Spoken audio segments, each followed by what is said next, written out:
certain extreme situations, the law is inadequate. In order to shame its inadequacy, it is necessary to act outside the law, to pursue natural justice. This is not vengeance. Revenge is not a valid motive, it's an emotional response. No, not vengeance. Punishment. Tonight we have a chance to say, yeah, you're right. We're too extreme. We're too wild. We're too out of control. We're too full of our own shit. Or we have a chance to say, hey, fuck you, you're wrong. Fuck you, we're right. Because you have all made it to the dance. Because believe me, this is the dance. Start the show.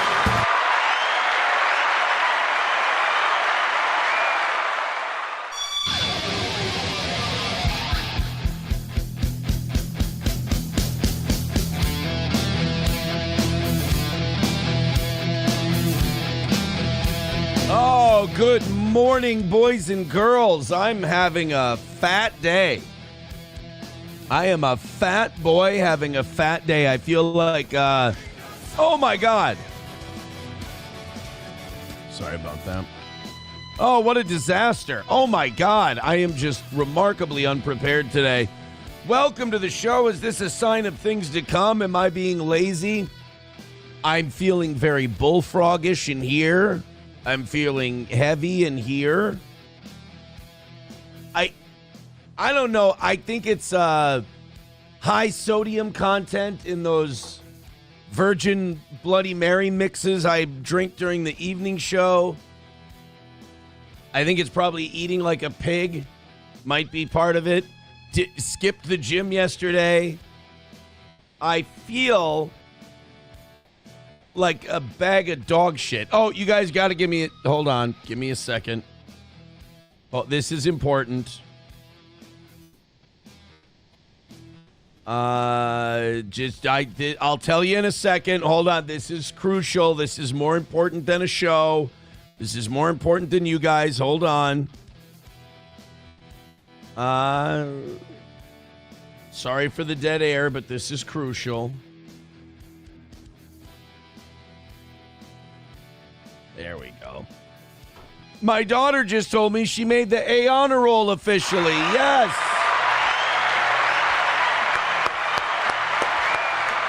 That is fantastic news. You know, when I was her age, Dad was on the honor roll as well. Then high school hit, and I just, I don't know, I really stopped giving a shit. I don't know why. I did make the honor roll once in high school. One semester. It was actually the semester my grandmother died when I was a junior, and I really kind of stopped fucking around. It was sheer laziness. Like I would do none of the homework. I would ace the tests, ace the projects, ace the presentations, bullshit my way through it. And then I'd have a messy locker and a messy backpack, and I'd never turn in any of my homework. And that would pull me C's and B's. But no honor roll. And then junior year, I was like, you know what? Probably like partially sadness. Like I was sad my grandma died. And then also maybe a little bit of, hey, maybe knuckle down for grandma and fucking, live up to your potential a little bit. And so I crushed it that last semester of junior year. Senior year came, and then, you thought my attention span was short then. Senior year, everybody fucks off. So I did get the one. It was almost like I did the honor roll. It's like a guy slacking, like at playing a sport or something. Like, you suck at this sport. And you're like, I could drop 45 points right now if I wanted to. And you're like, oh, yeah, everybody says that. So then one game, you go out and drop 45 points. And you go, see, fuck you, shut up. And then you just go back to, scoring 8 off the bench. You just had to do it that one time to prove you could. Welcome to the show. Good morning. So I'm just met with fantastic news. That's awesome. She gets to pick what's for dinner tonight. Not too much, though. Like, I don't want to eat too much. You got Thanksgiving, and it's fat fuck season, and I'm still a fat fuck. I just don't. I gotta not be a fat fuck. And I'm doing the same thing I've done since I'm about the same weight I was in high school. I've been between 220, 225. I hit 215 every once in a while, and that feels nice. I like that. But it's the same thing. I get down to about 220, and I go, fuck the gym. I can eat. Let's go nuts. Let's have a little Mickey D's today. And then, you know how that goes. You know how that goes. A disaster. So now I'm getting all kinds of message. It's fucking honor roll day, man. I'm excited. Congratulations to my daughter for the honor roll. But I'm having a fat fuck day today. I mean, I'll upload a clip later. I'm taking my fat ass to the gym right away after today's show. I honestly, I feel like I'm wearing a fat suit in here, like especially in this region here where it's all, my age is really starting to show right in this section here. I feel like a bullfrog. I just feel, and then my gut, and then in my stomach region, I just feel squeezed and grabbed and fat. Like I can grab onto it, and I'm just, I'm a BBW today. Anyway, welcome to the show. It's going to be a great day. Everything's going to be fine. Don't you worry. Dad is a little frustrated at himself, but we're going to be all right. Nothing a little sweating can't fix. I also shaved this morning, and I can feel like 4 places where I missed. Just a shitty shave job. Oh, welcome to the program. It's Steel Toe. It's your favorite. Well, we've been having a fantastic week this week. We've got our 5th anniversary on Friday. So we're going to have a show this morning. Then we will have no shows until Friday morning. I've got Matt confirmed, Oz confirmed, Johnny confirmed for the anniversary show. And if I get off my ass and I try to book some people, we'll have more. So what I'm trying to say is Johnny, Oz, and Matt will be checking in on Friday. Drinking beers with $2 says, glad to see you're wearing a queerish shirt again today. You almost looked straight yesterday, and it didn't feel right. Not for nothing, but when I start the show by saying, boy, I feel very sodium and heavy and shitty and awful, that's not helping. That first thing I read for the day, I don't think that's the assistance and the pick-me-up and the attaboy that you guys think I need. But thank you. MSO says that blouse is outlawed in 5 states. It's a polo. It's a shirt that everybody wears. It is not a blouse. I see you. A blouse is a woman's outfit. It's a woman's top. That is not what this is. No blouses. It's fine. Oh, God. I thought I got a text from Cheetos at Stoney's, and I thought, oh, shit, what happened? Grunge Box, what did I call them? Gearbox yesterday? Grunge Box is going to be playing tonight at Stoney's. Make sure you head out there. The weather should be cleared up by then, but Grunge Box will be at Stoney's for the big party night tonight. I think they're starting at 5 p.m. They're starting tonight, and then at 5 p.m. tomorrow, they open back up again for Thanksgiving. Cheetos texted me and said, good morning, Aaron. Got your weather and road conditions on the 8s. It snowed and the roads suck. Now back to you. Hey, there's a little weather update and a little traffic, you lucky devils. Drinking beers with $2 says, attaboy, Aaron. Thanks. I appreciate it. But, I got to stop doing that. I got to stop. Yesterday, I was feeling pretty good. Went to the gym Monday. Lifted, boxed, played basketball. I mean, it was a pretty intense workout day. And so yesterday, I'm feeling a little better. I feel pretty good. So I go, you know what? I think I'll just stay home. I'll vacuum, I'll dust, and I'll eat. And I'll play Madden. And I'll just have kind of a, I did one of those you deserve it kind of a days, which that's how you get fat. That's how fat people become fat people. They have you deserve it days. So here I am on Wednesday feeling like a big fat tub of goo. Welcome to the show. It's Wednesday, and I get to dump out all of my insecurities onto you. We've got a lot to talk about today. I love this. Tim Walz has responded to Donald Trump and the federal government prosecuting Somalis for fraud, and the fucking balls on this dog shit governor that has ruined this state. I mean, for this guy, it's, you know, and we're going to play the Ben Shapiro, Bari Weiss stuff today, too, where they vent about Nick Fuentes in front of a bunch of Jews. That's not racist. That's literally what it is.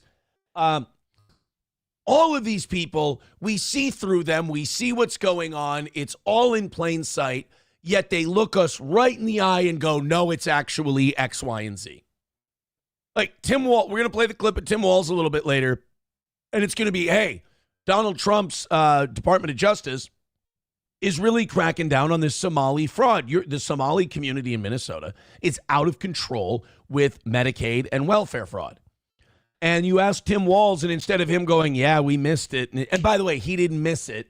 He doesn't want it. They all knew what was going on. They all saw the budgets going up, and they knew what it was. But if they investigated it, they would have had to make arrests. They would have had to do these busts, and they would have had to admit that a large chunk of their voter base, which is these immigrants, is rotten to the core and costing this state a shitload of money.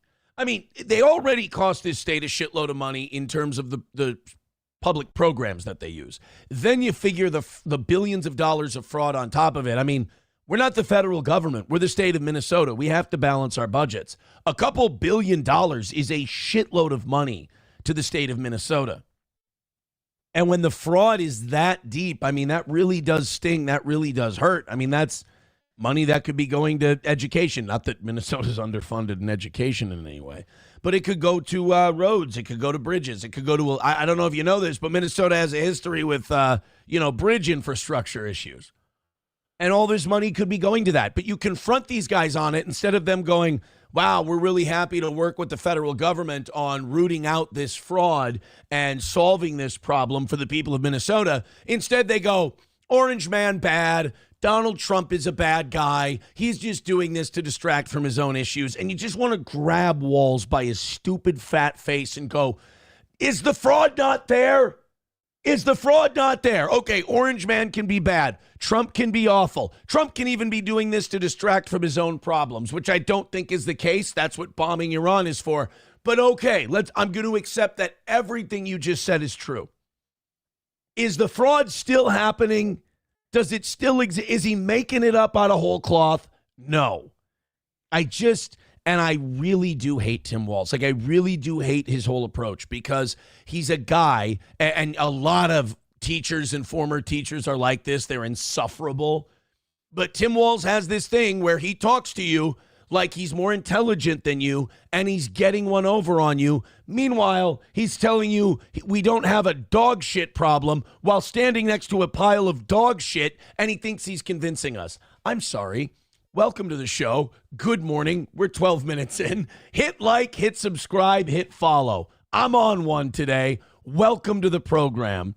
Waylon with $5 says happy Thanksgiving. Thank you, buddy. What did he send us? What did he? I don't. Why? I thought I've always been of the impression that you guys liked me.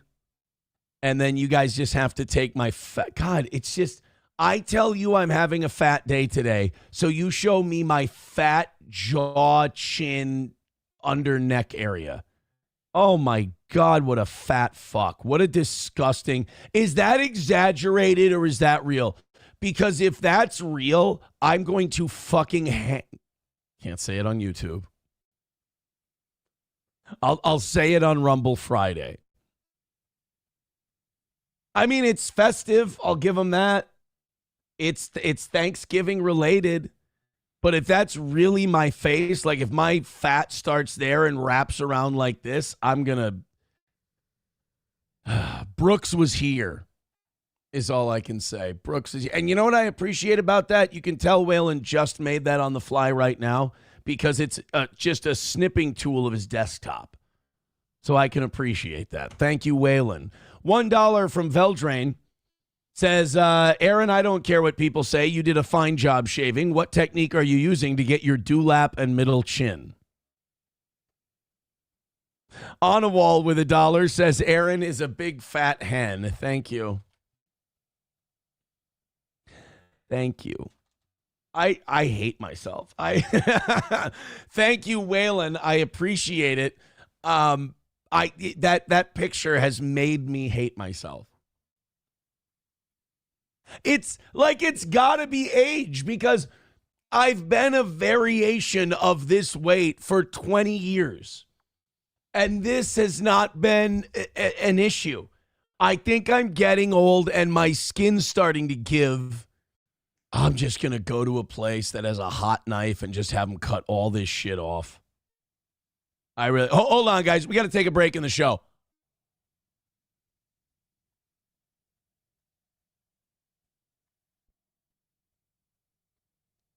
There. That's a set of 11. That's a set of 11 dewlap crushers. Veldrain with $1 says, Aaron, that is how social progressives talk. They're condescending. They know better. You are all stupid. I know.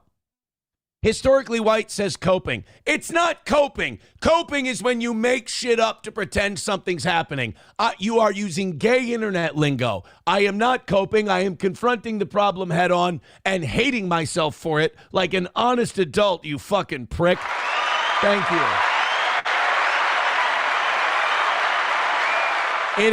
It is not coping. Coping is denying reality because you need to feel better. That's what, say, Onion and anti-steel toe people do. Me and the fan fiction they create. Me, I'm the most honest motherfucker you're going to meet. I'll tell you what's wrong, and I'll hate myself like a grown-up should. That's called confidence. Chips and Diff goes there. Is that better? I just felt a fat roll in my neck.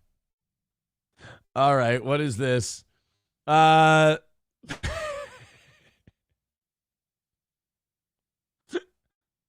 is from, I'm going to open this up on the computer and show you guys. Annoyed Wawa supervisor just sent in one that is both heartbreaking and very, very funny. Let's go ahead and get this picture that he just sent. So I didn't hate myself enough this morning. Here we go. That is me at the old KLFD studio. This is probably circa 2007, 2008. I was in my early 20s. It says, this is actually, I believe, the photo they used on my cover story for the Litchfield Independent Review when I was on the cover of the newspaper. I'm no stranger to headlines. It hasn't just been these last 2 years. There's my first wedding ring right there. And the caption is, let me get 6 hamburgers. I'll be skinny and married forever.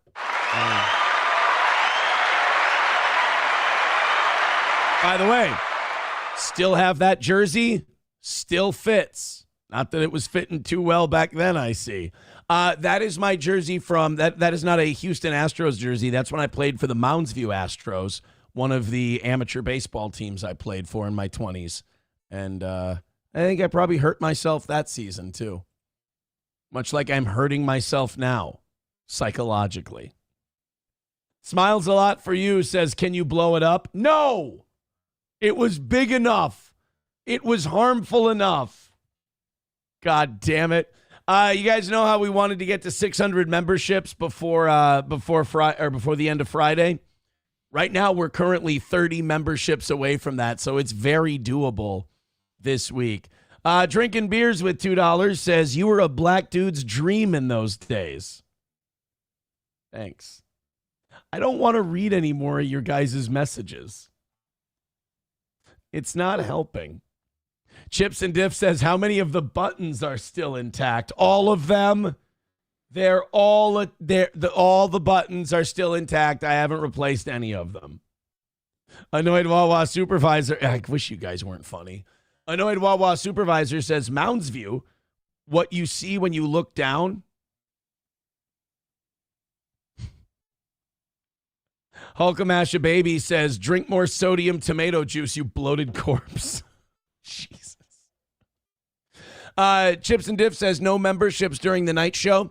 We do have, remember, we're back to the time of expiring membership. Memberships do expire now overnight. But, oh, wait, no, I'm sorry. $575. We're only 25 away from 600. I am so sorry, guys. There you go. 25 memberships. We must have had a couple overnight. Thank you, guys, when you're watching the shows on recording. Appreciated. 25 memberships away from 600. Thank you guys so much. We just crossed over 400 on YouTube again, but you can keep gifting those. Let's get to 1,000 by the end of the week combined. All right, let's get into some shit, shall we? We talked about the start of today's show is all about Aaron feeling. You know, I brought you guys my insecurity. I brought you guys the way I'm feeling today. And I got to say, you didn't help. You didn't help. I'm also trying to work on posture so I don't feel so fucking chubby and disgusting. But then, like, this is a problem. When I square my shoulders back and I sit up straight, my lower back hurts. I'm just a miserable puddle of goo. And we're going to talk about the news now. We're going to get into all the shit we usually talk about, you know, what the show's about every day. And it just starts with 20 minutes. It feels like the old radio days, doesn't it? I like this. It feels like the old radio days where we start the first 15, 20 minutes. We warm up. How you doing? How's Aaron's day going today? I go and talk to the audience. That's what made us big on radio. And then I feel depressed. And then we yell at Jews. That's...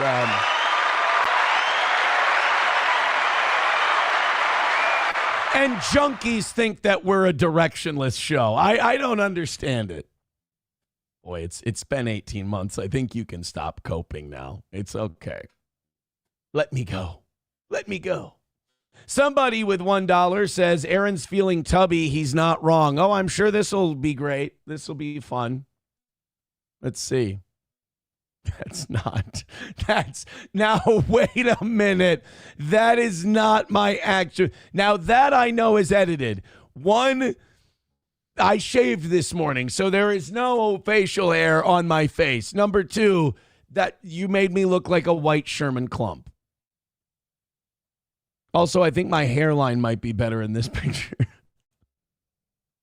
Fucking asshole. Veldrain with $1 says, Aaron, what is the best dipping sauce for a Cladouine patty frog? I don't even know what that is, but I know it's supposed to hurt my feelings. Oh, boy. Drinking beers with two. I want to start the show, but you guys keep throwing in a couple of bucks here and there. Let's talk to the paying customers. If it makes you feel better, I have to set up 3 mirrors at different angles to get a reflection in front of me in order to shave my balls.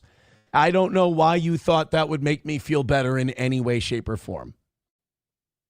Why did you think that would make me feel better? Why is your sad ball shaving routine somehow supposed to make me feel better about the fact that Donald Trump felt like he could have pardoned me yesterday for Thanksgiving? Please, I'm all ears. All right, welcome to the show, guys. Let's get into it. Let's jump in. Let's have some fun. You guys do me a favor. Hit like, hit follow, hit subscribe, no matter where you are. You know what? Fuck the follow and subscribe shit. You're having a hard enough time figuring out the like button. Hit the like button. It's important. It sends the show to more people. It helps in the algorithm, especially on Rumble. So hit like every day. It should become a habit. Hit thumbs up every day for the show.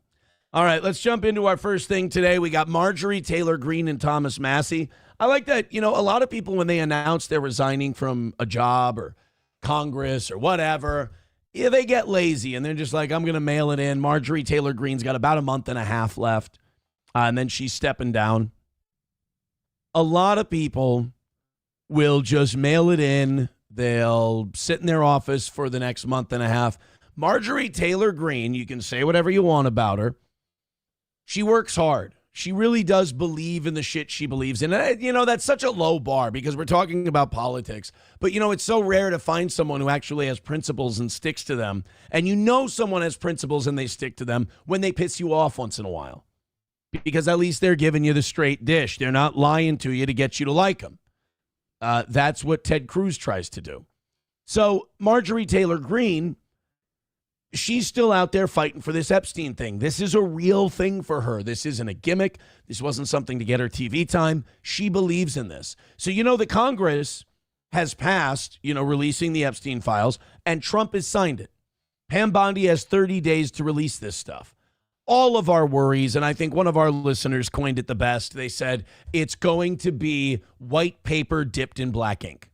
And that's what they're going to release. Thousands of pages of white paper dipped in black ink. And I don't want to believe that, but I have a feeling we're going to get that.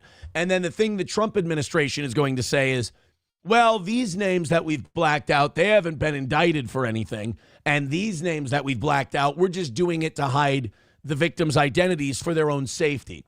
Now, the victims have all the living ones that they haven't killed yet. All of the living victims were up in the Capitol Rotunda cheering this bill on. They're out in the open. They want to be identified. They want people to know what happened to them so it can't happen to anybody else. So if they try to pull this bullshit of, we're going to redact a bunch of stuff because these people haven't been charged. Well, that's bullshit. You're just protecting billionaire donors, politicians, whatever. We're going to block these people out because we're protecting them. Well, they've asked you not to protect them. They've asked you to do anything but protect them. They don't want your protection. They want you to release their names so that everybody can,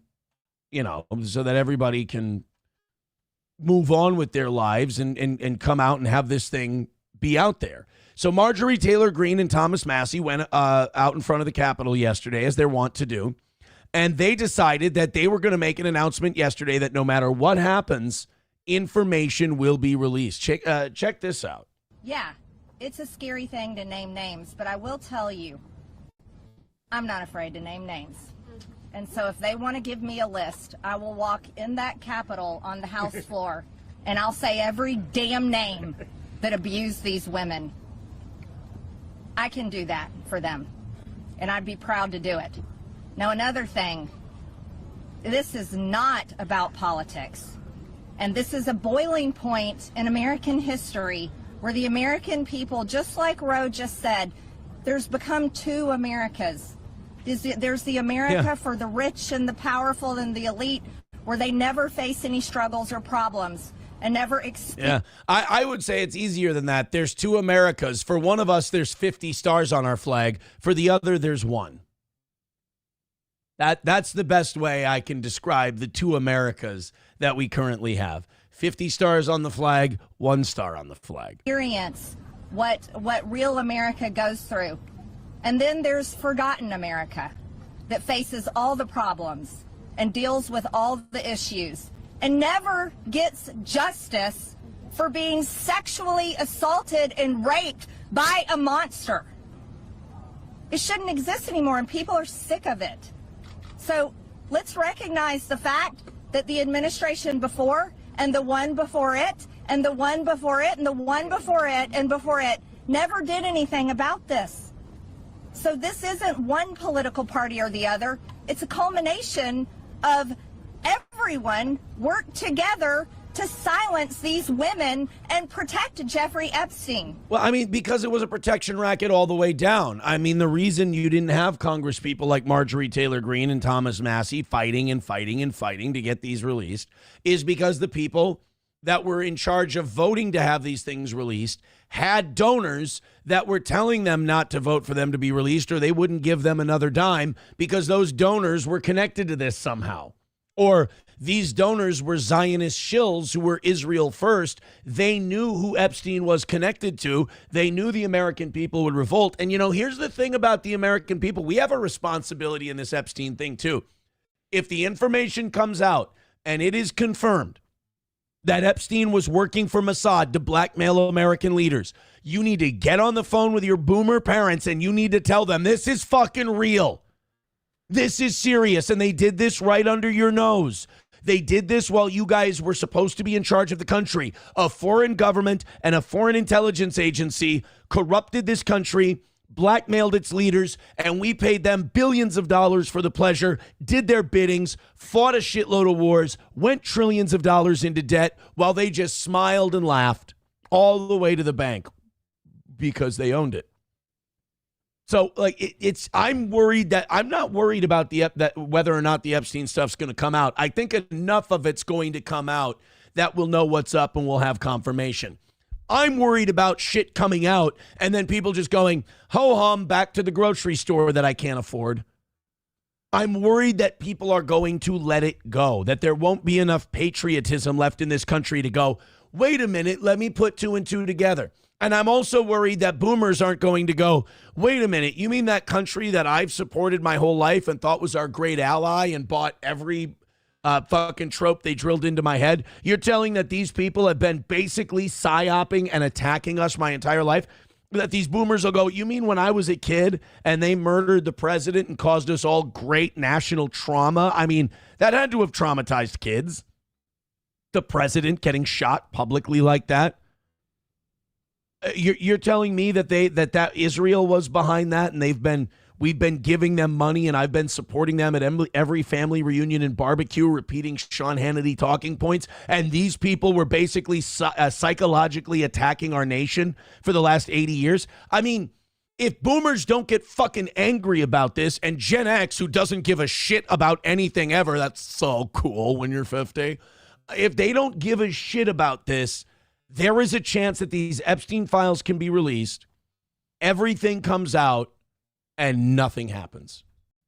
I mean, the least that can happen is you get mad enough to show up and never vote for one of these Zionist blackmailed pieces of shit ever again. But I'm young enough yet that I have that hope.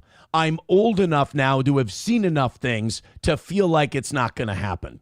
I'm at this weird part in my life, just before 40, where hope and cynicism and knowledge are meeting each other, and it's a weird nexus to be at. And his cabal.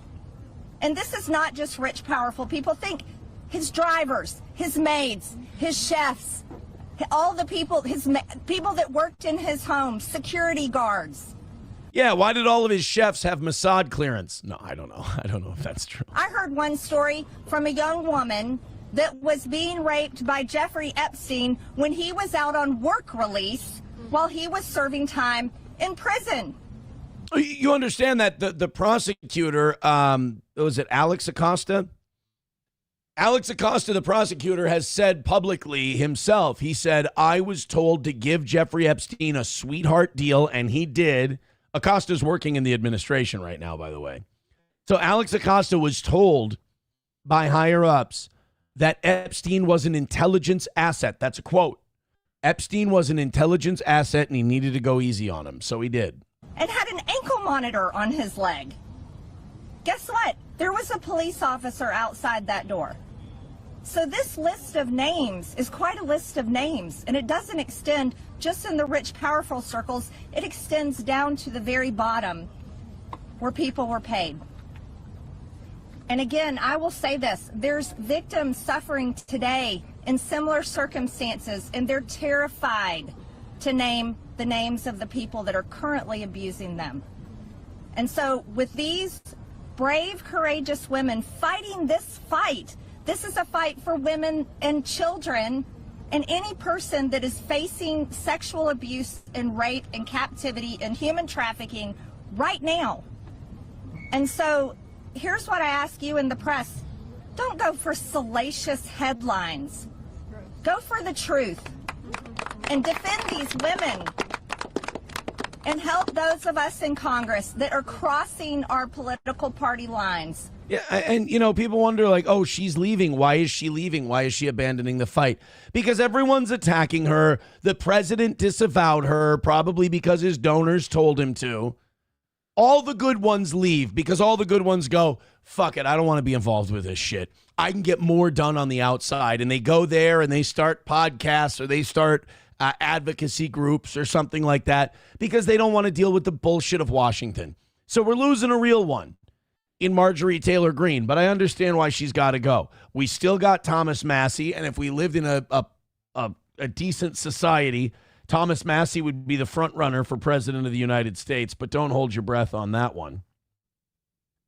But good. She's saying if the Epstein files don't name names, then we'll name names. I hope she does. I really do. I hope she does. Hey, look at this. $50 from Doorman. Thank you very much. Doorman with $50 says that Thanksgiving headshot gave me an idea for your new wrestling name, the Gobbledygooner. New boot goofin'. Have a safe holiday. Thank you, Doorman, for the $50. That's very, very nice of you. Hobo chili recipe with $1. I got Hobo to give us $1. Says, Aaron, your face is so fat and rough like James Edward Olmos, you could shave with a fork. He meant that as a compliment, by the way. I don't think you guys understand. He meant it. He was being nice. $1 from Veldrain says, Cladoween patty frogs are what Jabba the Hutt eats. See, that's not so bad. Thanks. I needed that. That was important. Opossum King says, Trump administration dropping in warp speed. Dude, I saw a poll yesterday. 71% of Jews disapprove of Donald Trump. They have an unfavorable view of Donald Trump. So Donald Trump is literally going, love me, love me, love me. I'll do anything for you. I'll take American tax dollars. I'll give it to your genocide. I'll bomb countries that you want to bomb that are absolutely no threat to me. And they look at him and go, we fucking hate you, goy. And yet he still just bends over backwards. Has there been anything more disappointing in your adult life than the second Trump administration? I mean, so far it's been terrible. It's been so disappointing. It's like they brand, they pushed Coca-Cola on you, and when you took a sip, it was urine. Oh boy. I need a membership to that guy. There was one other person. Oh, Honeybee's Photo got a membership. Fantastic. Okay, I was going to say they needed one. But Opossum King could use a membership. Let's hook him up. Rob could use a membership as well. All of our new viewers, let's hook them up with memberships to the toe. Hit like, hit follow. Thank you very much to Doorman for getting us started. Balls Deep becoming a member for 34 months. Says Michaela with 5 memberships. I haven't seen that, and I'm not holding my breath for it. Is she in a loony bin? It would probably be for the best. So, look, Marjorie Taylor Greene, I will say that I'm optimistic. I'm hoping that that all this stuff comes out. I'm hoping that we see names of perpetrators, names of victims. I'm hoping we see it all. I don't think we will. And once we do, I don't believe in the American people enough to think that the American people are going to jump onto this and go, yeah, let's fucking have a revolution. Let's do something. I remember when Obama got elected. You're not going to get what you voted for. On a Wall gifting a membership to Budman. Thank you, On a Wall. There's so many Somalians in this bitch. Thank you, sir. Historically White says it's like Trump is performing a humiliation ritual. He really is. I mean, these people look at him and go, they say right to his face, right to the polls, we hate your guts. And he goes, is there anything else I can do for you? It's just, it's the arrogance. All right, guys, hit like. Let's go. Lots to do today. And now 24 memberships away from that 600 number. We are very, very close. Thank you so much. All right, we got some ideas over across the pond. We've been criticizing the UK a lot on this show. Their immigration policy sucks. They don't listen to their people. A lot of people think America's become this big corporation, and we're unique in the fact that the American people want something. We won't give it to them. We're not listening. Even when we run on something and they elect us on it, we still fuck them over. People think that we're so big that we're the one big national corporation that does that. I don't know if this makes you feel any better, but every country's doing it. It's like the biggest thing. Run as a populist and then don't do shit. run as a populist, get elected, kowtow to the New World Order. It's happening in the UK. Their people want immigration reform. They want to turn the boats around. They feel like their over 1,000-year-old culture is slowly being choked out by immigrants who come to exploit their country and don't give a shit about its history, don't give a shit about its culture. And they're probably right. They're also seeing an increase in knife attacks, knife violence. And for a decade now, at least, the UK has been trying to solve this problem. You know, remember like back in the early 2000s, when every European country would lecture America on gun violence and what a bunch of rootin' tootin' cowboys we were?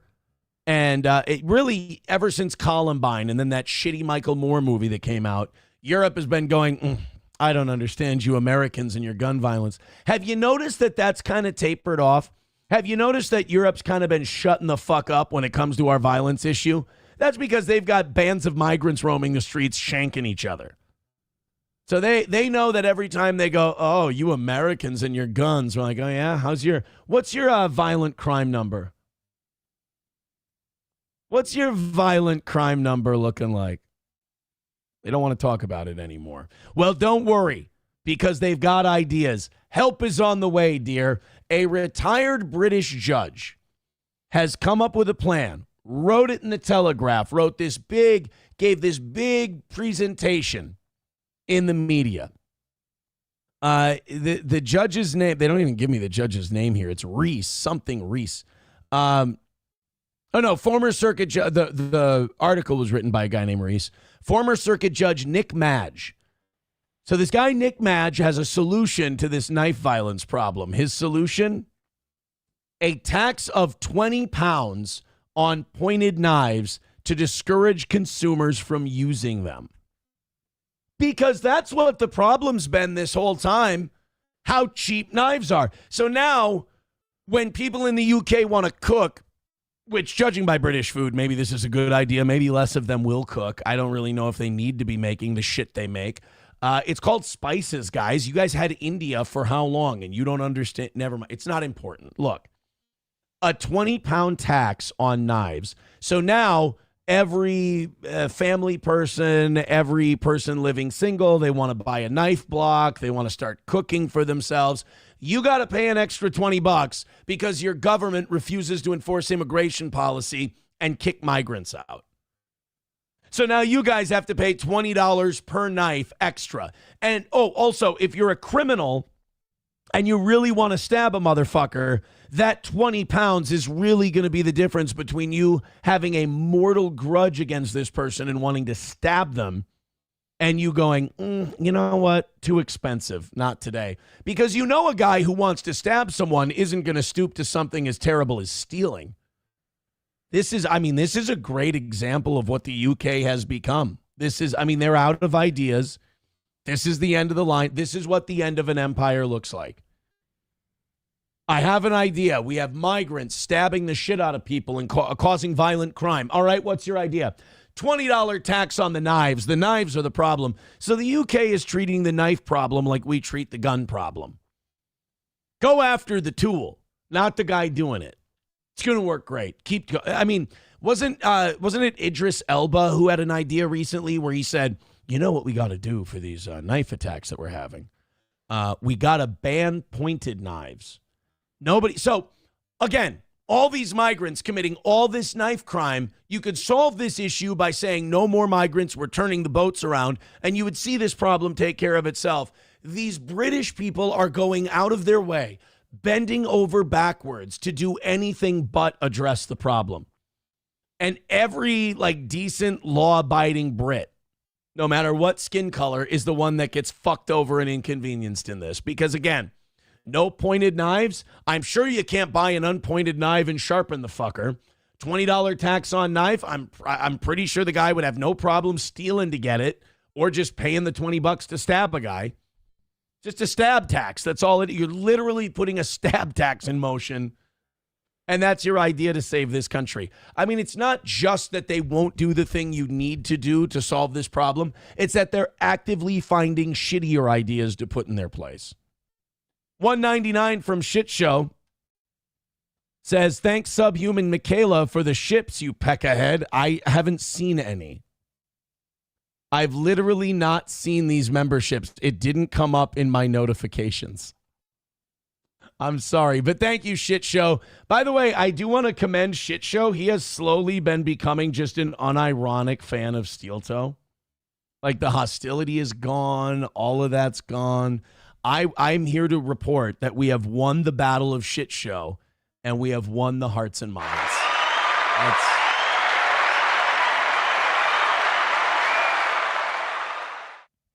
I bet you if I offered to trade Michaela some prescription drugs for some memberships. Drinking beers with $1 says ban knives in the UK.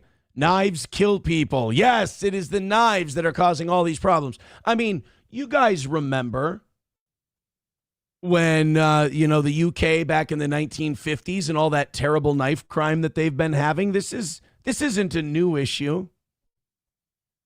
Honeybee's photo says, I can't have a knife. I'll use a goddamn shovel, motherfucker. All right. Hey, take it easy. Huh? Let's remember our pills. Mikey Two Milks, we did that story yesterday, the reversal on the verdict, the Hennepin County judge. I still think that judge, if you don't know this, there was a Somali that was convicted of fraud.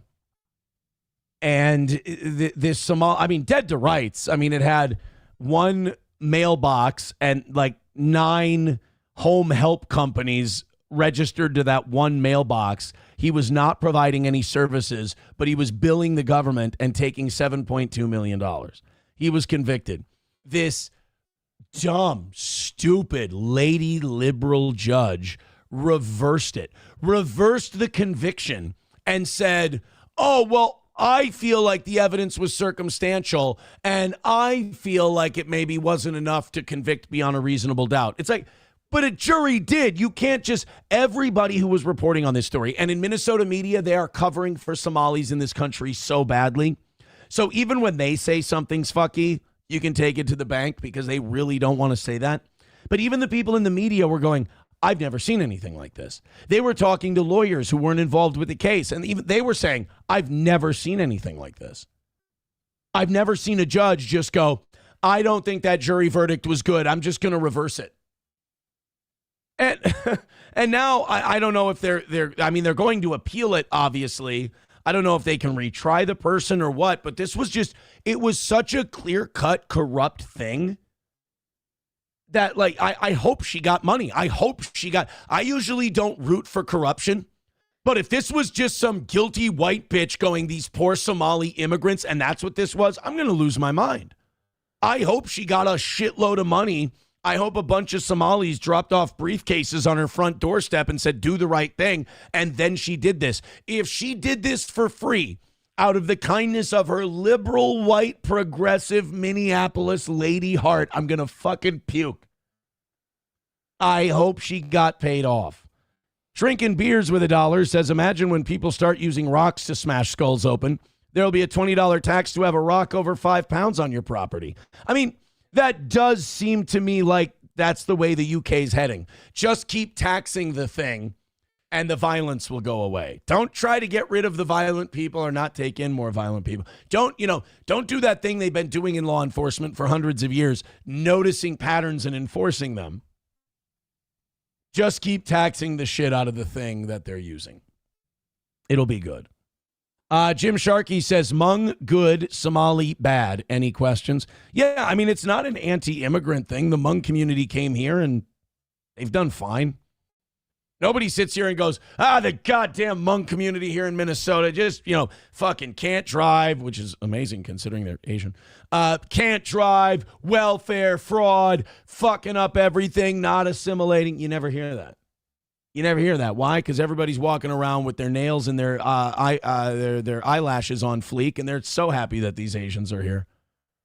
They're massaged. They're feeling nice. They're not feeling tense. Contributing. Literally releasing the tension, hopefully in legal ways. That's it. But, I just really hope that judge got a suitcase full of money. rather than just did that out of the kindness of her stupid, stupid heart. Continuing on, we got Johnny coming in about 10 minutes. Excited to talk to Johnny. He's going to come in the middle of this because I think we're still going to be doing this. By the way, hit like, hit subscribe, hit follow. I think we're going to be, it looks like we're going to be a little lower today. The day before Thanksgiving. I guess that's to be expected, as it's the day before Thanksgiving at all. But thank you guys very much for your generosity. As you know, it is our 5th anniversary without radio. Well, I guess unless we don't make it to Friday. If we don't make it till Friday, which given this show's history, there's a chance we don't make it to Friday. So that's possible. Balls Deep with $2 says, can confirm Michaela gave 5. Check email for receipt. It does say sent Steel Toe 5 gifted memberships in that, but it doesn't say it for me. Like my chat doesn't show it. So this could have been a fake 5 memberships. Oh no, there. Okay, you know what? My chat reset. If I go back up from live chat to top chat, I can see it. Well, there you go. Look, wait a minute. Michaela wants me to die. Michaela hates my fucking guts. Why is she throwing 5? I'm nervous. I don't know. The idea of Michaela throwing us 5 memberships makes me very nervous. Wanna fuck? Let's fuck! Well, thank you, Michaela. I appreciate it. That's very kind of you. Start the car. Just start the fucking car. All right? Thank you, Michaela. That's very nice of you. Don't hurt me. Don't hurt my family. Don't hurt my dog. Thank you. Sack Johnny Crutches says, what? Why is that useless cripple still on your show? Because I'm having a very fat day and I need to feel better about myself. Okay? Thank you. All right, let's go to the Ben Shapiro thing. So Ben Shapiro and Bari Weiss, these might be my favorite clips today. Ben Shapiro and Bari Weiss were at a Please Like the Jewish People rally, although that's not really Ben's take. Ben's take is more, you dirty little fucking goy, you'd better fucking like Israel or I swear to God I'm going to bury you. Whereas Bari Weiss, she's kind of the velvet glove and Ben's the iron fist shoved right up his stupid ass. Bari Weiss, the new head of CBS News, she likes to say things like, we're just gonna support the majority of Americans and we're gonna be fair and we're gonna have fair and balanced news and everything. Oh, it's gonna be so nice. Whereas Ben just goes, support Israel, you fucking goy. So they do take different approaches, but they are on the same side. We've got Ben Shapiro yesterday at the Jewish Leadership Conference. You know, I got to say, I say a lot of shitty things about Ben Shapiro. I criticize the Zionists. But I will say about Ben Shapiro, it's good to see him branching out and going to places like the Jewish Leadership Conference, you know, really reaching out to a place where he knows he's going to get pushback, but doesn't have a problem going into the lion's den. I guess for Ben, he doesn't want to talk to people who disagree with them unless they're 18-year-old college kids whose brains are filled with bong resin. Other than that, he's just got to go to his hug boxes. This is Ben Shapiro using the Jewish Leadership Conference to basically cope about Nick Fuentes, which seems to be most of his career at this point. And by the way, Jewish Leadership Conference, shouldn't this be about religion? Shouldn't this be about how to be more religious and how to better honor God and everything like that? It seems like this Jewish Leadership Conference is just a bunch of media types bitching about how the goy won't listen to them anymore. This doesn't really seem like a faith-based cultural event. This really just seems like a 3-day seminar in why aren't people falling for our manipulation. You see, this is the conflict that I'm having and the conflict that a lot of non-Jews are having in this country, which is you keep telling us that we're anti-Semitic for noticing things, that we're anti-Semitic for pointing out your bullshit, and then after you call us anti-Semitic for pointing out that bullshit, you go and do more of the bullshit. Again, I'm sorry we're not falling for it anymore because we have to have a baseline level of dignity for ourselves and go, if I fall for this again, at what point am I Charlie Brown kicking the football? So this is Ben Shapiro at the Jewish Leadership Conference. Let's listen to Jewish leader Ben Shapiro. If you listen to Nick Fuentes, you are likely to be a loser. He is a loser. He is a basement-dwelling, ridiculous loser who spends his days ranting on the internet to a bunch of other basement dwellers. Hey, Ben, what the fuck do you do? Don't you sit in your studio all day? You and Nick Fuentes do the same thing for a living. You and Ben do the same exact thing for work. I don't understand. That's like somebody trying to trash somebody else's job and they're standing right next to them on an assembly line. It's just Ben. And by the way, isn't Ben Shapiro, isn't he the facts don't care about your feelings guy? Isn't that what Ben's whole deal is? We just deal in facts here. We don't deal in ad hominems. We don't deal in attacks. We don't need to do that. We just have facts. Hey, what do you think of, how do you factually break down Nick Fuentes? He's a loser. He's a fucking loser. Anyone who listens to him is a loser. Everybody's in their parents' basement being a piece of shit. I fucking hate him. Don't be one of those people. You don't have to be that. You can actually go get a job. You can get married. You can have a girlfriend. You can actually, make something of yourself in this world. And it was really funny. There's one point where actually Tucker made some sort of disparaging reference to Fuentes about this when he was doing an interview with another delightful person, Candace Owens. And in the middle of this... You mean the person that you employed for years? You mean the Candace Owens that used to work for her? Or for you? Hey, remind me, Ben, you loved Candace Owens. You thought she was great. She had a show every day. It was doing awesome. Why did you all of a sudden, out of the blue, decide to fire her? Were her numbers slipping? No, that wasn't it. She was very popular. Did she... Did she insult an advertiser? No, that wasn't it. What was it? Does anyone remember what Candace... Help me out.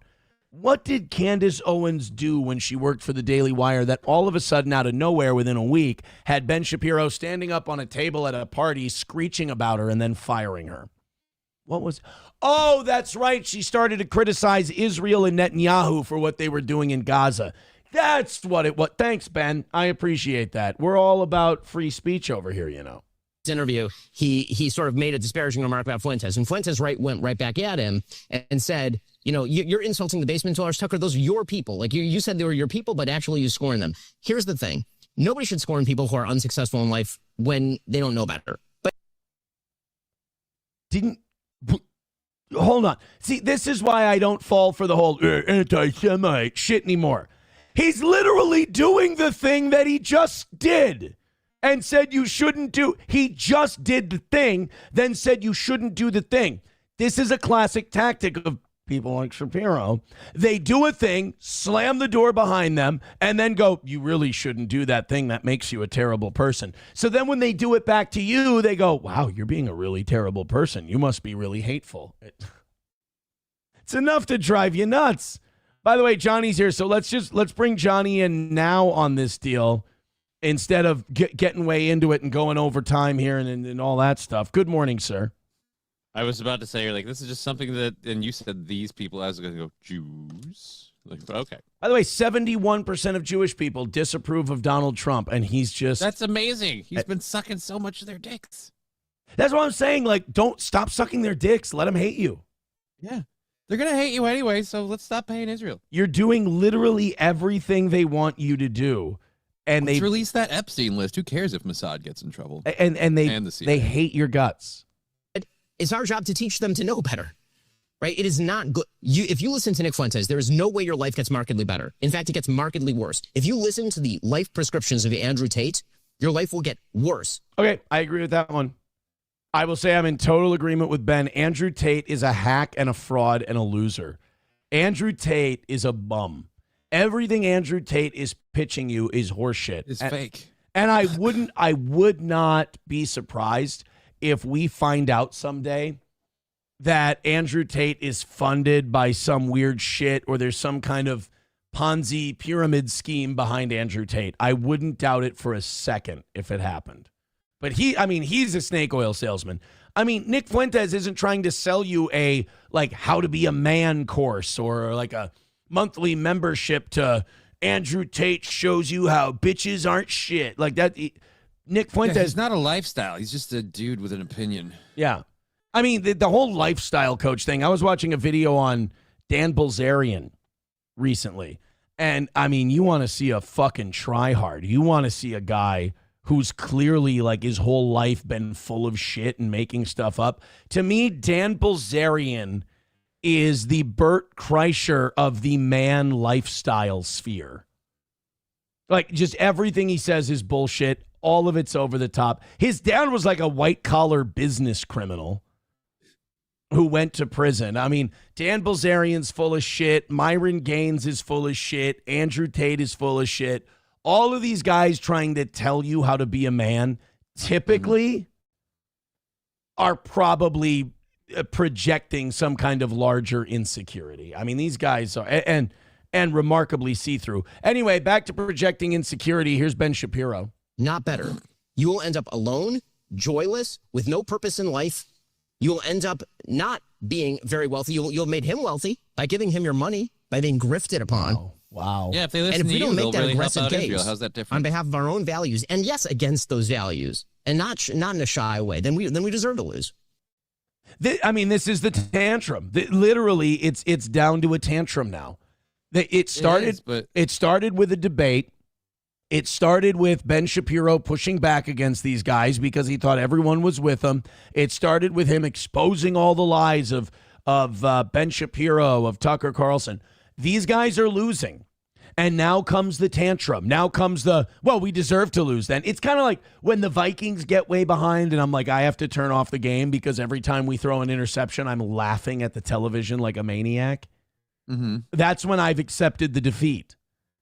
And so I'm just going, of course we would do that. We fucking don't deserve to win this game. That's where Ben's at with Nick Fuentes.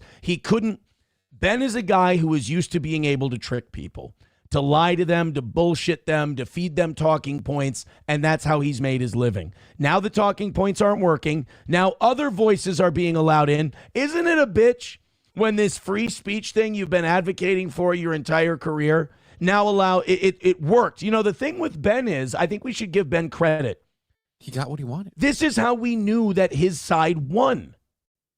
You know, or the side he claimed to be on, I should say. The side he was pushing, which was free speech. He thought he was fighting against the lefties. You know, he's like, we need to get free speech over the legacy media. We need to get free speech back and crush this cancel culture. And to his credit, he was part of the movement that helped push back against that. And it opened the door. But it opens the door for everybody. That's what freedom of speech is. And Ben's whole thing was we should let the marketplace decide. The marketplace has decided that you're evil and that you support genocide because the country that you love most, Israel, gets to do it.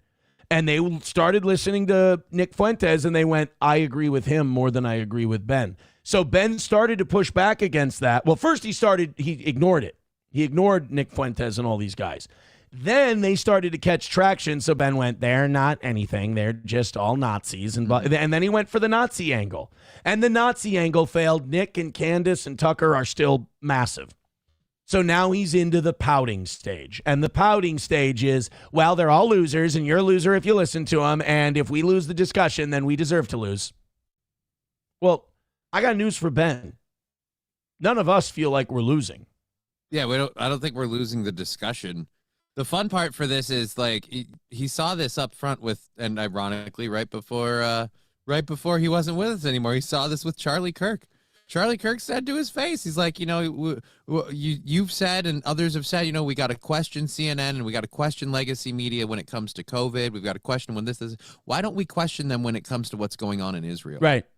Why is that the one we just take that they're reporting everything is right? bad? They were only lying to us about this one thing. Yeah, it was only COVID. And he pointed that out. And they were only lying to us using this one tactic, this one time on this one thing. It wasn't like a regular thing that they do.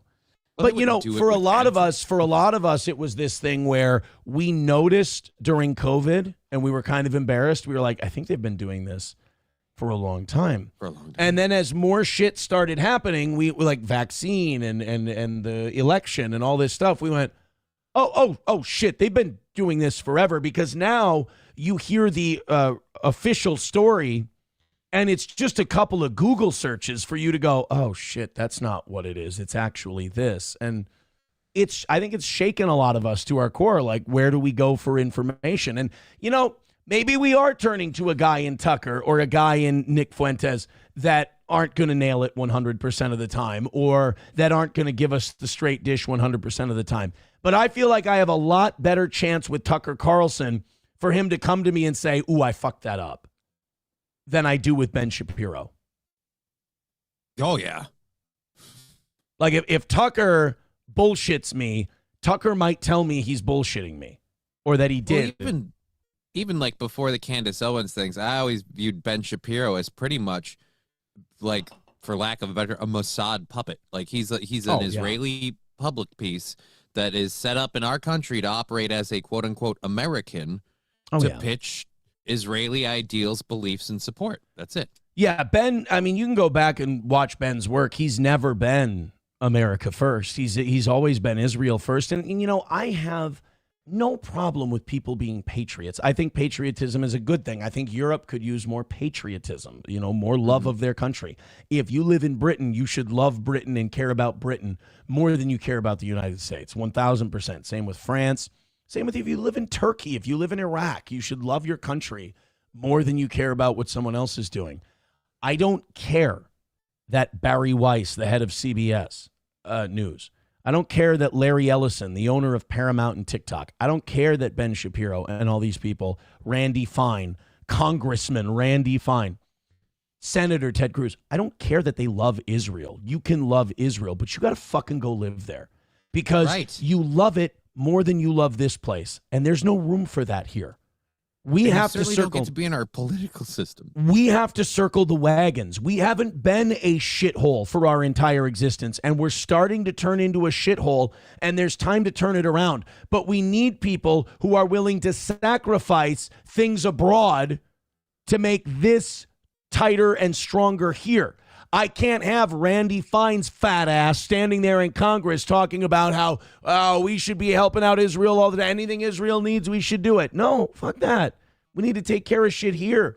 We got H-1Bs bleeding our workforce dry. We've got Gen Z kids graduating from college with $100,000 in debt, can't afford a house. I'm sorry, I don't care who you want to bomb next. And that's the thing. Remove the money. We don't have to hate Israel. I don't hate Israel. We don't have to hate them. I just don't want to be on their side. Shit and money. I just want to be neutral. That's all I want. I just want to be neutral. And that makes you an anti. My hands of the matter. That makes you an anti-Semite. Yeah, you know what, Israel? Here's a parable you can understand. I want to be Pontius Pilate. Remember when Pilate washed his hands of the Jesus? He washed his hands. He says, I wash my hands of the matter. And basically told the Jews, do what you want with the guy. I'm washing my hands of it. That's how I feel about Israel. I can. I'm out. Israel, that's how I feel about you. I'm Pilate. Aaron, what's your stance on the Jews in Israel? I wash my hands of the matter. I leave it to you. Now stop, to use a Malcolm X reference, get your hands out of my pockets, thief. That's all. But here's the truth of it. If we do take neutrality and we do tell the world Israel's on their own, that fucking part of the world will eat them alive for all the shit they've done. Then they'll use their nuclear weapons that they totally don't have. That's probably true. Israel's the one country where you're like, they might fucking use them. Drinking beers with $1 says, imagine when people start using rocks to smash skulls. Oh no, we did that one. That was from the UK. That was the UK story.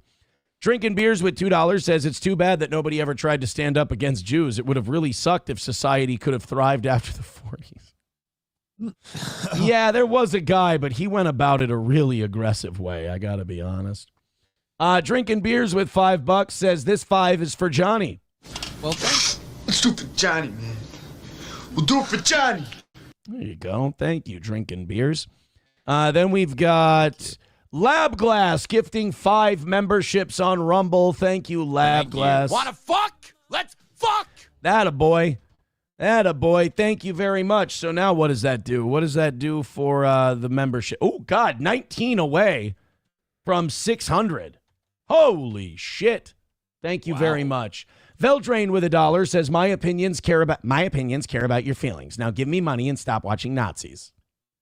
Well, no, he's not. He's done with even the Nazi part now.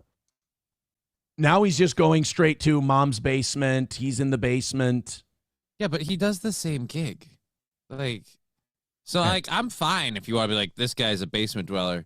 And first of all, I didn't even know Ben Shapiro knew who I was. I'm honored. But anyway, so no, like, I've actually, to be honest with you, Johnny, I've been watching all of you. In Israel, we call it the glass eye. It sees all. Go ahead. It's just like, dude, seriously. You're going to call all these people basement dwellers and morons for listening to a guy when that's the same thing you expect them to do of you. It's a little weird. And again, like we said earlier, hypocritical. Yeah. The whole thing.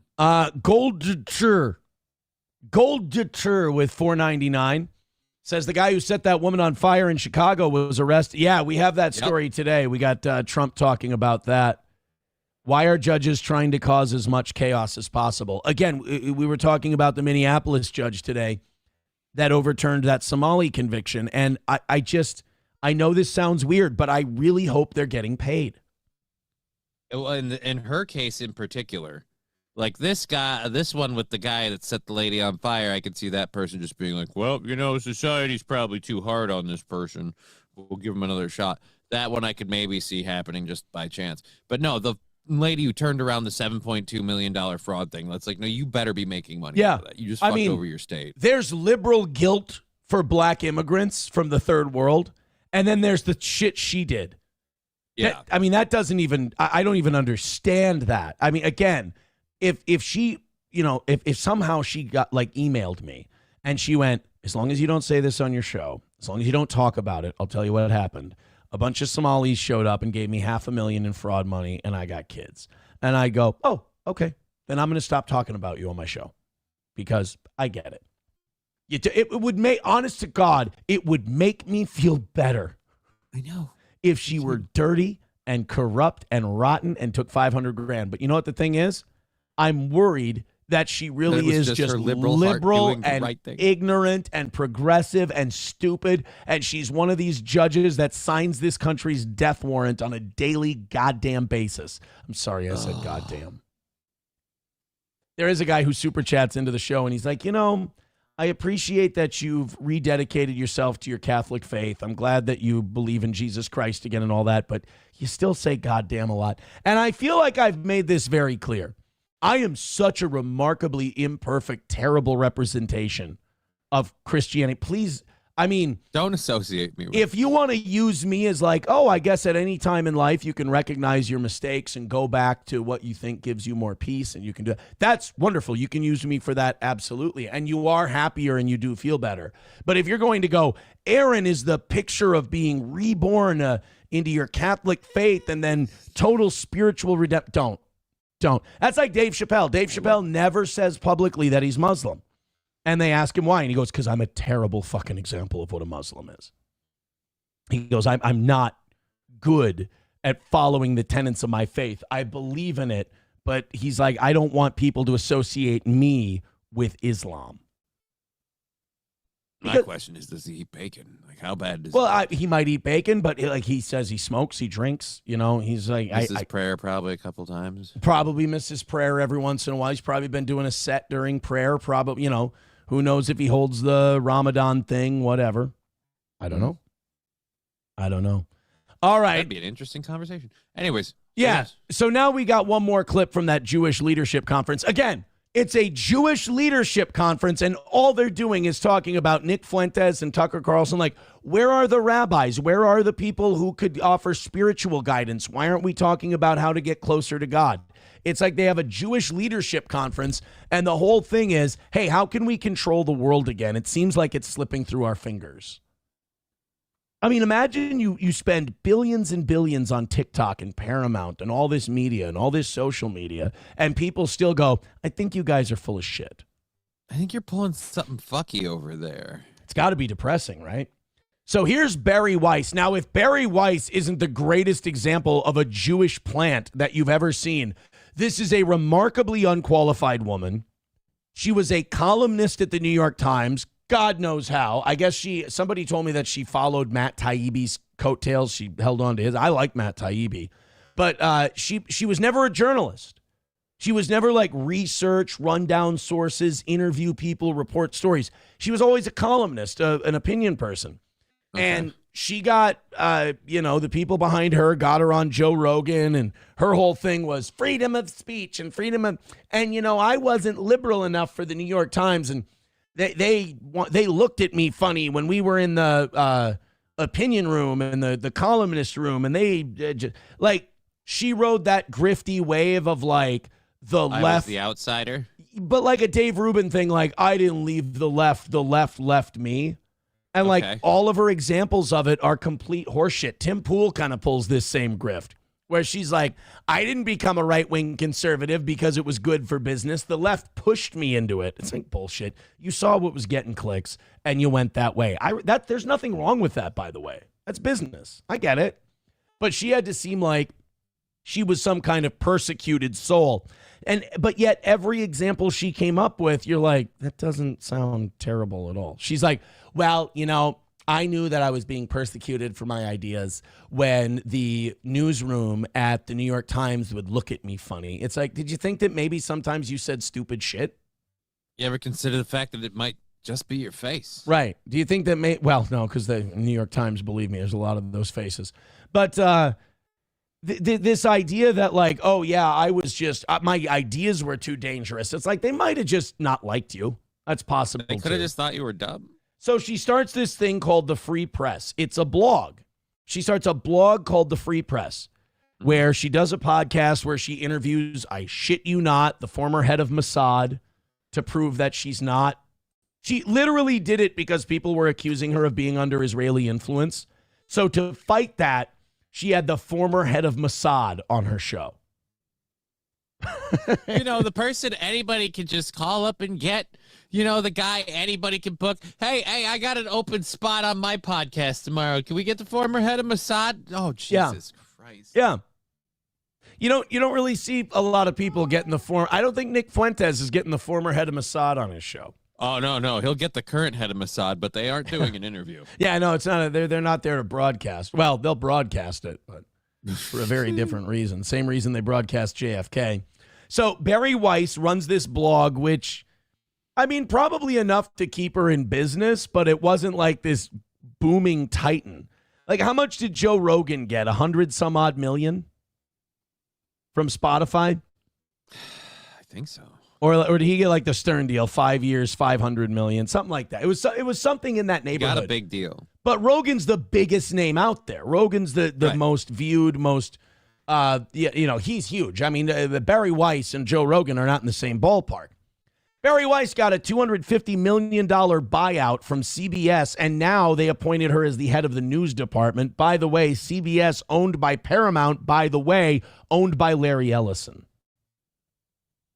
So here we are finding the same people in the same places. And now this is Bari Weiss at the Jewish Leadership Conference. Again, not having a discussion about faith, not having a discussion about what it means to be Jewish or how to be better as a Jew. This is about how she's going to be as a news director in one of the biggest corporations in the country. Us see the moment that we're in. And all of us see that the choices that it feels like we have sometimes, which is Hassan Piker and Tucker Carlson or Nick Fuentes and, Andrew Tate, the kind of people that are rising in the podcast charts. Is it okay? And maybe I'm noticing too much. Maybe I'm becoming conspiratorial, but this is what happens when, things start happening and you're like, no, that's not happening. And then it happens and you go, fuck, I better not miss it next time. Yeah, I'm tired of being, whatever, because I'm... Have you noticed that both Ben Shapiro and Bari Weiss have both brought up Nick Fuentes and then immediately put in the poison pill of Andrew Tate after? Like they're trying to saddle the two of them together as the same thing. Yes. Yeah, they're trying to get those two as associated items, which the two couldn't be more different, by the way. No. Andrew Tate's all about pussy, bro, and Nick Fuentes is like, ew, girls are icky. Well, not publicly. Andrew Tate's like, I'll fight any person who wants to come in here and fight me. I'll fucking punch you in the head. And Nick Fuentes is like, there's a guy with a motorcycle helmet on. I'm pretty sure he wants to kill me. I'm going to get under my desk and call the police.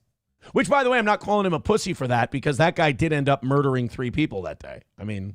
You should be And scared. then someone of that. else came to his door, and I think he had to mace her. But yeah, it's just, Yeah, and then he maced the lady. Yeah. So Andrew Tate just fist fights people. Nick Fuentes pulls mace out of his purse. So, I mean, these two guys are not the same. One runs a grift showing you how to be a man. The other one goes on talking about politics and say, stay away from girls. They're all bitches. Like, they're not the same. But Andrew Tate has basically been shunned by polite society. We all think he's a clown and a pornographer and this piece of shit guy. So Bari Weiss, what are the odds that Ben Shapiro and Bari Weiss at the same Jewish conference on the same Jewish day both decide to put Nick Fuentes back to back in their positioning? You cannot tell me that this is not organized. No, they're trying to make the two synonymous. 2 years ago, I would have said, guys, that's a conspiracy theory. You're being crazy. I can't afford to do that anymore because I'm tired of being last to the party on this shit. If you notice it, go with your gut. Those don't actually represent our values, and I don't think that they represent the values and the worldview of the vast majority of Americans. And so this is an opportunity to speak for the 75%, for the people that are on the center left and the center right. By the way, Johnny, do you know where she got that 75% number from? No, where'd she get that? Directly from her own asshole. The 75% of this country doesn't believe in Nick Fuentes. First of all, you can listen to someone and not think they're the be-all, end-all. I don't think Nick Fuentes should be handed the keys to the car that is the United States of America. What I like about Nick Fuentes is that he's calling something out that is correct, that is true, that nobody was calling out before. And you know, what impresses me about Nick Fuentes is this guy paid the fucking blood tax. He got ostracized hard for this. This guy, if you want to call Nick Fuentes a phony who's just doing a show in his basement, you are wrong, my friend. This is a guy who they tried to sweep from the face of the earth. Couldn't have credit cards, couldn't have bank accounts, couldn't stream on YouTube, still can't stream on YouTube. I mean, I think about this every day. I'm so lucky that Rumble has been pushing our show and Rumble has been moving us up tiers and putting us more in the algorithm because Rumble is doing very well thanks to Nick Fuentes. I mean, every time Nick Fuentes gets played, Rumble gets mentioned. Rumble gets talked about. Nick Fuentes is becoming a great billboard for Rumble. At a time where YouTube, I watched a video yesterday about Dan Bilzerian, some guy exposing Dan Bilzerian. And every time this guy in the video, you know how people will bleep out certain words because they need the ad monetization? Yeah. He was bleeping out the word Israel. He was bleeping out the word Jewish. And the reason these bigger channels do that is because they've realized that there's something in the algorithm and the monetization that if you put those words in, it doesn't do as well. Called out and you get throttled. Nick Fuentes, he would bleep that out. So you can't tell me there's not something going on at YouTube. The big channels are starting to recognize it. So Bari Weiss saying, well, I'm here for the 75% of this country. What do you know, I'm going to go further. I'm going to say, who elected you? I don't think the majority of Americans know who Nick Fuentes is. You know, people who spend a lot of time online, and I have to because of work, like watching stuff and reading things. But like people who spend too much time online, I've noticed this about them. They get this very skewed idea of what reality is.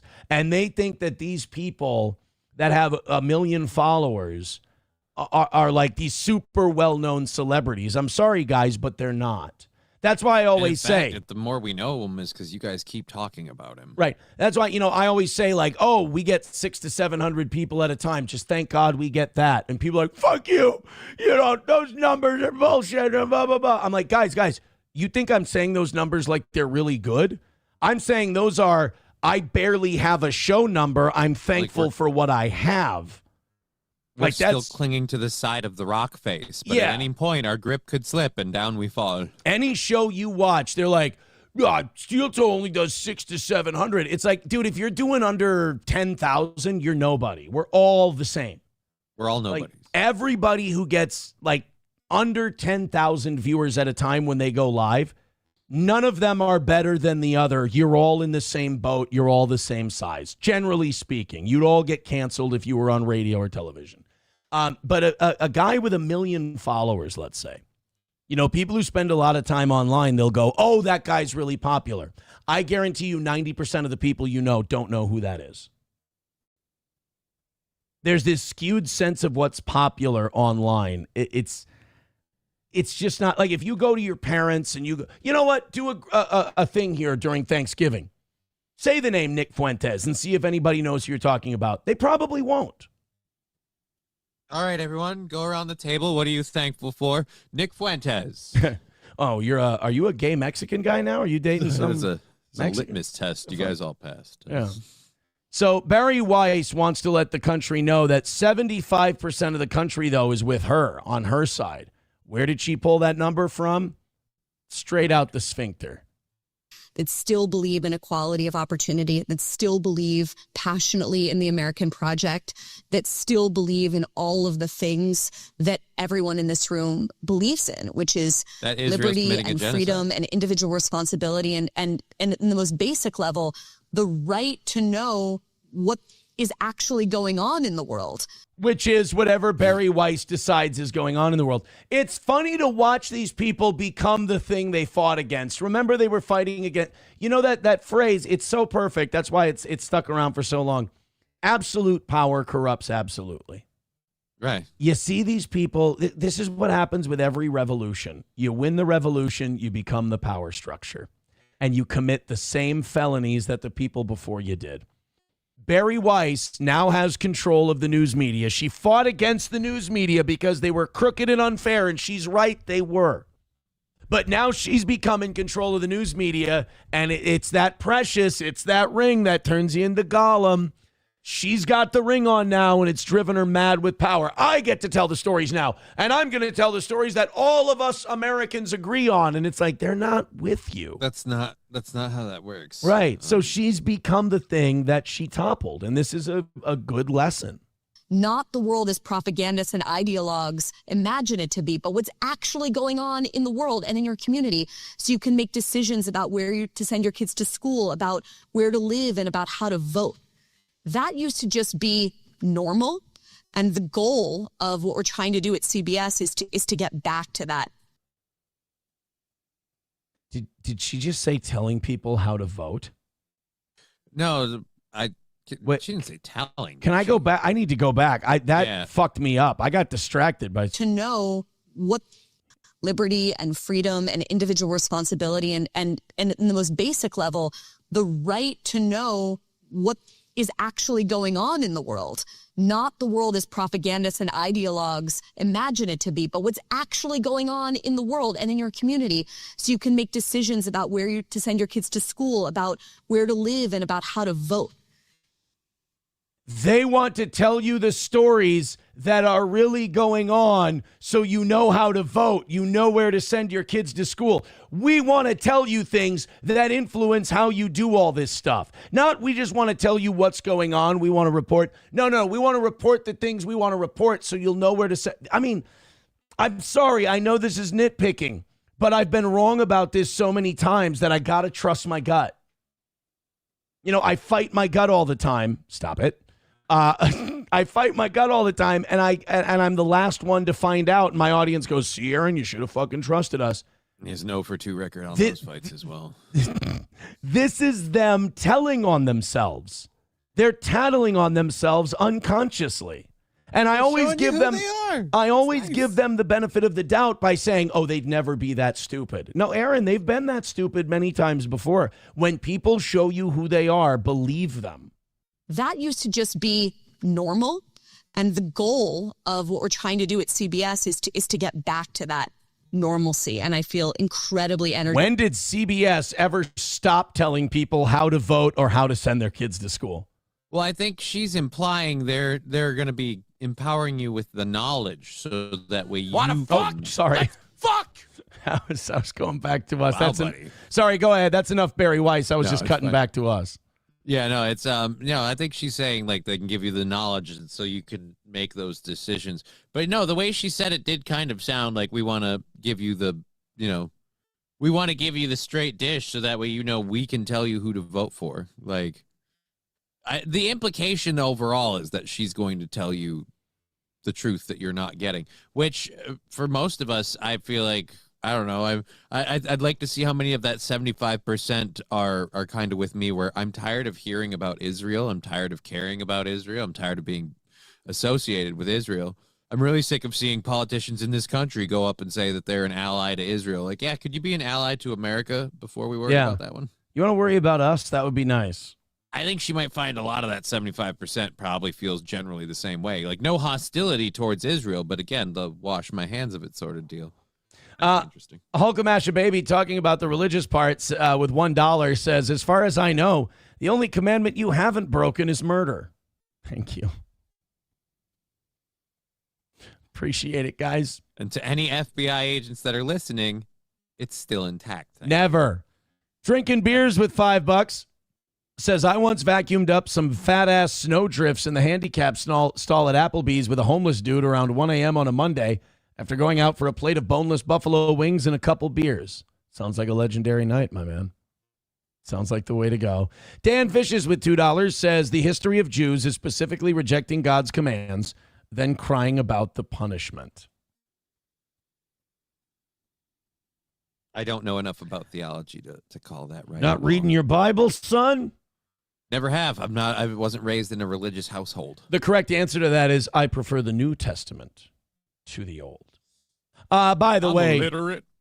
$50 from Walter. Thank you, Walter, for the. As I'm relatively new to the toe, but I've grown to appreciate your smoothness and regularity. Enough about my. Oh, then he does. I was going to make the joke. He goes, like a good bowel movement. Happy anniversary. Thank you for the $50, Walter. And honestly, like probably the nicest way I've been compared to shit in my entire career. Well, not I've certainly seen a diversity of. I was just going to say, not the only time I've been compared to shit, but the nicest time that I've been compared to shit. Sack Johnny Crutches says, what is that clip from? That is from a music video from the band Sabaton. It's called Winged Hussars. It's about the 1690 siege of Vienna. It's a good little ditty. Good song. Tune in to our anniversary. Here's what I'm going to do for the anniversary show on Friday. Oh, okay. By the way, I talked to Oz about this last night. You guys, like in your case, if you're just home, yeah, text me when you want to stop by for a little bit, because we're going to be doing it Rumble Friday style still. But people can just, we'll share stories and stuff. Like, think of some Steel's Toe stories you've got from the last 5 years. There's a few. And then just shoot me a text when you want to come on. I'll shoot you a link. We'll hang out for a little bit, so on and so forth. I'll say the same thing to Matt. I said the same thing to Oz. I think Oz is going to be calling in. I don't know if Matt's going to be Zooming in or what, but that'll be the way we do it. So instead of just setting a specific time, you just go, hey, I'll pop on for a bit. All right. Yeah, sure. Simple enough. And excuse me, that's going to be on Friday. Thank you guys very much. You've been ridiculously, insanely generous today, and I appreciate it. We are 19 memberships away from that 600 number. So I don't want to be arrogant and say, hey, we're going to bang that out by Friday, but I feel pretty good about it. We'll see how close we get today. We are a little down today. Wednesday before things. I get it. I understand. Actually, Rumble going pretty strong. YouTube, actually, we can get up over 600 pretty easy here. If you guys just start hitting like, start hitting follow, start hitting subscribe.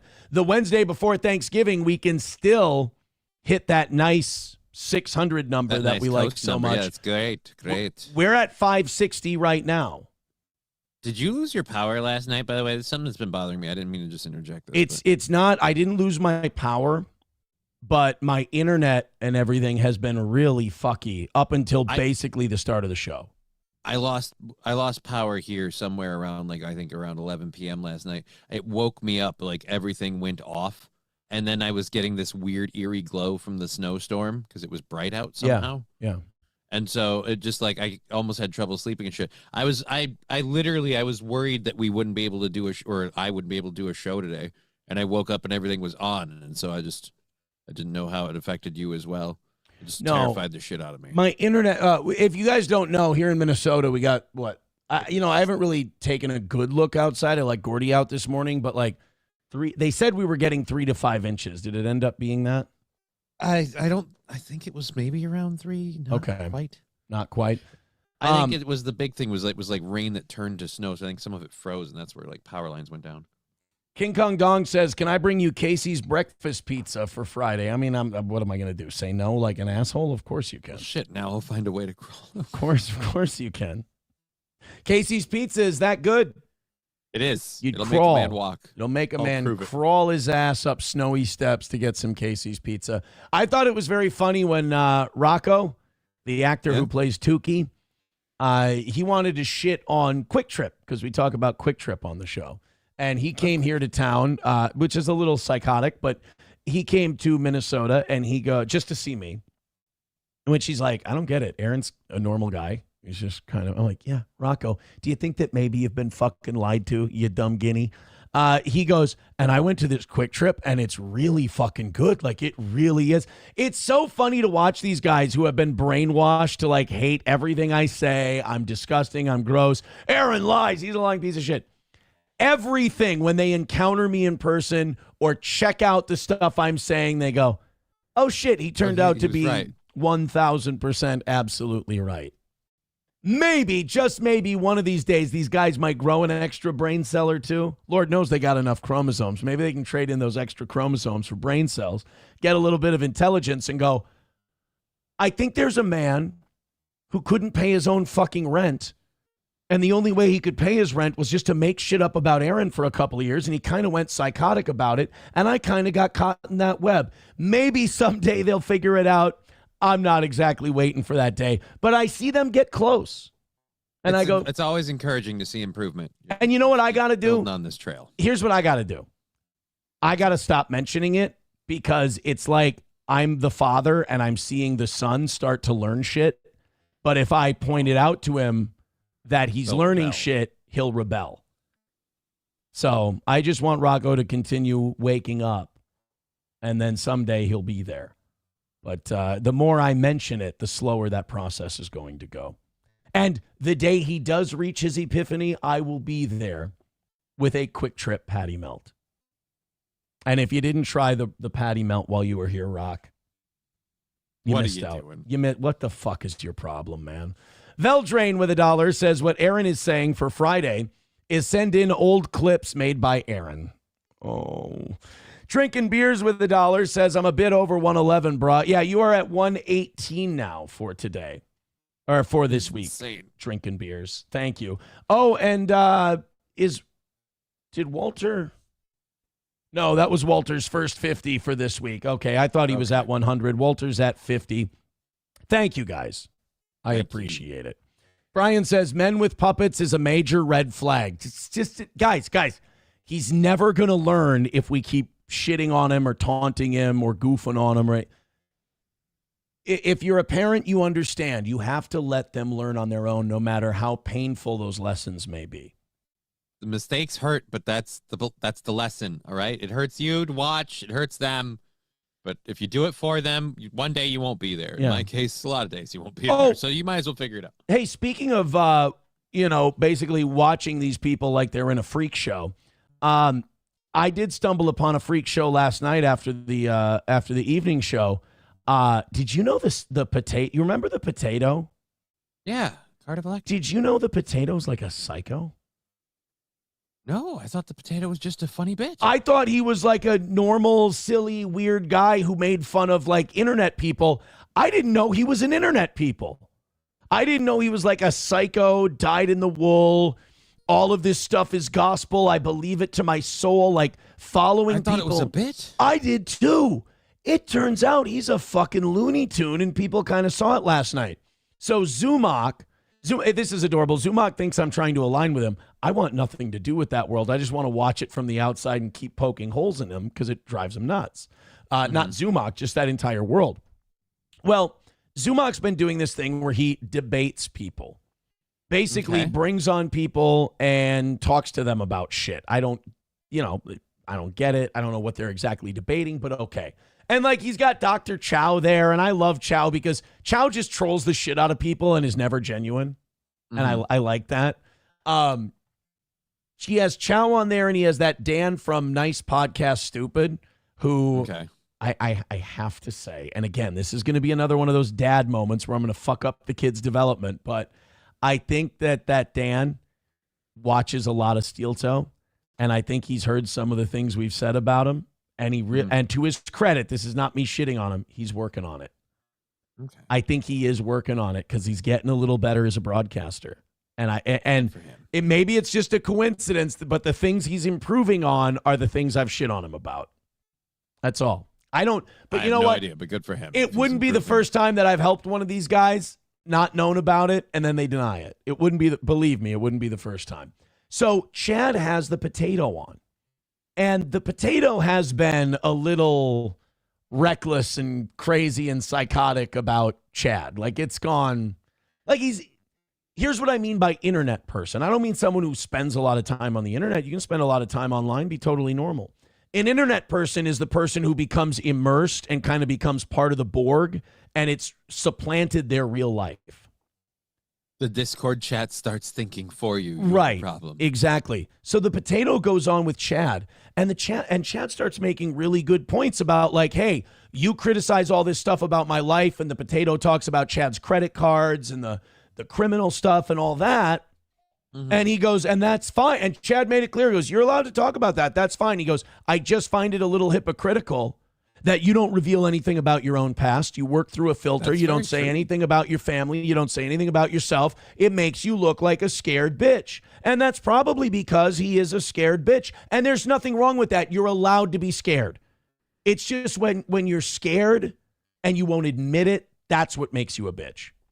And the potato is scared because he's worried if he puts out his real name, where he lives, his family, stuff like that, people in that universe will attack him. Hey, I got news for you.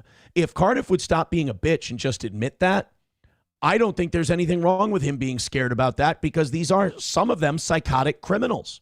Some of these is an issue you could legit worry about. A lot of these people in the audience that he's built for himself have criminal records that include assault, domestic violence. They're not allowed to see their children. I mean, these are psychotic people. So I understand why Cardiff doesn't want to reveal that. But if you're not going to reveal that and then you're going to be obsessed with this Chad Zuma guy in his entire life, it makes you look like a hypocrite, frightened, and a bitch. And I think Cardiff kind of exposed himself as that yesterday.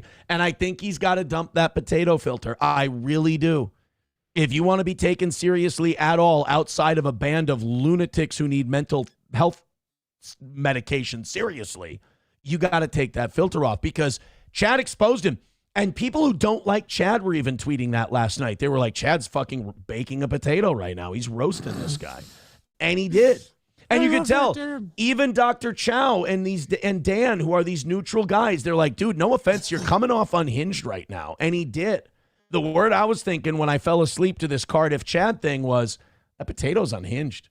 Like again, it's one of these things, the potato, the corn, all of them. It's like, if you use a filter like that, I immediately don't take you seriously. One, that's kind of my overall attitude to VTubers because, I understand anyone who wants to use it like a filter and hide behind a animated persona so that way people can't find you in your real life. Cool. But that does kind of, in my opinion, like you were saying, Chad, that kind of puts you at a disadvantage if you want to actually criticize real people and what's really happening. Unless the whole thing's a bit and a character and you don't want it associated with your real life because it isn't who you are. Yeah. But it sounds like this Cardiff case, it might be a lot more. He just didn't want anyone to see his face. Go watch it. It's on Cardiff's channel. It's on Chad's channel. Go watch it yourself.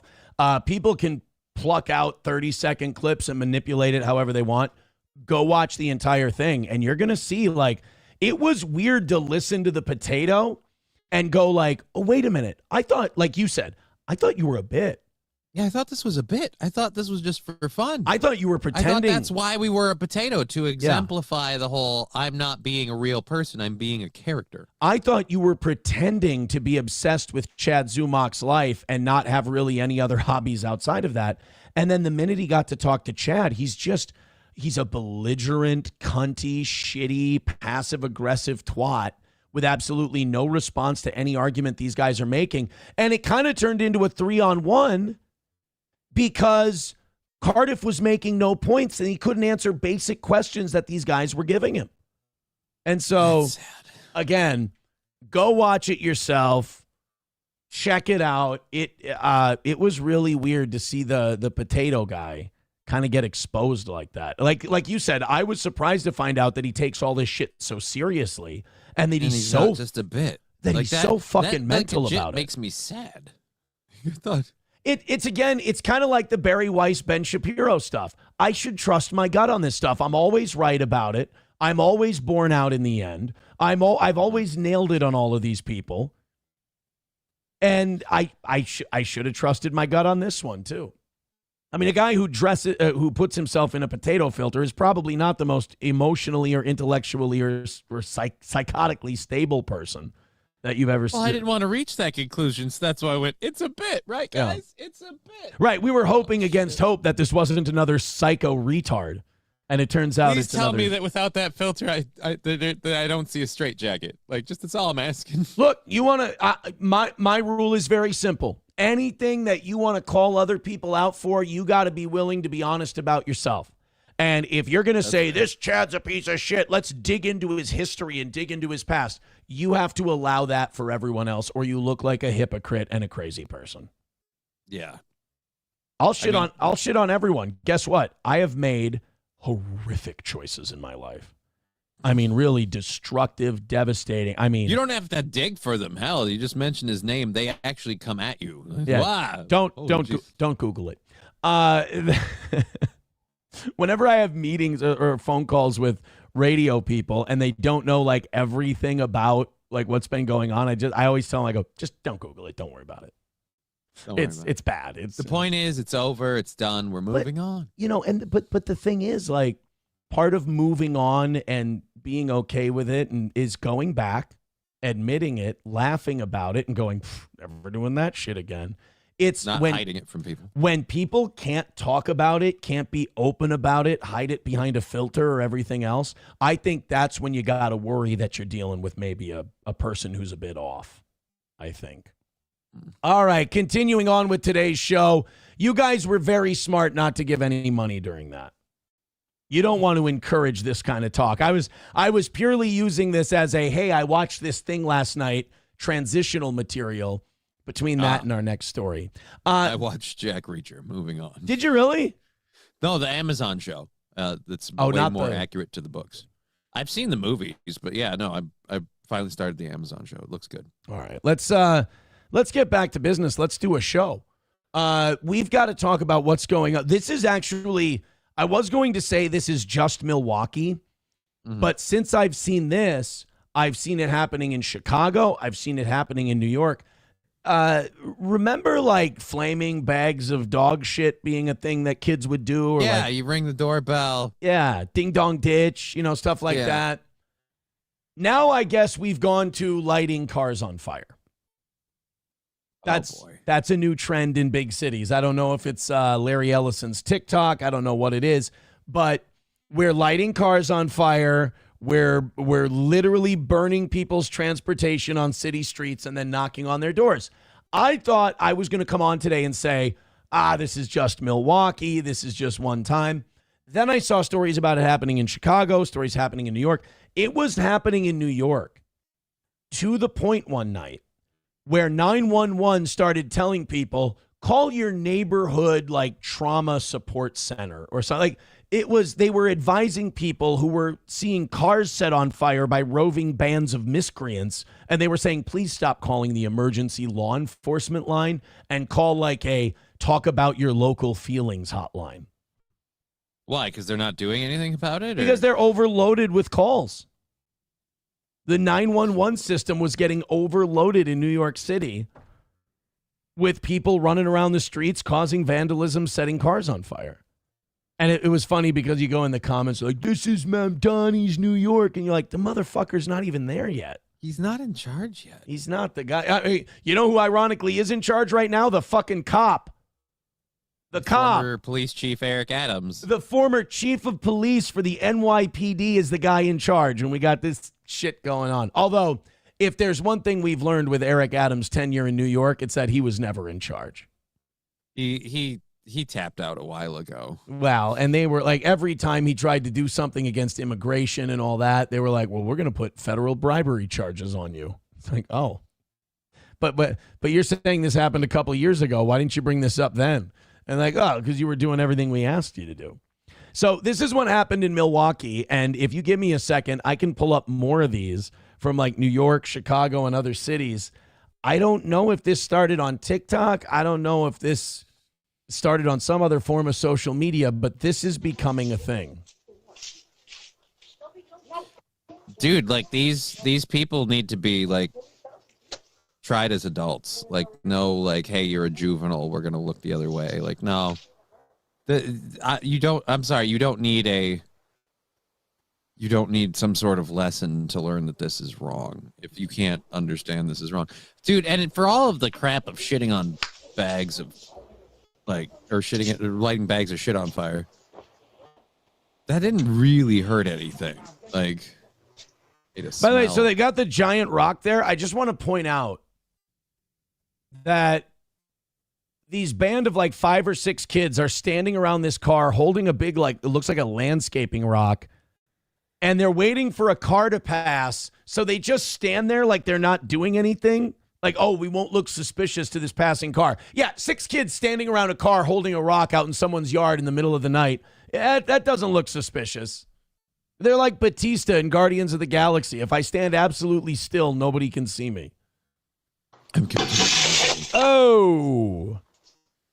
That made a pop. That's an insurance claim right there. Oh, shit. What the heck did they throw? Because it kind of ignited almost immediately. How the fuck did that just ignite right? What the hell? Did he light it? See if he lights that.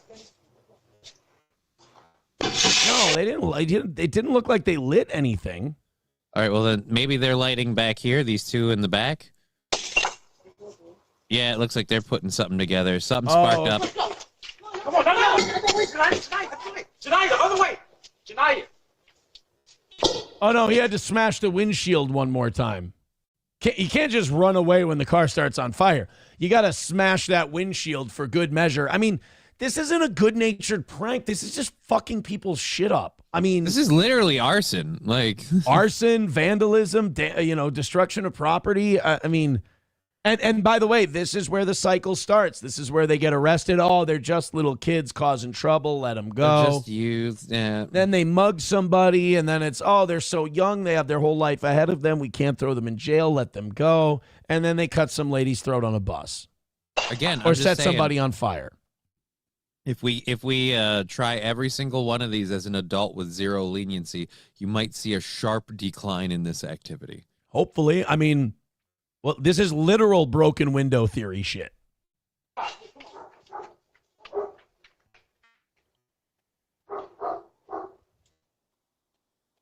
And now their car just on fire.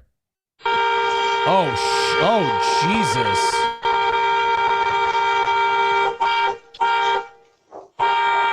So I didn't know people wore robes. By the way, this is some people's dream outside of the car being on fire. Oh, the lady in the robe? Your neighbor comes over in a bathrobe and is just like, hello. And you're like, oh my God, what's she going to do? And she steps off to the side and you're like, ah, motherfucker, that's why you're here. Oh, this is not good. 2 payments left, son of a bitch.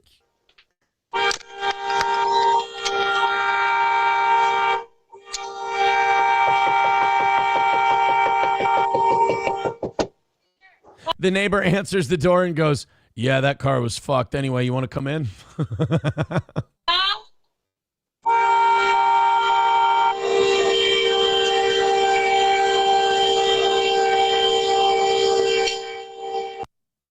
That's a wonderful thing to see in your neighborhood as you wake up to a piercing horn honking in the middle of the night. You look out the window, it's a fucking car on fire like your team just won the Stanley Cup.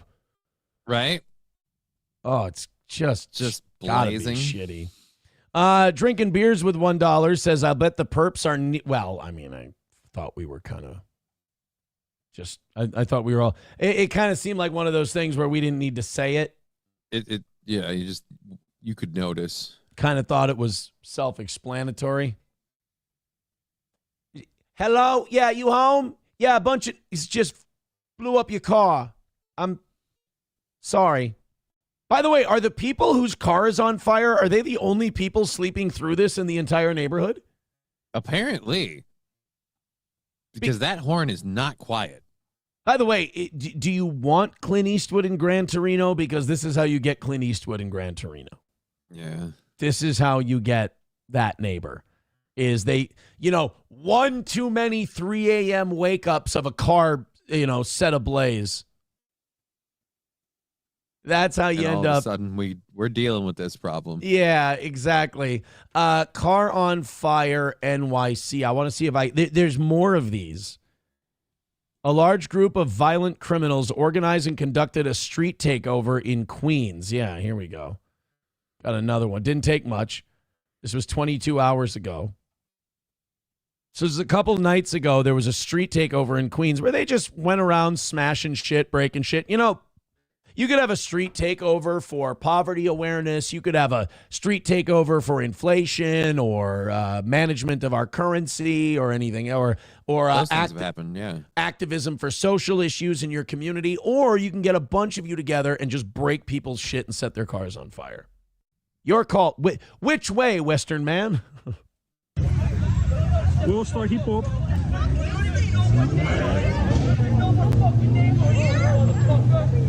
Michael? Oh, shit. And by the way, that this is not the first time this has happened in this neighborhood, and this guy has been walking around his house some nights just praying he can use that bat on somebody. Like this guy is waiting for a reason to go full on to go full on sting on these people. Well, the bat proves exactly why gun control laws aren't the people will always defend themselves if they have to, and if someone wants to attack you, they will. So it's like the whole you know what? It really helps that we cramp down on those so much. I will say I would much rather in a situation like this, I would much rather have a guy go with a bat than a gun. Yeah. Yeah. But I'm just saying in general, it doesn't matter. GTA 6. Jesus. GTA 6. Oh, my God.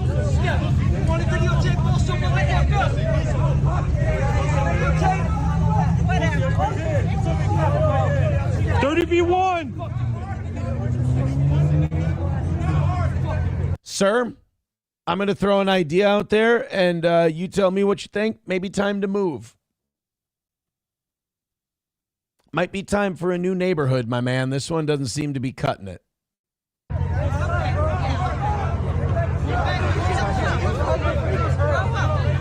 Where are they?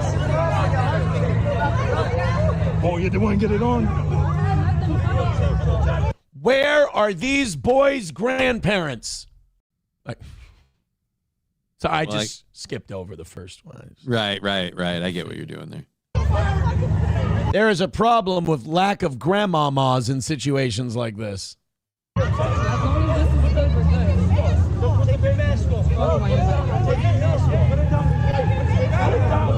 Yo, get him off the property. That's all you.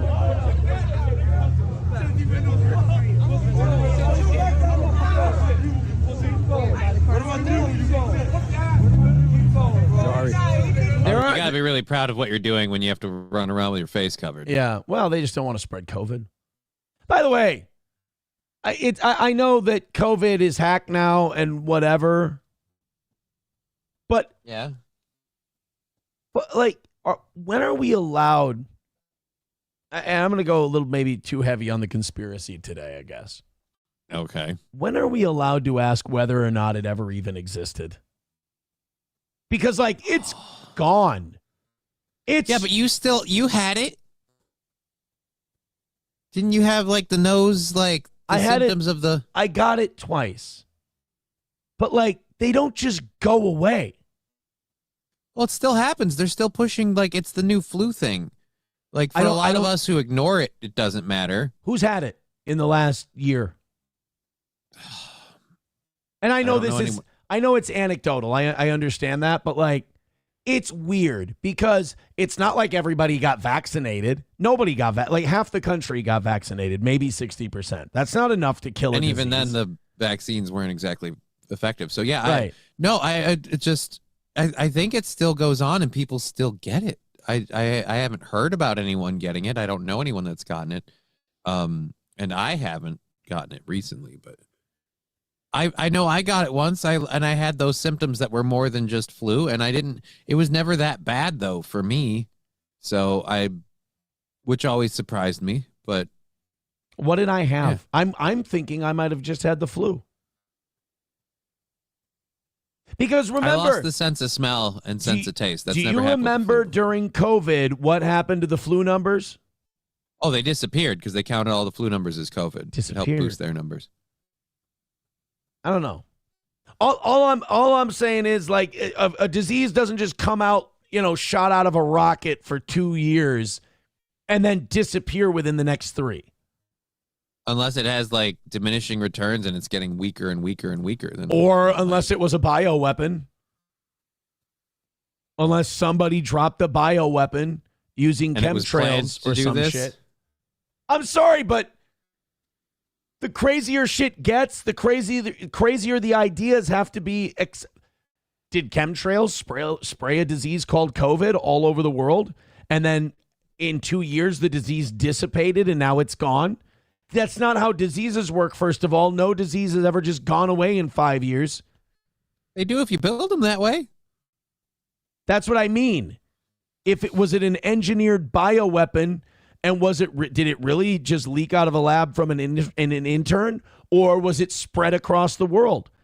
And was it deliberately used to sabotage a strong economy and an uprising in Beijing or Hong Kong or one of those? H1N1, swine flu, bird flu, avian flu, like all of these diseases, they would be heavy in some spots, very light in others. Heavy over here, but it didn't so much hit over here. COVID hit everywhere and seemingly relatively equally. It spread fast. It was remarkable. The Black Death didn't hit that hard across the world. And I understand transportation is different. The world moves differently. But it just seems like it was dispersed one day. It does, doesn't it? Right? See, are you starting to think the way out? Because I feel crazy. I thought that for a while. I feel crazy saying this shit to you. I don't. When I started seeing how they were counting numbers and stuff, I'm like, this thing's being pushed.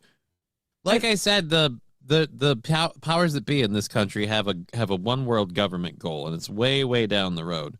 And right now, left and right are just distractions that we use to keep people from paying attention to the destination. That was one of the things they used to soft test us on how well can we lock down people, how well can we upend their lives, how well can we shut down everyone's mom and pop businesses and funnel that money into corporations so you can sit down, shut up, and live in your cubicle, eat the bugs. This is how not a thing COVID is. The CDC hasn't updated anything on COVID on their website since September 5th. 2.5 months. Well, it's so super deadly. Hospitalizations. Okay, check this out. The week of... They haven't released new numbers on COVID since the week of September of 2025. Or the week of September 27th, 2025. So almost 2 months. It's been 2 months since they've released any data. Hospitalization rate per 100,000 people in the population, 1. One per 100,000? Not 1 per 100,000 cases, 1 per 100,000 people in the country. Percentage of all deaths in the U.S. to COVID-19, 0.8%. And I feel like that number is inflated. So I really don't think it's that big a thing. That's probably why you're not hearing about it. You know how many people died? I think it's still happening. It's still out there. You know how many people died of COVID from, let me see here, April of 2024 to now? How many? Weekly death per 100,000 people, 0.1. 0.1. 0.1 person. 0.1 person? Yeah, per 100,000. COVID. Again, like I said, that's That's just, it seems very, very obvious if you have eyes. Like, it was engineered. It was strong at first, but it got weak very quickly, and it gets weaker with every iteration, and it just keeps evolving to be less potent, less of a thing. They don't just fucking disappear. They do when you build them that way. That's what I'm saying. Somebody came and sprayed shit. I'm going to say, there's no, okay, you know the shoving marbles up your ass thing where even if you say 2 + 2 = 4, you look like you're shoving. Nobody believes you because you look. I'm about to look like I'm shoving marbles up my ass because my eyes are this big, my dewlap's hanging out, and I'm screaming at the top of my lungs in an octave I don't usually speak in. They fucking they took a thing over the world and they sprayed it. And it was a disease, and it was a bioweapon, and they set off this basically like this chemtrail bomb. This is my theory. It's probably our last day on YouTube. Hit like, hit follow. By the way, $5.99. Should we watch it in real time? Yeah, we're right there. Come on, $600. Oh, $5.99. $5.95. Hit like. You love what I'm saying. Hit like. Do the thing, YouTube. They took a thing. And they flew the things over places and they dropped it without us knowing. And it had like a 2-year shelf life because it wasn't the vaccines because nobody got vaccinated. And the vaccines themselves can continually prove that they didn't work. Right. Limited efficacy. So it was a bioweapon. Yeah. We got nuked by a disease. Somebody tell me I'm right or wrong because I feel crazy. I mean, you shouldn't feel crazy. This is the first disease I've seen where the weak and the infirm tend to actually, get through it, whereas the healthy people develop blood clots and die. Like, it's killing out the strongest among us, leaving the herd as weak as possible. Do you remember what RFK Jr. said about COVID? What did he say about COVID? I can just bring. It's better to hear it from him. Yeah, let's just hear it from his voice. You want to just hear incredibly uncomfortable voice. You want to just hear it? You don't remember what RFK Jr. said about what he noticed about how COVID might have been engineered to attack the strongest individuals in society? Hold on, RFK Jr. COVID. Just I don't want to tell you what I'm totally typing. Yeah, don't spoil it for me. Jake Shields. Jake Shields is kind of a clown, by the way. I'm not a big Jake Shields guy. He seems like an edgelord.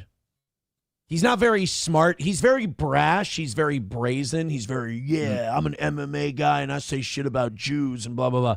But like when he argues, he's not very bright. Like he doesn't have a lot of it's very trolly rather than like fact-based. He was on Piers Morgan. If you want to watch clips of this, by the way, of Piers Morgan's episode. I was vacuuming and dusting yesterday, and I turned on Piers Morgan's show while I was vacuuming and dusting. Dude, it was insane. It was, you're not going to learn anything from it. There's nothing of nutritional, intellectual news value in it, but guys were screaming at each other, and you ready for the lineup? Ooh. I'll give you 2 names that were in it because the other 2 are kind of inconsequential. Jake Shields, who's like a Holocaust-denying edgelord MMA guy. Mm-hmm. And one of my favorite. I'm going to give you 5 guesses on this. He is one of my favorite guys to watch because he's out of his fucking mind and he never shuts up. Oh, shit. And I don't agree with him on anything, but I love him. He's out of his fucking gourd. Well, that takes Ben Shapiro and the owner of the Babylon Bee out. Was it the owner of the Babylon Bee? That guy? Nope, that's one guess. That's one guess. I want to see if you get it before the chat does. Oh, fuck. He's one of my favorite fucking guys. I love him. Well, it's obviously not Destiny. Destiny, that's 2 guesses. Nope. Fuck. Got to throw out names. We're on the air. I'm trying to think of Don't try to be right. Just throw out names. Nick Fuentes? Nope. I kind of like Nick Fuentes. Yeah, I don't know where to land on this that. Other guy, like I can't stand him, but I love him. He's the greatest. Owen Benjamin. I know that. Nope, not Owen Benjamin. What was the Alex Jones's guy that he fired? Owen Schroyer? Owen Schroyer. You're gonna hate yourself when I tell you. You're gonna hate yourself because you'll be like, I knew it. And a couple people in the chat already got it. Ooh. I'll give you a hint. America's Rabbi. Oh, Shmuley. Shmuley. Yeah, Rabbi excuse me, not Shmuley. Okay. Rabbi Shmuley. Jake Shields and Rabbi Shmuley were on Piers Morgan yesterday. Oh, dear Lord. And you could not understand a word anybody was saying because they are screaming at each other. Do you want to see some of that a little bit later today?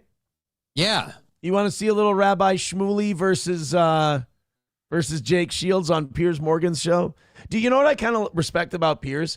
Is he never says, like, my show's for, like, getting to the truth of things and the news and everything else. He runs like a Jerry Springer politics He's got internet hot dish. That's what it is. Yeah. First, I want to show you the RFK Jr. COVID thing since we were talking about COVID. RFK Jr. had a very hot take on COVID a few years ago. And we need to talk about bioweapons. I know a lot now about bioweapons because I've been doing a book on it for the past 2.5 years, and you know, the technology that we now have to develop these microbes, we've put hundreds of millions of dollars into ethnically targeted microbes. The Chinese have done the same thing. In fact, COVID-19, there's an argument that it is ethnically targeted. COVID-19 attacks certain races disproportionately. My favorite thing about this video will always be how slowly horrified this guy gets. The races that are most immune to COVID-19 are because of the structure of the genetic structure, genetic differentials among different races of the receptors of the ACE2 receptor. COVID-19 is targeted to attack Caucasians and black people. The people who are most immune are Ashkenazi Jews and Chinese. Oh, ain't that a coinkydink? Ain't that about a bitch? Ain't that a shame? So whites and blacks, most hit by COVID. The Chinese and Ashkenazi Jews, they get a free pass. Interesting. I thought it was more broad spectrum malicious than that. Never mind. Not a bioweapon at all. Not a bioweapon that was released on the world and has dissipated since. Totally organic disease that occurs naturally.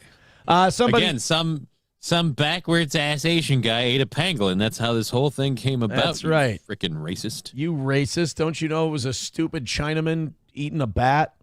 You fucking bigot. Somebody, too, with $1 says, what is COVID? Also, don't forget your COVID vax. Yes, of course not. Yeah. Balls Deep with a gifted membership over on YouTube. Thank you very much. We're 19 memberships away from 600 memberships on Rumble also. So thank you guys very, very much. Let's do... I want to play you some of this Jake Shields, Rabbi Shmuley stuff because this is just fun. Well, the last time I checked in with Rabbi Shmuley was that very cringe video with his daughter. And yeah, well, I feel bad for that lady. But last I heard, he just wasn't paying his cleaning bills. So now he's losing his shit with does he think he's going to change the Holocaust denier's mind if he yells at him enough? Like, what's the deal? Yeah, exactly. Oh, did you watch the episode? You didn't. I'm guessing you watched the whole thing. I don't think anyone's changing their mind. You're still going to be a Jew. He's still going to think a bunch of you guys didn't burn in the Holocaust. It's just going to be the way of it. So I don't know who all these guys are. I know that this guy right here is a radio guy. His name's Ben Ferguson, and he's been a neocon since I was in high school. Rabbi Shmuley is the fucking king. He's the man. By the way, I want Rabbi Shmuley to sit down at the Jewish Leadership Conference with Ben Shapiro. And I want to see Ben get uncomfortable because Ben's the kind of guy who likes to be sneaky Jewish and like impart propaganda onto people while pretending it's just conservative values. Whereas Rabbi Shmuley's like, here's what I like and respect about Shmuley. He's like, fucking Jews are the best. Jews fucking rule. Don't ever say anything bad about Jews or I'll call you a fuck. He's up front with his shit. he doubles down on his Jewishness. There's nothing sneaky about it. You know what you're getting when you see the guy. Rabbi Shmuley will tell you right to your face that Jews are better than you, and if you dare criticize them, he will paint you as a racist and hate you forever. I respect that about Rabbi Shmuley. I don't know who this guy is, I'll admit. I have no idea who this guy is. He got really upset during this because he thought everyone was being stupid. Jake Shields is kind of a troll, so he likes when this shit goes bonkers. And Rabbi Shmuley, I don't think he hears anything but his own voice in his head. So they start talking about Nick Fuentes, and that's what this whole debate was about. The whole debate was about Nick Fuentes and his rise, and is it good for Republicans? Because all these guys are on the right in one form or another, but the two guys on the end don't agree with the two guys in the middle. So it's kind of one of these Civil War episodes that Piers is having, and they want to talk about Nick Fuentes. So Jake Shields starts getting into the Holocaust. And Rabbi Shmuley. I saw the shirt, and I knew you're gonna like, dude. Yeah. He's literally wearing a banner that's going, "Look, I just don't trust Israel." Right. So he's going to start talking about the Holocaust, and I don't know if you guys know this, but Rabbi Shmuley had a medical procedure done when he was very young. That if you even mention the Holocaust, he has to start shouting at you. It's not, don't blame him for it and don't hold him responsible. It's a medical condition that he has that if you say Holocaust, he has to start screaming. They claim they were burning bodies in 10 minutes. It takes 90 minutes to burn a body now, so there's a little bit of validity to that argument. Nick was nice. Well, you're denying this. First of all, I got to call this out because you got to be fair. The people are like, they couldn't have killed 6 million Jews because they couldn't have burned that many bodies. They didn't burn all the bodies. A lot of them were like gassed and then just covered in lime, thrown in a hole. Yeah, they made shitloads of mass graves with thousands and thousands of Jews in each mass grave. So that, you know, people try to do their Holocaust denial where they're like, oh, well, they couldn't have burned that many corpses. No, you're right. I don't think anybody should try to argue that 6 million Jews were burned in ovens. That never happened. That's true. Because a lot of the Jews in the Holocaust were just thrown in mass graves. I mean, which is probably, you could argue that's more degrading than being cremated and burned. Gassed, bullet execution. Let's be clear about one thing. Germany tried a diversified approach to exterminating the Jews. They didn't put all their eggs in one basket. They started killing with bullets, and Heinrich Himmler said, this is a woefully inefficient way to do this. We're going to run out of ammunition. We need that for the Western Front. And this really nice American family will sell us this Zyklon B for cheap. And then their offspring became presidents. All right, let's sorry. They literally went, let's use Jews to learn other ways to just flat out kill people. Yes. To see what we can do that's maybe more effective. So Jake Shields is going to start talking about the Holocaust, and I'm going to let most of this play because my commentary cannot make better the madness that Jake Shields and Rabbi Shmuley are about to cause. 6 million Jews died in the Holocaust. Are you denying this? I'm just saying. It doesn't match up with the furnaces. I don't know. I'm not making a comment on that. I'm saying there's some holes. Well, in it. This is where I don't take Jake Shields seriously because you can see he's smirking. He's just trying to do a bit with the Holocaust, and it's like, dude, don't be a fucking troll. Just say what you want to say. And all these guys are calling him out. Like even Ben Ferguson's like, there were mass graves, and then Piers Morgan's like, are you saying they didn't kill 6 million? And he's going, he's doing the white girl thing. I'm just saying that the ovens doesn't make sense. It's like, yeah, but that's kind of what you're saying, though, yeah. Is that... Here's what I want. I want one of these guys who wears the backwards hat like he's 15 years old and is an MMA guy and is so fucking badass. I want one of these badasses to have the fucking balls to say what they say. Are you saying that the Holocaust didn't happen or that they didn't kill 6 million? Then fucking say it. And if you do think that 6 million were killed, stop with the goofy fucking edgelord trolling shit.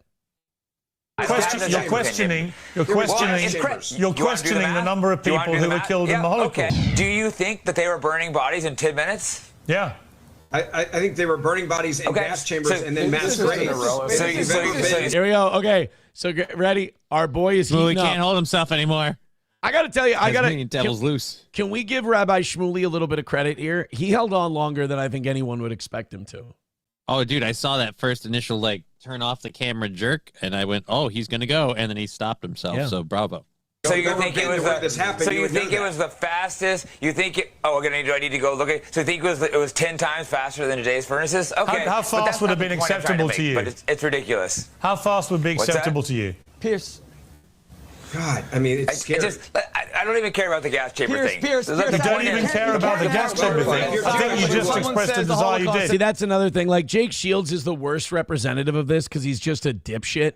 It's like, as soon as you push back on him, I don't even care. I don't even care about the gas chamber thing. Yeah, like, let's say you're right. Let's say you can't burn a body in 10 minutes. Okay, what the fuck did you just accomplish, retard? Other than making everyone who now Piers and Rabbi Shmuley have now made you a representative of this side. This is a get off my side guy. And him doing this and he'd be like, I'm such a funny troll. It's like, no, sorry, dude. You just look like a retard. You're just a douche canoe with a backwards baseball cap. Yeah, you brought up the cremation. And then they go, well, wait a minute. Let us push back on it. Actually, I don't even care about it. It's like, all right, white girl. If you were Jewish, you would. I will let Rabbi Shmuley respond to that point. Bodies that fast. By the way, I'm going to stop pausing now. I want to point out that Piers Morgan is a brilliant host who knows exactly how to do this shit because he could have picked anyone else to speak next and respond to what Jake Shields is saying. But he picked the guy that's jumping out of his seat. Bravo, sir. Piers has had Rabbi Shmuley on before. This is like a pitching coach knowing to go to the right-hander in the bullpen. He came right out to the mound. He's like, Rabbi Shmuley, I need you next. This will be good for views.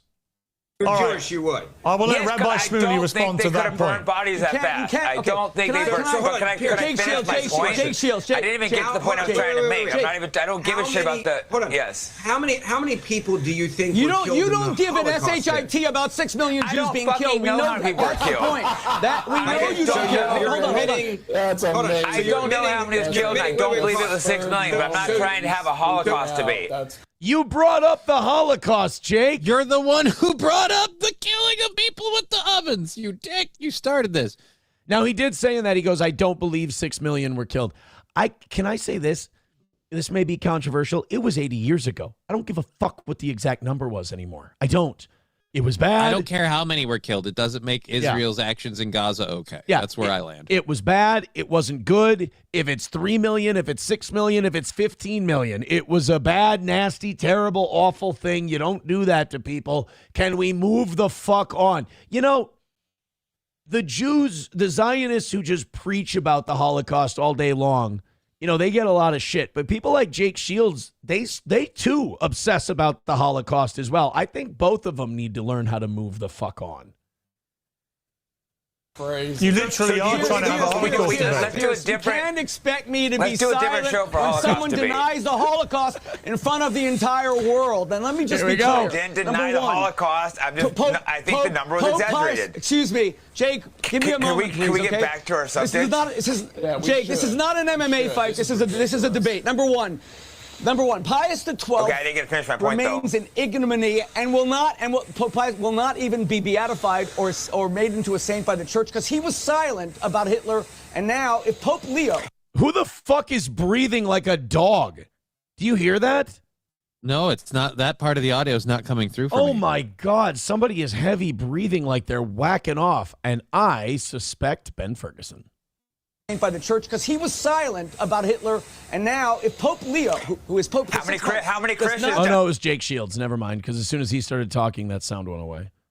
And by the way, his fucking smirk. The thing that annoys me most about Jake is just the fucking smirk. Like, just a cunt. How many Christians died? Against Candace Owens, who's a Catholic. How many Christians died in World War II? He will immeasurably undermine his moral stance. That's number one. Number two, the utter lies. I love how Shmuley tries to manipulate the fucking Pope into saying something about Nick Fuentes.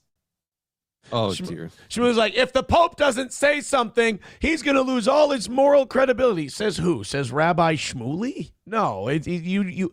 First of all, I would be really disappointed in the Pope if he lowered himself to comment on Nick Fuentes. Like, this guy's the representative of God on earth for Catholics. We're not going to, I don't want my Pope talking about Nick Fuentes. I'm sorry. and the ignorance of people like Jake Shields. Jake Shields doesn't know anything. If I ask him the names of Treblinka, Majdanek, Grossrosen, Bergen-Belsen, yeah, I know all those. Stop on the every furnaces. Single one, they keep jumping numbers down. Jake, forget.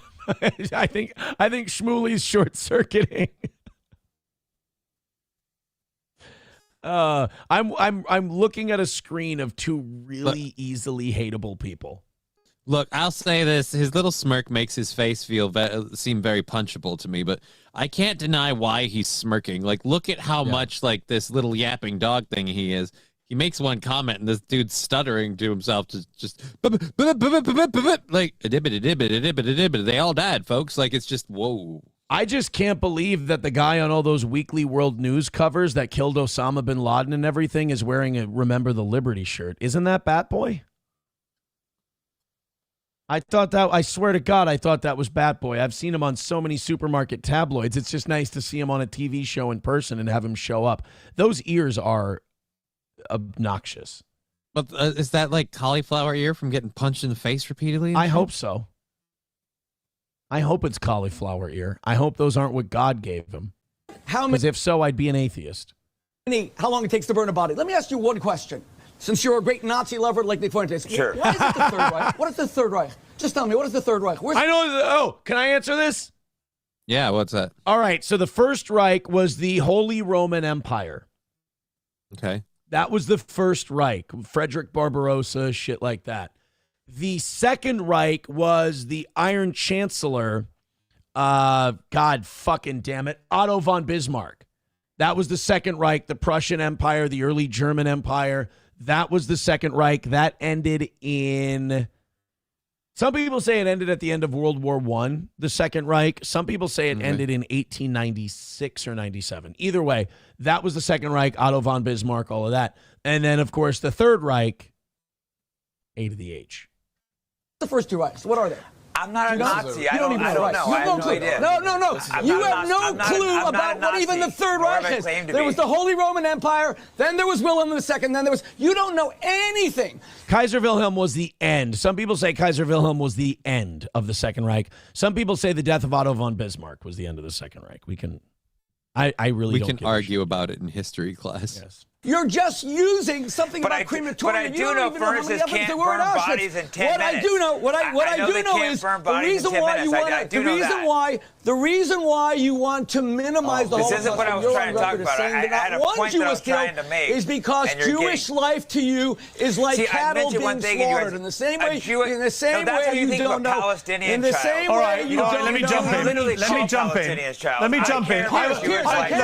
And by the way, I have to point out, this was one of the more conservative exchanges during this 55-minute, 1 hour episode of Piers Morgan. I do find it like ironic the minute that he starts going, look, I was talking about like, so the way that we're killing Palestinian children and the death of a Palestinian child, like I guess his overarching point was somehow going to get to Palestine. Yeah, somehow. And all of a sudden, Piers Morgan's like, all right, let's I've got to put a stop to this now before we stop. Piers did. There were a few times where Piers was like, nobody's going to listen to this. Nobody's going to listen to this if you keep interrupting each other. This guy on the end here, he's one of those guys who he believes in what he's saying. He's really genuine, whereas Jake Shields is a retard. This guy was genuine, and you could tell that he was getting really frustrated by this whole thing because he wanted to come on. His eyes have been closed the whole time, so he's either taking a nap or he's pissed. He wanted to come on and debate and discuss and all of this, and Piers Morgan's like, that's not what we do here. We scream at each other. This is a clown car. Yeah. Welcome to I'm jumping in. All right, Rabbi Shmuley. Rabbi Shmuley, let me speak. I would say this, Jake Shields. Hang on. You say you don't want to talk about the Holocaust, and yet you're the one that brought it up. Yep. You're the one questioning the number of people who were killed. That is deeply offensive. You brought it. That is deeply offensive to Jewish people. Well, no, I read you some quotes by Fuentes. Right, but you say you don't want to talk about it, and then you say something that you have no basis for your argument. You have no basis to justify your argument. So that was, I mean, that's like a 4 or 5 minute.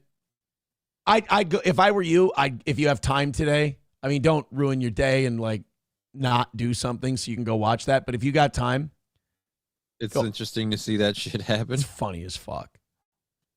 Oh, It was really the best funny. part is it's a completely stupid argument because, like we just said, it's not like furnaces were the only method. So there's really no reason to have this conversation. It doesn't really matter at this point. Right. Yeah, they didn't burn. No, nobody's trying to say they burned 6 million Jews in ovens. That would be impossible. A lot of them, they just dug a hole and dumped them in. You know, and like you said, you know, lime, acid, and shit like that. I mean, they were. One thing you got to give it to the Germans on, they were creative in how they killed and got rid of people. Everything from malnutrition to fucking medical malpractice. They did the whole thing. Trucker 18-wheeler with $1 says, did you see that Chuck Schumer wants a bill to condemn Nick in the Senate? That's just going to make him more influential, guys. Honky with $1 says, time to admit that COVID was only a pandemic on mass media. Its effect on society was creating millions of hypochondriacs and Don Quixotes who panicked whenever someone sniffled next to them. Well, that's not all. I mean, it destroyed businesses. Yeah. It ruined like family businesses and literally funneled money to large corporations and big box stores. Nomo with $2 says, you want the next manufactured pandemic, check out Exercise Pegasus, which will target children. Yeah, they're having like mock pandemic drills in the UK. Oh, dear. Shit like that, it's really weird. Joey Caravello with $2 says, Rabbi Shmuley smells buttocks. That's an allegation. Just an allegation. Joey Caravello with another $2 says we should round up all the Jewish leaders and collaborators and place them in camps. That's a quote from Bobby Fischer, smartest man. I don't think Bobby Fischer said that. I don't know. I'm not going to say he did. $5 from Gray Duckling. Gray Duckling says the guy on the right is a mix between Rosie O'Donnell and Leonard from Big Bang Theory. Oh, the guy on the way end, the right there. Yeah. I get it. I see it. Joey Caravello with $2 says, Aaron, I would love to make an album with you and Johnny. We can do covers of 30 Point Buck and songs of that nature. You know, Johnny's schedule might be less busy than mine. He should probably do it. Seems like you're pawning this off on me. I don't know that I want to necessarily do it. No, I don't think I'm the selling point. I just want to give you the opportunity. I don't want to steal the spotlight or anything like that. I think you should be the one who does it. Oh, wow. Do me a favor. Thank you. Yeah, I just wanted to help out a little bit. All right, still just 19 memberships away from 600 today. Thank you guys so much. If you're just joining us, this is our last show of the week until Friday, so we're going to take Thanksgiving off. And then Friday, we're going to do a Rumble Friday kind of a show, but it's going to be our 5th anniversary of leaving radio. So join us for that. Oz will be here. Matt will be here. Johnny will stop by. It's going to be a lot of fun. Real quick, we already hit 600, didn't we? I was just going to say 612 right now. Checking out the toe, but we already hit the 600, so thank you very much.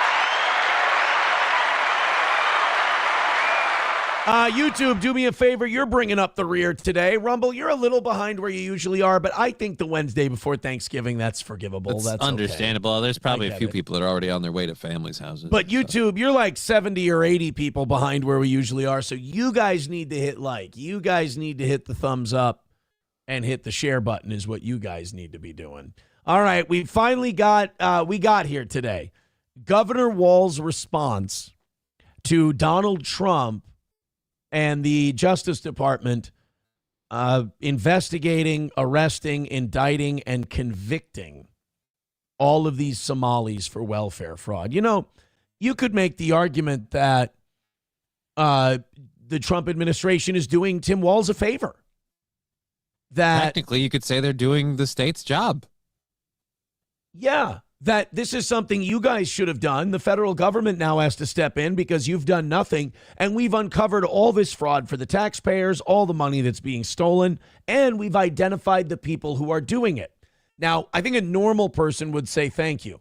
The problem is Tim Walz needs Somali votes. You can't win in Minnesota if you're a Democrat by appealing to working people and farmers and shit like that because you've basically poo-pooed them and lost them. So now we have Somalis ripping off the federal government for billions of dollars through services never rendered and payments made out. So dozens And dozens of Somalis are being arrested. And then we're looking into where that money's been going. It's been going back to Somalia. Al-Shabaab gets a hold of it. It's funding terrorism. It's nasty business. So you would think Tim Walz would respond to this by going, look, I don't like President Trump. We disagree on a lot. We campaigned against each other. But we're working together, the states and the federal government, to make sure that this kind of fraud never happens and that our communities can be safe. And also, you could also make the point, you could say, and you know something? The Somali community deserves better. We need to weed out these bad apples from this community so it doesn't reflect Somalis as a whole. You know, I feel like that's what a leader would say. That would be a needle-threading way to handle it. Now let's see. Now that's how a leader would handle it. Let's see how Governor Tim Walz handled it. It's not helpful where the president went beyond fraud and decided to, again, target an entire community, try and extrapolate from this people who are here legally, fleeing civil war, living in Minnesota. That's not helpful. At the same time, remember, it was this administration that cut our anti-terrorism dollars, our anti-fraud stuff on the federal level. So anti-fraud stuff. Where can I Google that? Where can I look up? That sounds very vague. Yeah, anti-fraud stuff. Is that like a line item on a budget somewhere? It just says anti-fraud stuff. Now, that doesn't make any sense. The government cut anti-fraud funding, but yet was able to find a shitload of fraud here in Minnesota. That actually makes you look worse. Yeah. Because even with less resources, you still stuck out. Look, I'm not buying this. I'm buying it that Tim Walz knew this was going on. I mean, my God, Keith Ellison has been, we figured out he's been at numerous functions, numerous events with some of the people who have been indicted in the Feeding Our Future scandal. I mean, they've known these people. In my opinion, he had something to do with it. He so? knew about it. Ellison in my or opinion, Walz? Ellison or Walz? Ellison, for sure. Okay. I would believe, again, this is entirely out of my ass, my opinion, but I'd believe Walz would be culpable only if he was using it to raise money for, like, the VP run stuff back then. Yeah. But the thing is, too, with this is, like, the Trump administration cut these funds. This fraud stuff's been going on before your administration and before the Trump's administration got back in. This has been happening under Biden and under other people as well. It's been going on for like fucking at least 5-6 years. That's just it. And so you can't tell me that you guys didn't. Either you had an idea that something might be going on and you didn't look into it, which means you didn't do your job, or you knew it was going on and you allowed it because you didn't want to attack that community because A, they've been filing lawsuits calling the government Islamophobic every time they try to look into it, and B, they support you politically, so you need their votes. Either one is bad. I don't know which one is worse, but there is absolutely no playing out of this fraud situation that makes the state of Minnesota not look incompetent. And like you said, this is the Dayton administration and the Walz administration. It's both of them.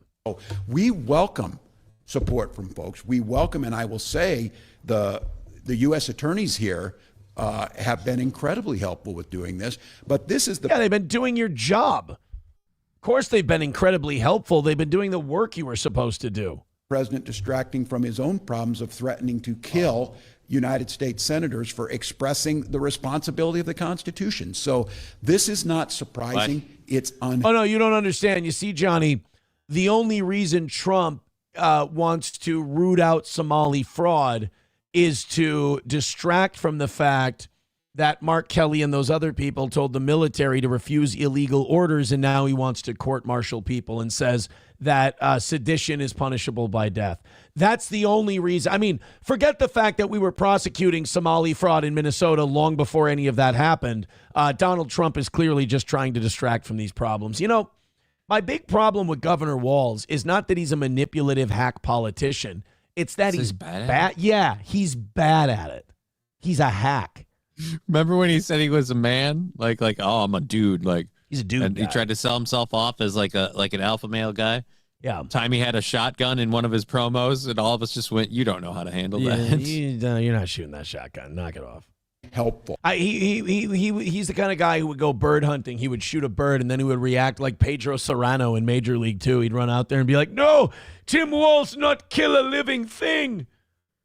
But what I would say is that if the president wants to help us, the only thing Tim Walz can kill is a budget surplus.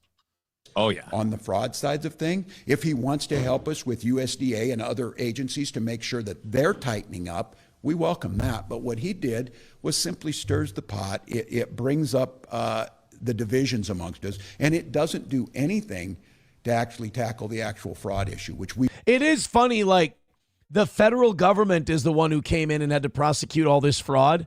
And then the state of Minnesota is like, we'll chip in, we'll help. And then the first opportunity we get to help is some crazy liberal judge overturning a lawful conviction of a Somali committing fraud in Minnesota. I was about to say, we're overturning the convictions here in Minnesota. And then he's all like, look, if they want to tighten things up, we welcome the help. It's like, if you do your job, they wouldn't have needed to. Yeah. Like, this is my whole, like, for everyone's like, he's doing this, he's stirring the pot, he's being racist. And I'm like, stop hating the guy doing that and start hating the people that left that door so wide open. That guy could easily walk through it. Yeah. Because that's a big guy. He shouldn't fit through the door. But he does because you guys left it open so much. So The guy- just fucking eat a dick. The guy's name, the prosecutor in this whole thing, the federal prosecutor, it's like Joe Armstrong or something. I know that's not his actual name.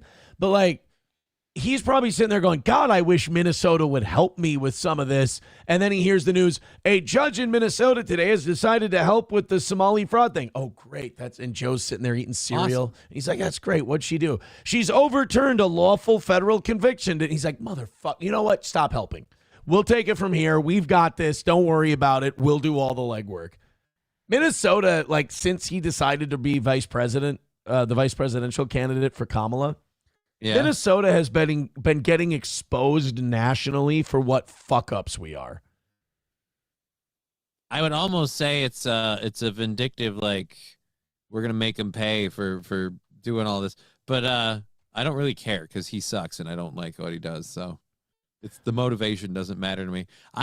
For anyone that's lived here, we've known this for a while. Yeah. So it's fun for everyone else on the national scale to see it. So, to quote Borat, it is not fun for me.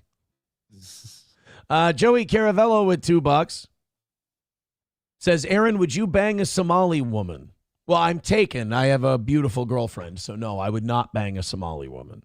Theoretically, have I ever found one attractive enough where if I were someone else, I would...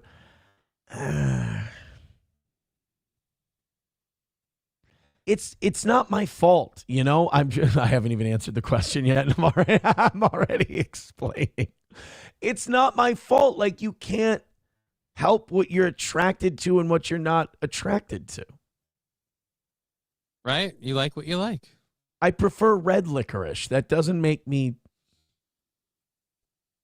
You get the idea. Balls Deep gifting a membership. Thank you, Balls Deep. Let's give him his drop. There's so many Somalians in this bitch. I appreciate it. Joey Caravello with another $2 says, Johnny, do you ever put on Eat, Pray, Love and have a good cry? Johnny? Nope, never seen the movie.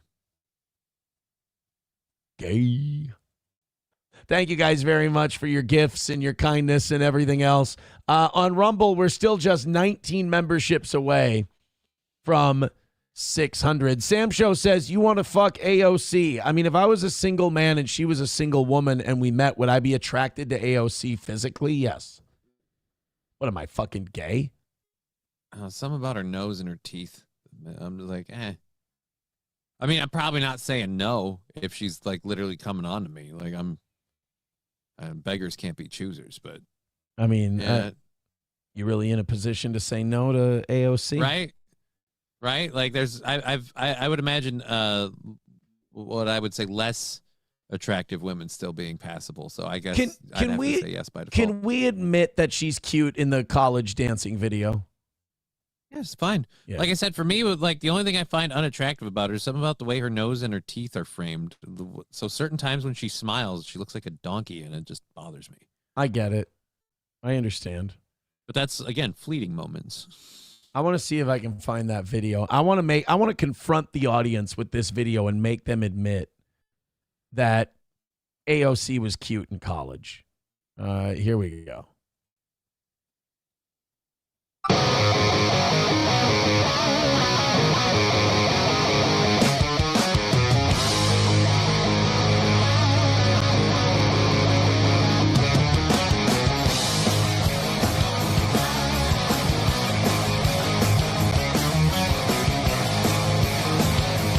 Hey, come on. Shut up. Nothing wrong with it. Right. Who's the redhead? Ew. Gross. Right? Redheads. Ugh. I like redheads. Nasty bitches, the whole lot of them. They don't look human. You know, if I may get a little Mengele on you on redheads, back to me, Jules. I have a theory about redheads. Okay, this ought to be good. Present company excluded. It'll make it easier for me to say this. I think there's something wrong with them. And not like psychologically or anything, on a very base genetic, like mitochondria level. I think redheads were some form of like genetic failure that we kept perpetrating, because it's not just the hair. Just hold on. It's not just the hair. Their skin is different. Their faces and teeth are different. It's they don't have a soul. It's not failure is the word I'm looking for. It's a mutation. There's like a genetic mutation in redheads that makes them not quite the same as other humans. And I'm trying not to say redheads are subhuman, but they're an altered human. You're kind of crossing the threshold there, but yeah, I get you. I've got a theory for you though. What if they're just like? I just want to point real quick. I just want to point out their hair's fucking goofy. It's weird. Their skin looks like they've been fished out of a river. They've got weird skin. They look flaky, almost like it's fish scales. That's not all of them, but right. Yeah, I get you. Yeah, they're a mutant class, I guess I would Here's say. my theory. My theory is they're like the ginger is a genetic offshoot of the albino. Yeah, and you would say that albinos are kind of a mutated form of human, right? Oh, totally. Yeah. In every species, they're a mutated aberration of the actual species. And yeah. Albino. And redheads, usually they're psychologically deficient too. Like they're not very bright. I haven't known enough of them to be able to make. Yeah, no, I can be prejudiced. I've seen that from the female species as a whole. So see, now that's sexist what you just did. That's sexist, that thing that you just did. Yeah, but redheads are subhuman. I'll just go ahead and. I feel like I'm beating around the bush, and I feel like I'm taking up people's value. People pay us to do this show, and so I'm wasting people's time if I don't cut to the quick. And the quick is. Redheads are subhuman, and they're all very ugly. And if there are exceptions, I assume that they had something changed about them. All right, Joey Caravello, $2, says, Johnny is a genetic failure. Look at those 4 eyes and gimpy legs and small Peter. Well, 2 out of 3 ain't bad. I can't believe you can't. Dude, it's not even big enough to show up on camera. I was going to say, if it was small, you wouldn't be able to know. So... Hey, do you want to know more about that Slender Man stabber and her escape? Yeah, dude, did they lock her up, or is she still being trusted to be in a halfway house with an anklet because that works so well? Well, she's awaiting, like she got the charges, and now she's awaiting that whole process. So I'm pretty sure they'll keep her in jail during that. But they are still talking like they're not sure what they're gonna do with her. Maybe Maybe they let her go and back to the halfway house, or maybe she'll have to go to some kind of facility or something like that. And the reason they don't know what to do with her is, again, because we don't take any of this shit seriously in our criminal justice system, which is a fucking farce. This woman has nowhere to go that she needs to be. This woman needs to be in a facility where a doctor can provide her daily therapy, daily mental health treatment, and then maybe someday when her sentence is up, she may be okay to rejoin society. If you don't address the underlying problem, which is that this woman is fit for a straitjacket, and you don't put her in one, then all you're doing is warehousing her until it's time to cut her loose again. She's gonna do some fucked up shit. Right. She's going to go batshit nuts at the first opportunity. Hell, this time she didn't even have an opportunity. So she cut off the anklet and tried to make one. Right. So not only is she still going to be crazy when you cut her loose, but she's also going to have no skills, no training, and no education. So it's gonna be a bad day. Success. Right, exactly. So we need mental health facilities. We need to be sending prisoners to mental health prisons rather than just prison or jail. I mean, it's just all you're doing is warehousing these people until it's time to cut them loose and then go fuck with somebody else. telling me the women's correctional system won't put this lady's head on straight? What the fuck? I wonder how much of it is the fact that we have private prisons in this country. We have unions for prison guards, and they don't want to see anything like that happen because that might affect their job. But it's like all of these selfish, self-interest motives are stopping us from living in what would be undeniably a safer and healthier society. And by the way, if she could get the help she needs and maybe get her life in order where she could function in a halfway house, I feel like that version of her or him or whatever they identify as would probably say that that's a better world for them too than what they're currently in. Joey Caravello with $2 says, but Haley of Pretty Antisocial is a redhead and she's pretty smart. Sorry, Haley. He's being sarcastic. I apologize for that. And I want to apologize for redheads, or I want to apologize to redheads. If you thought I was comparing you to Haley of Pretty Antisocial, that's terrible, and I'm sorry. And I don't apologize to redheads often. She's a different kind of genetic failure and mutation. I don't think you can blame that all on the fire crotch. I think that's also, maybe some neglect, some distrust, some being cheated on, some... maybe some mud shark. I'm talking about working for a living. I'm talking about mud sharking. I think it might have been some of the black dick. I'm not really sure. I've heard it drives women crazy. I have no idea. But I don't want redheads to think that I'm making that comparison. She is a very angry person, too. I will tell you this, Joey Caravello. I'm pretty sure that everybody who just says they hate Aaron, like Haley has such low self-esteem that if you say, I think Haley's pretty, she'll DM with you. Like she DMs with all kinds of male listeners of hers. I'm not going to out any of them. Some of them have talked to me, but like she'll DM with male listeners, which I don't know about you, Johnny, in a relationship. She's allegedly married. That's highly inappropriate. I'd say overall, if you're doing a show, like, and I'm not even talking sexually, I just like, don't be doing a thing and then the people that pay it, support it, show up. Don't be DMing them all the time, because then it establishes weird.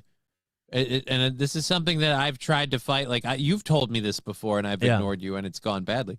Like it ends up getting weird where people feel like there's a level of ownership, and they expect you to be the person that they support on the program all the time. And if they learn that you're not, then it gets, again, the whole thing gets weird. So I don't even need to hear she's in a relationship. You just say, oh, if you start telling her she's pretty, she'll start DMing you of one of her listeners. Like that's look.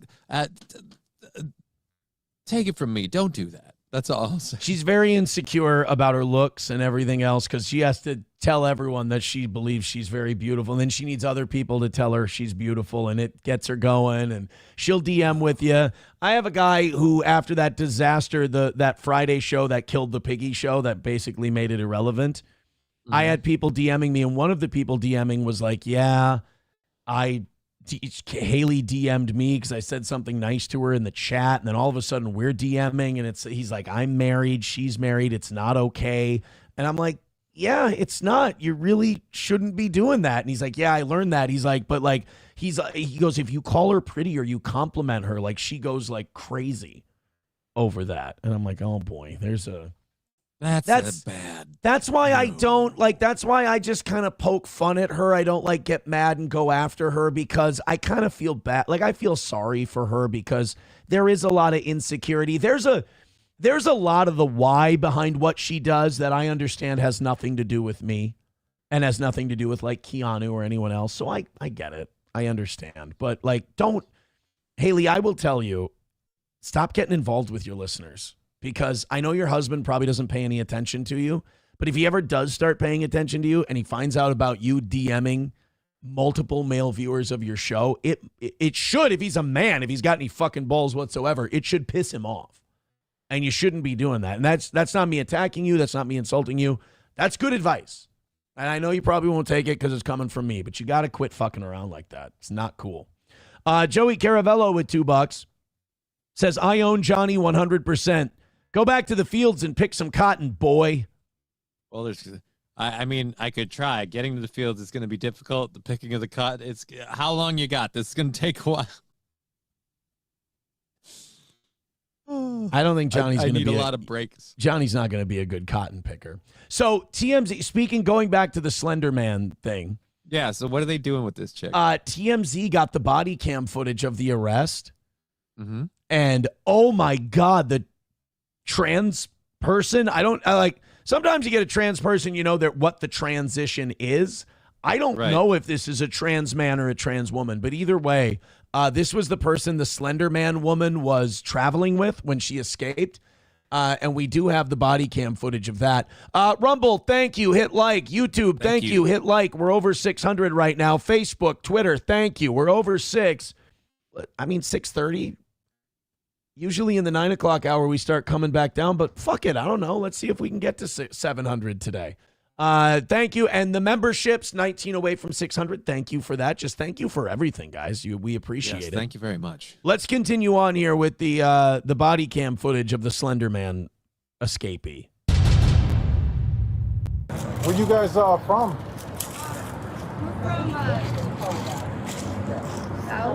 South? How far? Like how far? Not that far. We're not living anywhere. So if you don't know the story, the police found these two sleeping at this truck stop.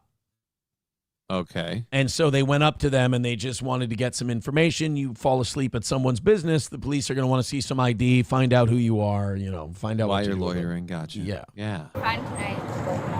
Okay, I just want to make sure you guys are warm. We're fine. You sure? Yeah. I appreciate it. No problem. I just want to make sure you guys have some place warm to stay. No, we're always close. How old are you? I'm 23. 23? Yeah. How old is he? She's transgender. She's how old is she?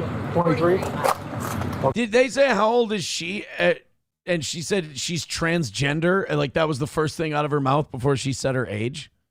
Well, I think she said he's transgender. Oh, and then he said okay. how old is she? Okay. Also, by the way, no offense, ma'am. I know times are tough, but how old are you? Oh, I'm she said what, like 23? Yeah. She picked up a fucking stuffy. Like, dude. Girls really? girls like stuffed animals, you fucking prick.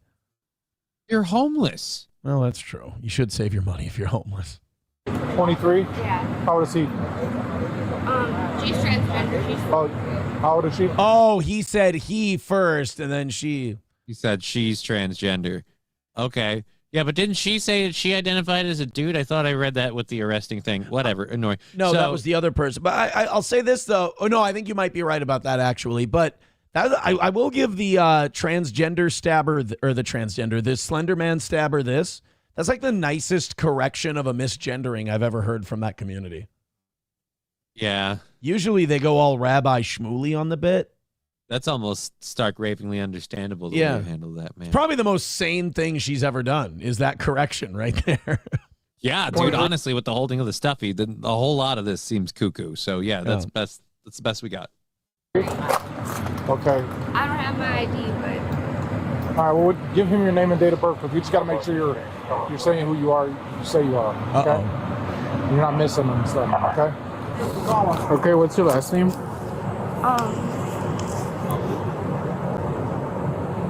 Too long.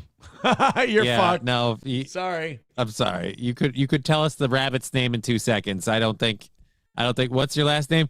And she's going through is like, is Smith too obvious? Dude, go with Smith. Jolie, first name Angelina. Look me up, you'll see. I don't know why I have to do this. In fairness to her, I will say you'd have to be shitting bricks right about now. Oh, if you're her, absolutely, because you cut off your ankle monitor. You don't want them to know who you are. You're like, how the fuck am I going to get out of it? Like, she's not a criminal mastermind. She's a crazy bitch traveling with a trans woman after she escaped the mental health facility and cut her ankle bracelet off. She's like, the getting out of this is kind of hard to see. Like, how are you going to get away from these cops? I was impressed she was the one doing all the talking. Yeah. Like, if I were her, I would have had,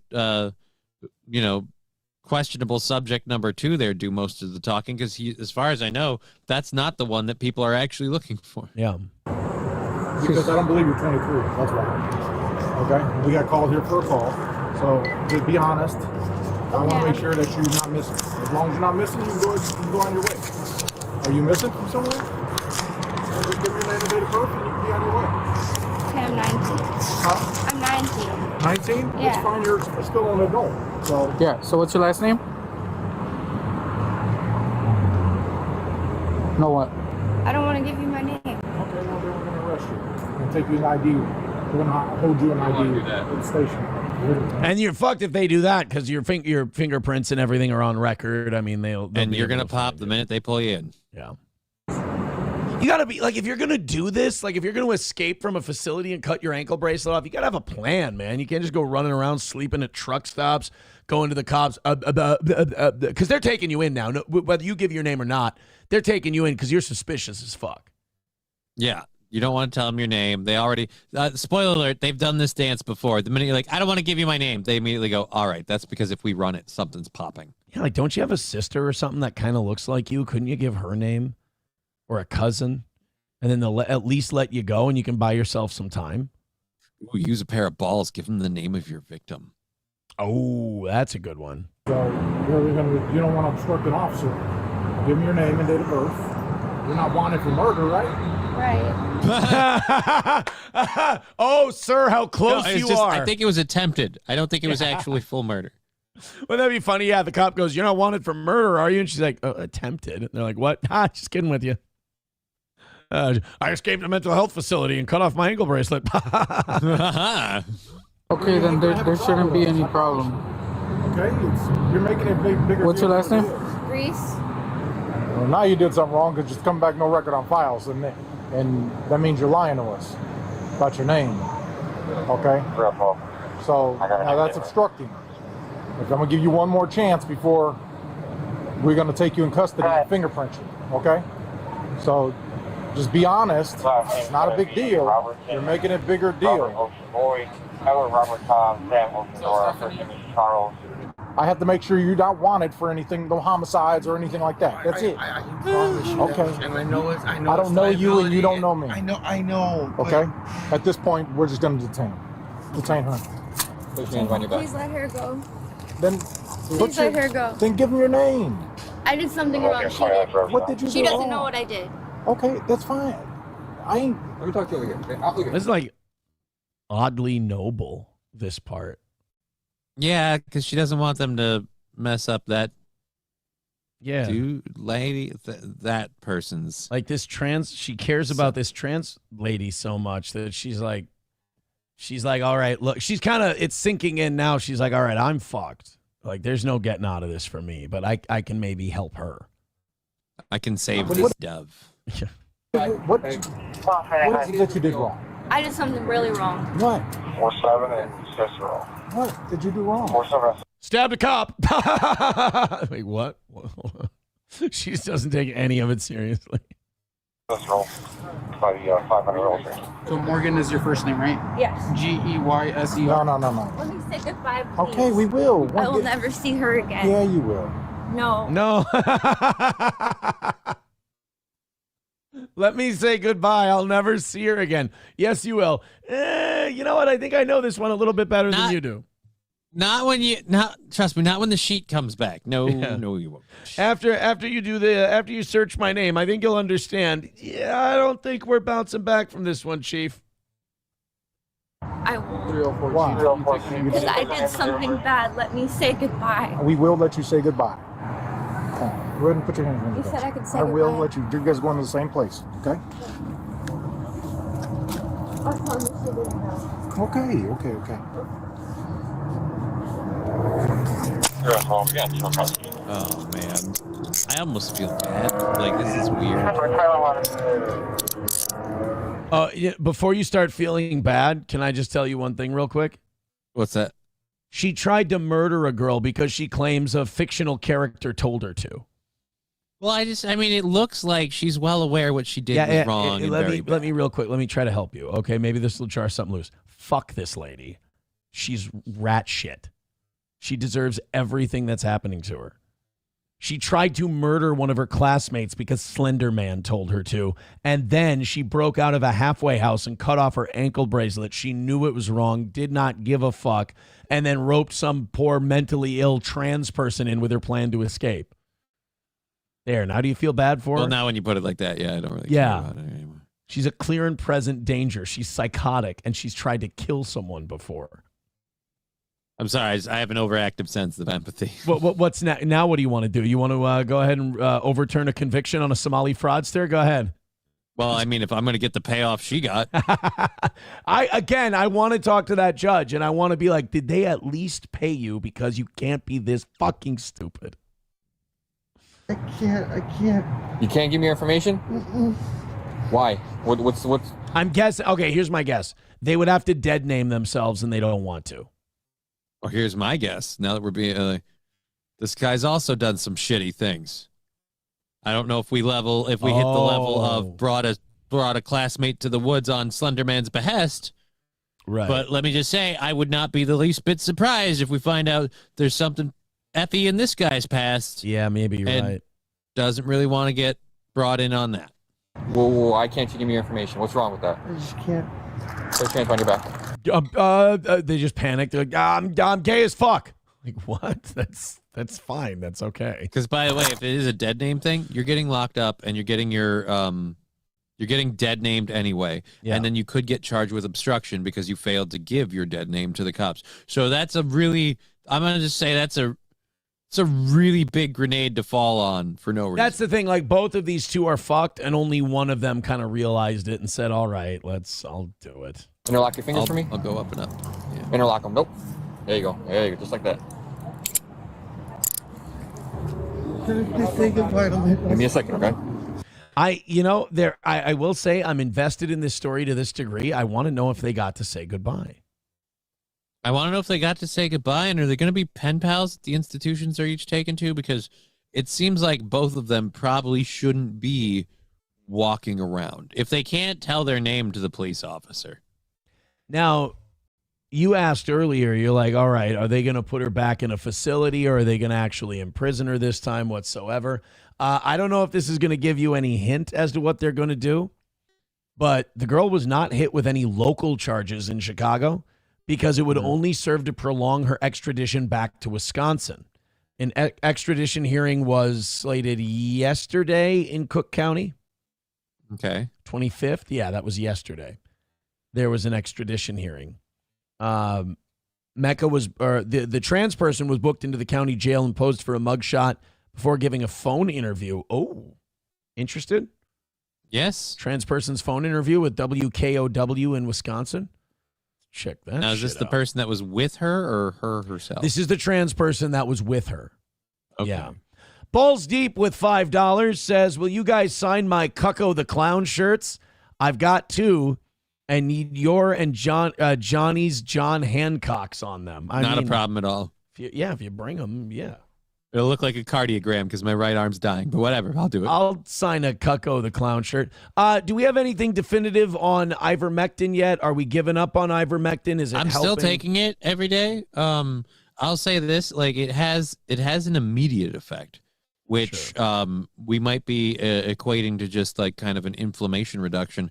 And my right hand like sharpens up a lot. When right after I take it, I wait about an hour or two, and right now my right hand feels a little like weak, but I take it in the middle of the day right now because we've been doing it live on the show as a thing. So yeah, it like my right hand right now feels weak and I have trouble holding all my fingers together, like they get all wonky. But it feels a lot stronger after I take the pill. I haven't noticed a whole lot of other differences, but like I'm taking other vitamins and trying to work out more. So maybe if maybe the pathways are opened up and I'm just still a weak, lazy, fat piece of shit. I think the leg workouts and all of that stuff is going to help a lot. That's just what it says. I Google stuff on MS from time to time and, do my best to educate myself. I try to stay as active as I can. That's why I use a walker in my home, even though I'm technically wheelchair bound. Like I try, like they're like, you can use the wheelchair all the time. It's safer. It's like, right. But if I don't push myself to use my legs, they don't move. So use my YMCA pass and go do some leg presses. Dude, I've always thought that YMCAs like my whole life have been like kind of dingier place. Dude, that St. Cloud. There's a nice one that we have. I've taken my daughter there to go swimming. Dude, that St. Cloud YMCA is like state of the art. It's nicer than any gym I've ever been to. Right? And the memberships are way easier to get. Oh my God. It's like $60 a month. Me, SP, and 4 kids. $60 a month.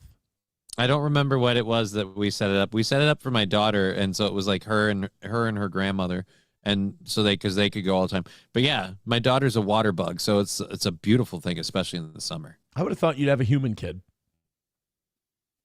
Nah, Your kid came out of water. It came out a water bug. That's strange. Yep, it just skated right across the top. It was weird. The hell have you been fucking? I have diverse tastes. I guess so. Yeah, this is turning into a Japanese anime all of a sudden. It's getting weird. Kaku. You know, we're planning my son's birthday party. And let me tell you something. If you want to have, even at like a YMCA where you're a member, throwing a birthday party, just getting the birthday party is fucking expensive. Forget the food, forget the presents, forget the, having people and all of that stuff. Just a book in a place. You can't so go. You can use the space. Yeah, you can't go anywhere for under $200 just to get in the building for a kid's party. I'm starting to understand why Shmuley didn't pay the cleaning fee. These jackets. I get it, but if you're going to have the party, you got to pay the cleaning bill, Shmuley. That's just part of the deal. It's part of the deal. By the way, speaking of Shmuley, did you know the Shuli guys lost their YouTube channel or got 3 strikes on their YouTube channel? They can't stream on YouTube anymore. For what? I don't know. No, well, I do know. Here's what happened. They fucked around and found out. They fucked around with a guy, made their whole living, because remember, Shuli is a lot like Melton, where they had no audience. And then they found someone bigger than them. They globbed onto them. They kind of formed a parasitic relationship. And that's literally they can only pay their bills through that person. The thing is, all these guys always end up going too far without fail. They always end up going too far, and they fuck themselves over. And when they fuck themselves over, they don't admit it because they can't look weak in front of their fake audience. So they do this thing where we're not stopping, no backward steps. And it's like, well, that's retarded. And now you know where that destination ends. You've seen it before. Yeah. So now these guys, they make all this money, but then they get sued.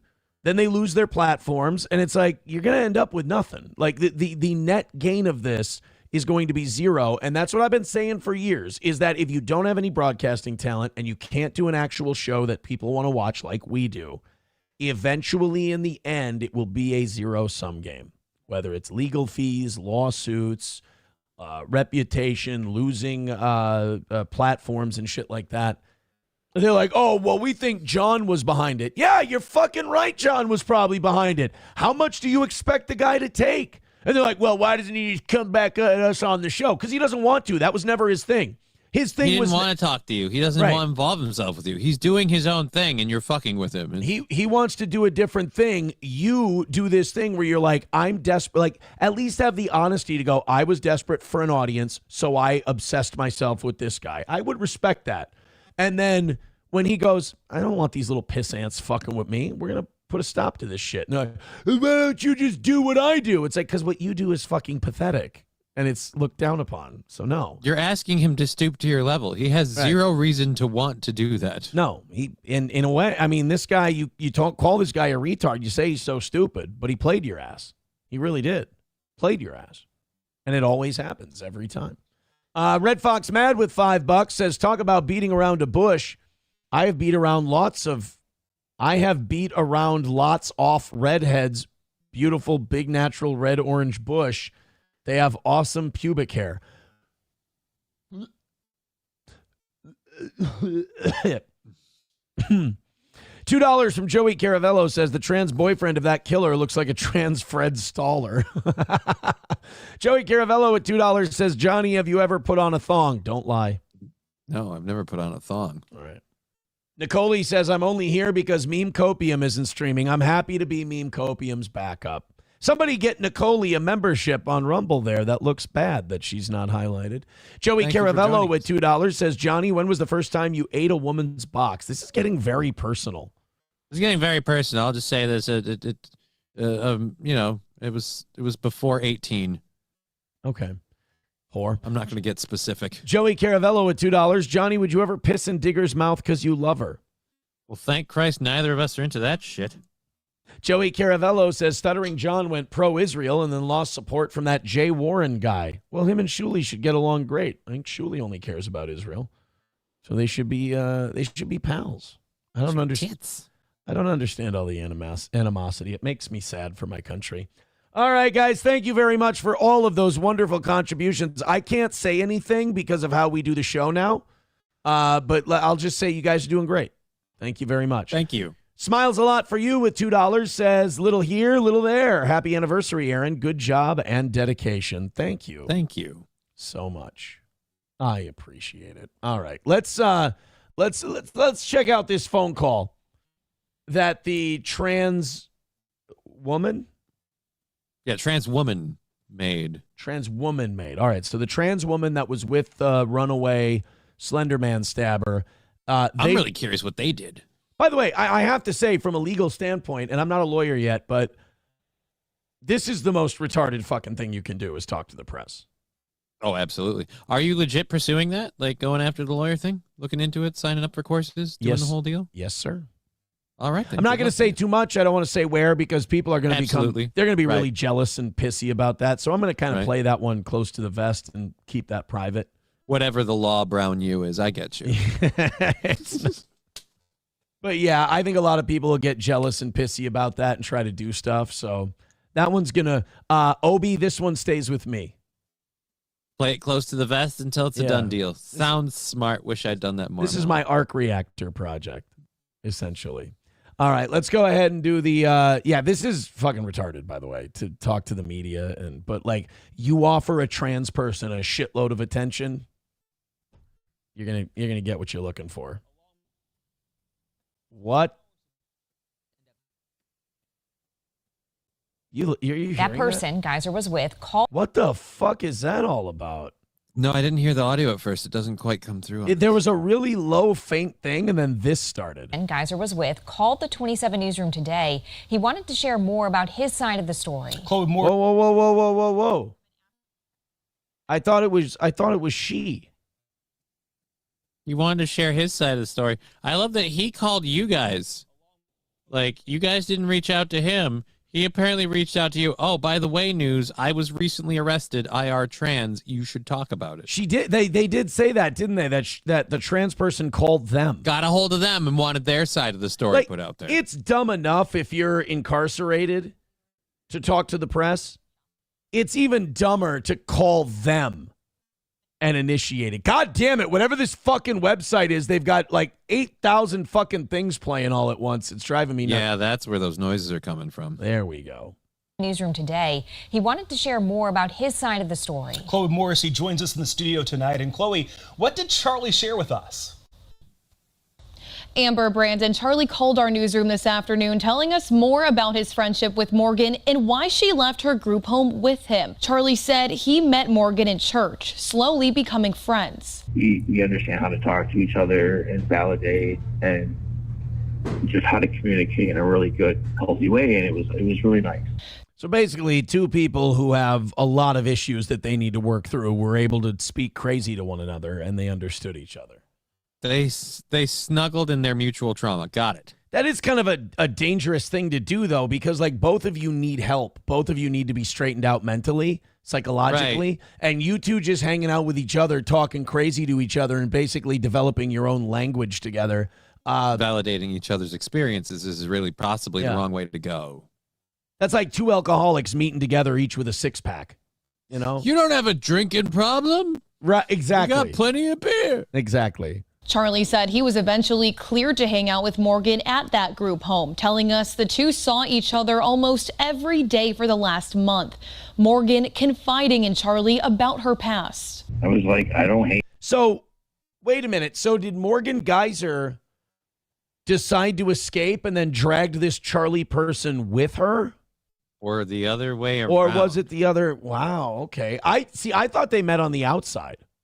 And now I have, again, more questions about why this Charlie person couldn't give their name. There is no Charlie, only Zool. You. I said, clearly you're not that person anymore, and you're trying really hard to move away from it. That much is very obvious. Charlie says Morgan wanted to leave the group home because they were going to take away their visitation time. But he says he didn't know that until they were in Chicago. He says the decision to leave happened quickly that night. he ran. Oh, imagine that. These two people who are in there for mental health problems didn't think this one through. You mean the lady who couldn't give an alias didn't plan ahead? Yeah, you got to get your alias set. You got to get that ready, man. She already made it clear if I didn't go with her or not, she was still going, and she was not going back to jail, and I know what that means.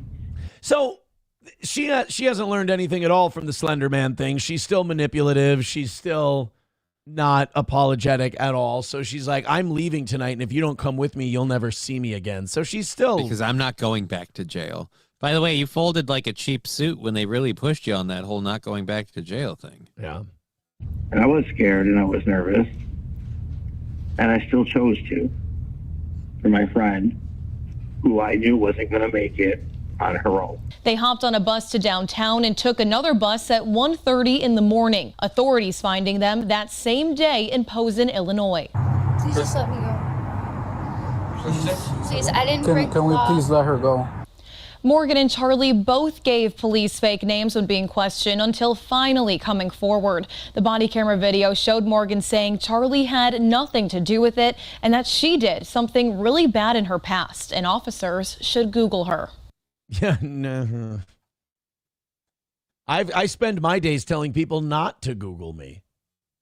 I'm just so glad that if you Google me, you won't find anything. I don't exist. God damn it, Liver King, shut the fuck up. Yeah, you Google you, and it's like co-host of Complete Piece of Shit, Aaron Imholt.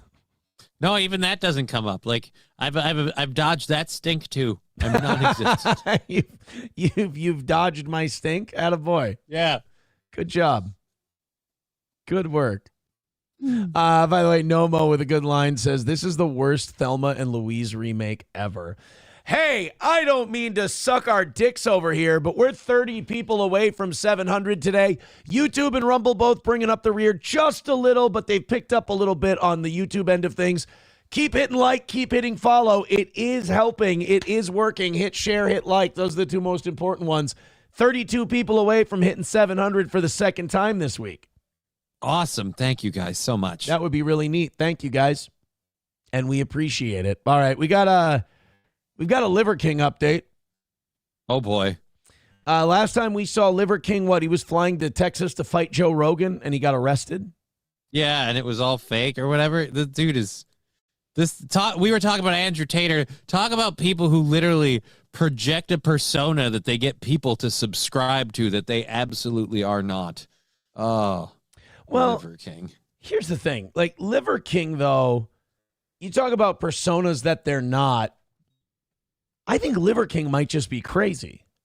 Oh, he absolutely is. But I mean, like, he pushed the idea of like this, alpha male caveman raw meat liver diet, and it's like, yeah, and people are like, yeah, but you totally use steroids. No, man, it's not steroids, it's the lifestyle. It's like, you totally. All right, I use steroids in a controlled setting under the advice of a medical professional. Oh, in other words, you use steroids. Well, it was worse than that because it was like lying in increments. He was like, I don't use steroids, I eat bull balls all day.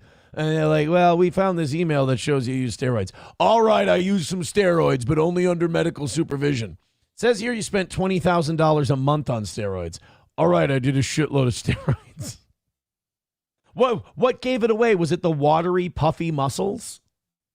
Like he looks like one of those Russian guys that injects olive oil into their pecs? He looks like a human life version of Stretch Armstrong. Those things weren't real. Well, and then there's also... I mean, the guy's gone insane. Either he was insane or he's gone insane. Netflix made a documentary about him, and he drags his kids out into the woods to talk to a deer they killed and touch it and feel its spirit. It's like, all right, dude, you're trying really hard to be like the out in nature spirit guy. Just kill the fucking deer, skin the thing, hang it up. I want to book him on a season of Alone. Right, yeah, Naked and Afraid. He'd love that. Yeah. Let's see you do this. Let's see you do your thing. Let's see your woodsman tribal skills. You don't even need to cook the deer. You eat the stuff raw, right? All right, let's go. He named his kids some psycho shit too. Liver Kings. But how many people have done that? It's like Hawkeye and Blade. Oh no, Wyatt and Nash. That's not that bad.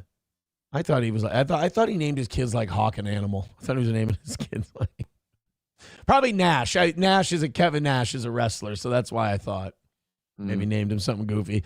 But Liver King decided to start posting online again, which is good because now we can check in on Liver King and see how he's doing. Would you like a Liver King update? Yeah, how's he holding up? It's the Thanksgiving season. Maybe he's going to give us like a Thanksgiving. Why is there a picture of Seth Rogen in the background? I'm already curious. Let me just say, this is I try to stay away from definitive statements that are universal. I try to leave a little wiggle room, but I'm very comfortable in saying this right now. None of you should ever have a picture of Seth Rogen hanging up in your house. It's just taped up on the wall like he throws darts at it or something. Let's not. This is scary. They're affected, they're treated, they're received in a lesser version than what they are. Is he in like some kind of makeshift shack that he made? Because you notice there's just a cover over some wood. Where are we? He made himself like a tree fort. Like out of garbage. Yeah, Liver King's in like a recycled shiplap tree fort. And what's that black handle behind you? Does that go to like a cane or an Uzi? Because I could see it going either way. Family. I'll fight you for that. Fight you for that. Fist bump pound. So you have no idea why. No idea. What else did you say about you? What did you say about the man on the podcast? And you have no idea. I have no idea. Who's he arguing? Who's he arguing with? Did he just go into the woods and record a crazy one-sided rant? This usually ends with a suicide bombing. You know that, right? Yeah. I had no idea. What else did you say about you? What did you say about the man on the podcast? Is the man in the podcast with you right now? Liver King? Am I talking to the man in the podcast? Is this the man in the podcast? Who is the man in the podcast, Liver King? I'd really like to get to know the man in the podcast better. Does he come visit you often, the man in the podcast? Liver King, I want to speak to Dana. Can I speak to Dana? I like Liver King. He sleeps above the sheets, 6 feet above his sheets. What did you say about you? What did you say about the man on the podcast? And you have no idea. I have no idea why he would have any threats for me, and they weren't threats. A challenge, a fight. Come on. Oh, he's talking about Rogan. He's got to be careful. He's not allowed to talk about Rogan. And you can get in fucking trouble for hinting at so the man on the podcast is Joe Rogan. Oh. He's got to mind his P's and Q's about this one. Because, like, the law doesn't care about your weasel word. Like, well, I didn't technically say Joe Rogan. A judge is like, I'm not fucking impressed, dude. I get to make the decisions here. You fucking were talking about Joe Rogan. Cut the shit. I'm not 7. Yeah, Don't exactly. treat me like I am. And they don't like that either. They don't like when you try to treat them like they're retarded. You're like, well, I said the man on the podcast. How do you know that I wasn't? Shut up. You're not smart. Come on. Drama king over here. Called you a king. What the? Those are targets. Because I'm looking at a shooting range a second ago. Yeah, I don't think you're supposed to be having Joe Rogan's face. Why Seth Rogen? What the fuck did Seth Rogen do to him? Is it just because his last name's Rogan and you've declared a war? I've declared a war on all the Rogans. Oh, that's a good point. No, I didn't make a threat about your family.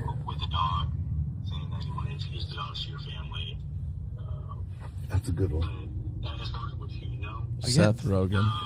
I don't. Seems like he's doing great. I didn't make a threat about your family. It's just what looks vaguely like we're standing in some sort of like homemade like rifle range, and along the sides of the shooting booth you have facsimiles of someone who you totally aren't making threats about. That does seem not threatening. Yeah, it's like a dartboard target practice kind of a thing. And there's a guy named Rogan in it, and then a picture of Joe Rogan. And I mean, it's like walking into Ray Finkel's attic. I mean, big sports nut, huh?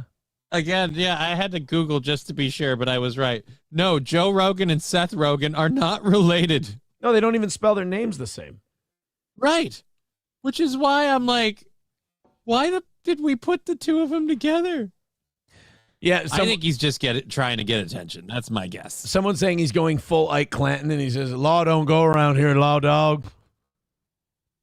I see a Rogan. I killed the man wearing it. Main Vein with $1 says they met in church, the two of them, the Church of Satan. Joey Caravello with $2 says Seth Rogen had sex with Johnny's father. I didn't know that. I didn't know that. Where did you learn? I'd love to know how you got this information. I wasn't aware. Neither was I. Well, does that make Seth Rogen my dad or what? No, you can't gay fuck someone's dad and then become their father. I was hoping I could get like money out of this. Not how it works.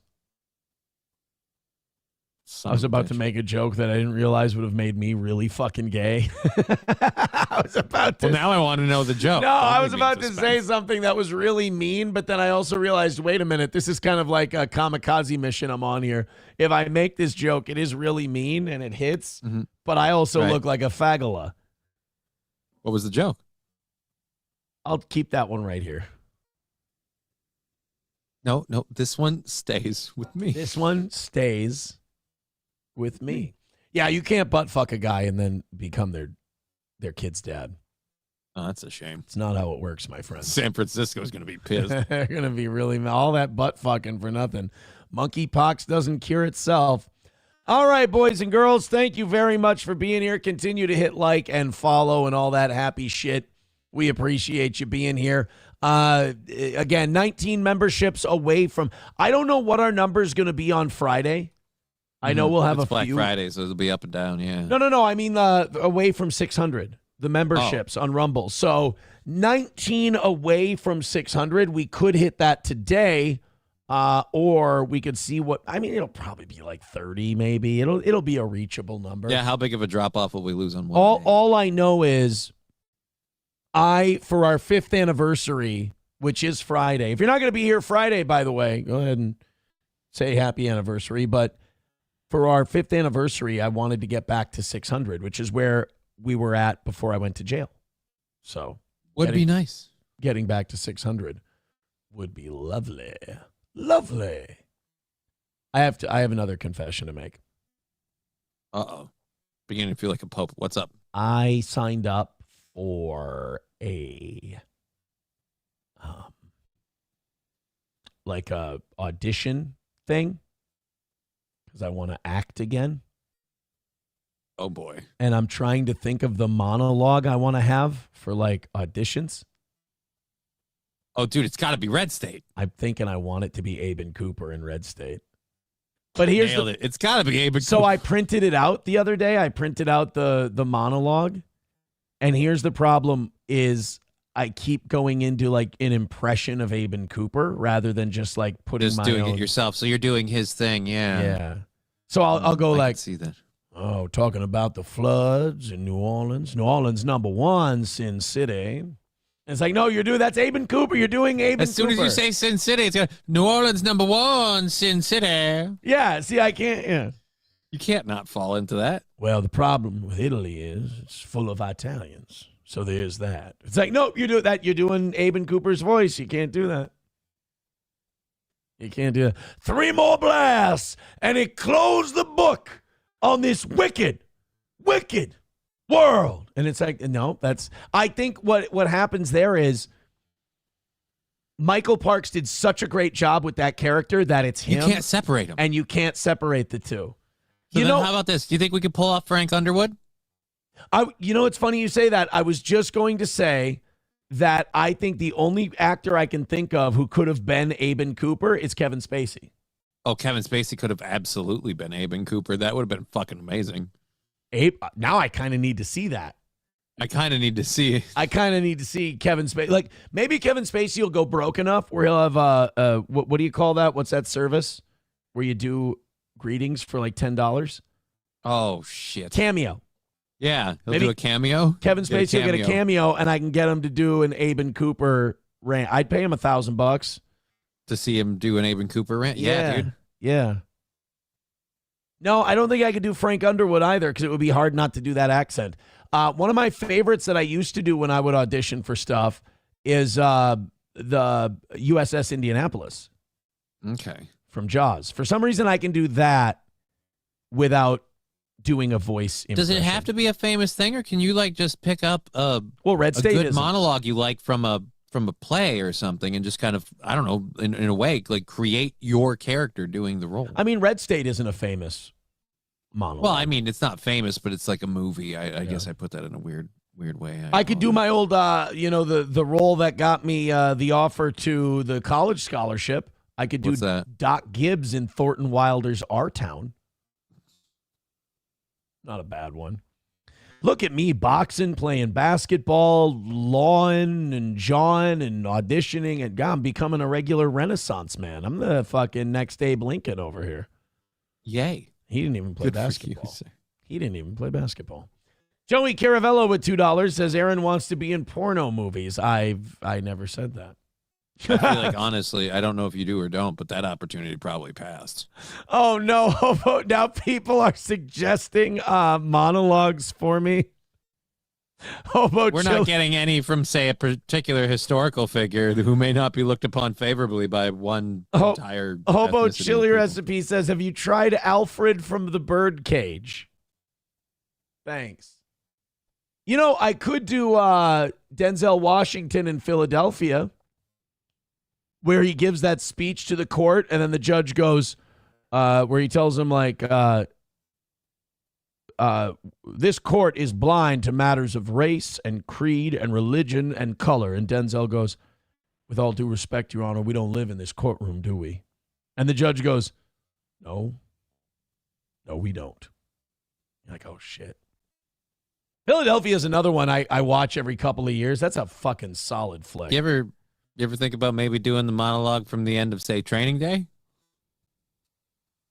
Do I get to say the N-word? I mean, I'm acting. Shoe program. 23-hour lockdown. You will be playing basketball in Pelican Bay. What did he say? I own this place. Y'all just live here. I'll burn this motherfucker down. I think I could pull it off.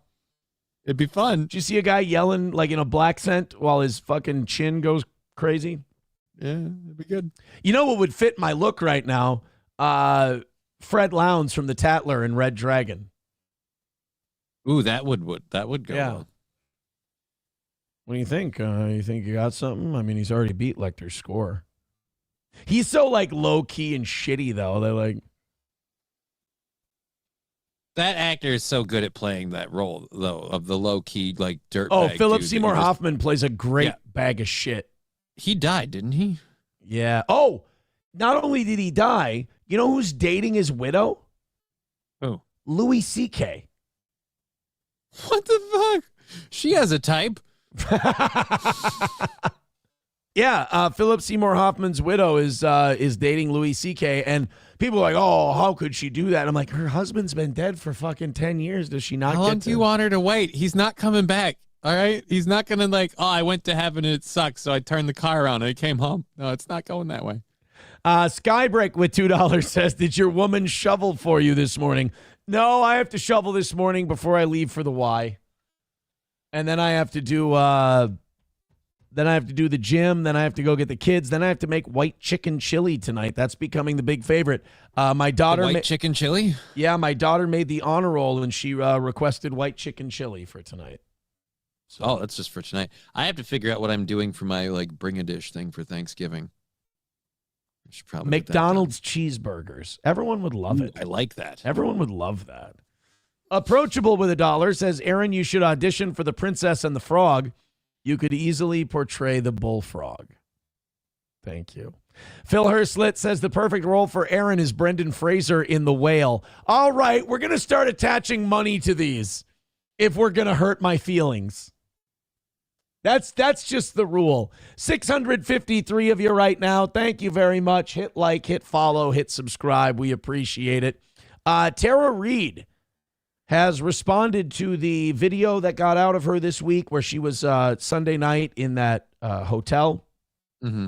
You've seen the video where she's like this in the wheelchair. Yeah. She claims her drink was drugged. It did look like there was some kind of muscle relaxant thing going on because she couldn't even get her feet under her. Right. She did not look like she was just like had too much to drink. Yeah. So I would believe the drugging if it weren't for her long history with substance abuse. And just kind of not being able to control herself that way. Yeah, it's really weird. The druggie got drugged, huh? Yeah. Although, if she's still looking good, maybe somebody spiked her drink. I know a lot. I've known problematic women in my life. Oh, really? Name one. Just one. I don't want to single anyone out. There's more than that. I've known problematic women in my life, and every single one of the problematic ones have some story about, I was drugged once at a bar and I didn't feel well, and it's like they have the big dramatic story. Nothing ever happened to them, but they swear to God they were drugged and people were drugging them. Blah, blah, blah. And are they lying? I tend not to believe them based on their personality. You know, if it was a normal person with normal people shit going on who aren't always at the center of drama and shit, I would go, oh, wow, that's terrible. That's really awful. But like, people who always find themselves in the middle of heat or the middle of dramatic situations, then going, you know, oh, I was a victim in this scenario. I'm like, I trust but verify. Like, okay, how hard do you have to dig for it is what it usually gets me. If I didn't come to you and like ask you, like if we didn't talk about something where this comes up and you kind of like begrudgingly talk about it, if someone is, oh, but I want to share about you one of the times where I was victimized, I'm like, most people don't want to brag about it if it really happened. So it's use your judgment, I guess. But here's Tara Reid. You tell me if you think she's lying or not. This is her talking about allegedly being drugged at that hotel over the weekend. So I got to the hotel, I checked in. She's lying. I'm sorry. And then I went downstairs for to have a drink and have a cigarette. And I got my drink and I left it on the bar and I went outside to smoke the cigarette. And there was a bunch of YouTubers there in the lobby, like everywhere. And they're videotaping stuff. She sounds fucked up now. Yeah, ma'am, I'm going to press X to doubt. I didn't realize how far down we'd gone. Maybe it's the downward angle. I just feel like, nobody's drugging that chick. Unless you owe them money and they have to take you to a secondary location. Oh, so, I stored it out of your bank account. Somebody emailed this to me and we'll get back to this story, but I got distracted by this real quick. There is a fire going on right now, a raging fire in Hong Kong at an apartment building. Okay. And there's trying to it's at a high rise, so they're having trouble putting it out. Do you know what the name of the Hong Kong apartments that are on fire is? No. I can't make this up. The Wang Fuck Court. I'm so immature. I'll still laugh at Wang Fuck and funny Asian names. No, this is a BBC story. Wang Fuck, W-A-N-G space F-U-K space court. Wang Fuck is on fire. Wang Fuck is on fire. Everybody have fun tonight. Everybody Wang Fuck tonight. Jesus. So, well, I hope nobody in Wang Fuck died. What in the Wang Fuck is going on here? Well, the building's on fire. Oh, Wang Fuck, we better leave. Well, now we don't give a Wang Fuck because we literally don't have one to give. Yeah. All right, let's find out what in the Wang Fuck happened to Tara Reid. Everything was just weird. And then I went back to the bar and my drink was covered up with a napkin. And I thought that was weird because I didn't put that over my drink. I don't think someone who drugs you with no napkin over your drink is then puts a napkin over it afterwards. Yeah, I don't think someone's going to drug you and then go, oh, I know what'll get her. I'll make her drink look more suspicious. I'll cover the top of it so they can't see the pill dissolving in the bottom. Yeah. And by the way, ma'am, if you thought your drink had been tampered with, why didn't you report that to the bar and request a new one? Exactly. I'm not buying it. And then I drank my drink, and without even finishing my drink, I just passed out. And before I knew it, I was in the hospital. Tara, 8 hours later. Were you actually at the bar? Was your drink on the bar, or were you at a table? No, at the bar. At the bar. At the bar. So yeah. I mean, it's just really scary. It's like she sounds like she's on something, right? Am I wrong? I mean, it sounds like she's on a muscle sounds like relaxer. she's either on something or she's hungover. It seems like she had a rough night last night, or she's literally still on something. Yeah. It's for all, not just girls, but for guys, for anyone. You have to really be careful with your drink. I mean, for that, it make me pass out for 8 hours. It also looks like she has no arms. It's making me laugh a little bit. I keep wondering because the last time I saw her was in a Sharknado movie where she had a hook hand, and I'm like, can we see both of the? I wonder if she method acted that one. Yeah. I mean, I hate to call someone a liar in a situation like this, but she sounds inebriated now. She's got a substance abuse history. It doesn't cost. If you passed out and they took you to the hospital, they would have tested you. What does the hospital find out about substances in your system? I guess it doesn't cost me anything to believe her, but I don't know. Can't ignore the bullshit alarms going off in my head. I mean, that's crazy. So I was going to say, what happened after you were taken to a hospital and then I woke up 8 hours later. Did they tell you anything about your condition, or did they test for any Did they do it? Did they do a blood alcohol test? No, they did. Yes, they did. Yes, they took her blood and you don't take someone to the hospital fucking falling down in the middle of a hotel lobby and not figure out if they have drugs in their system or if they were drunk. Or if they're in danger of alcohol poisoning. Right. A breathalyzer, a blood test, all of these things were probably done. A blood alcohol test. No, they did. They just said that you were drugged. That's what they said. They said you got drugged. That's not how hospitals work. No, that's not how it works. I've been in them a lot without my consent. That's not how hospitals work. Yeah. They don't ask you if you were on any drugs. They just go ahead and test to find out if you were. And they don't tell you that you were drugged. Like, you've been here for 8 hours. You were drugged. Yeah, they don't say we're not going to tell you by what. Right. They'll tell you what drugs were in your system, but they won't give you a definitive answer as to what happened. They'll assume you did them of your own volition until they hear otherwise. Right. Did they find, did they test it to see what drug it was? No, I didn't ask. Yeah, ain't that convenient? Yeah, she's full of shit. I'm sorry. Like I said, it doesn't cost me anything to believe her, but she's fucking lying. I'm sorry, Brittany. I don't think those knives are fake. It was all kind of vague. Like, it was all like very blurry. Do you know what I mean? It was like. Yeah, because you were high. Because you were in much the same. Up. You were in much the same condition you're in now. It was like, I can't even explain it because I don't even know what happened. See, the odd thing to me. These two don't believe her at all. No, they don't. They don't. And God bless them for not just calling her out. They're doing that really uncomfortable Jewish thing where they're like, what doesn't make sense to me is I think they would tell you that it's like, all right. What you were poisoned with. Yeah, it's like, let's cut this interview off. It's getting uncomfortable now. We know she's full of shit. You know she's full of shit. She's not going to tell you she's full of shit. We're good. Is that if you're going to the hospital in an unconscious... I can see your nipple. All right, that's gay. ...state, it would seem they'd want to know what drug it was to know how to deal with it and treat you. I don't know, because I was unconscious, so I don't know what they did. Either she just had a stroke or she's... on something. Yeah, she's fucked up. Now, is she one of these celebrities who... has enough money to still be fucked up, so it's not hurting her that much? So. I don't think so. What did she get paid for Sharknado 4 or whatever? Yeah, I guess you don't do Sharknado when you're... Oh, yeah. You don't hit that... Tara Reid has a net worth of $500,000.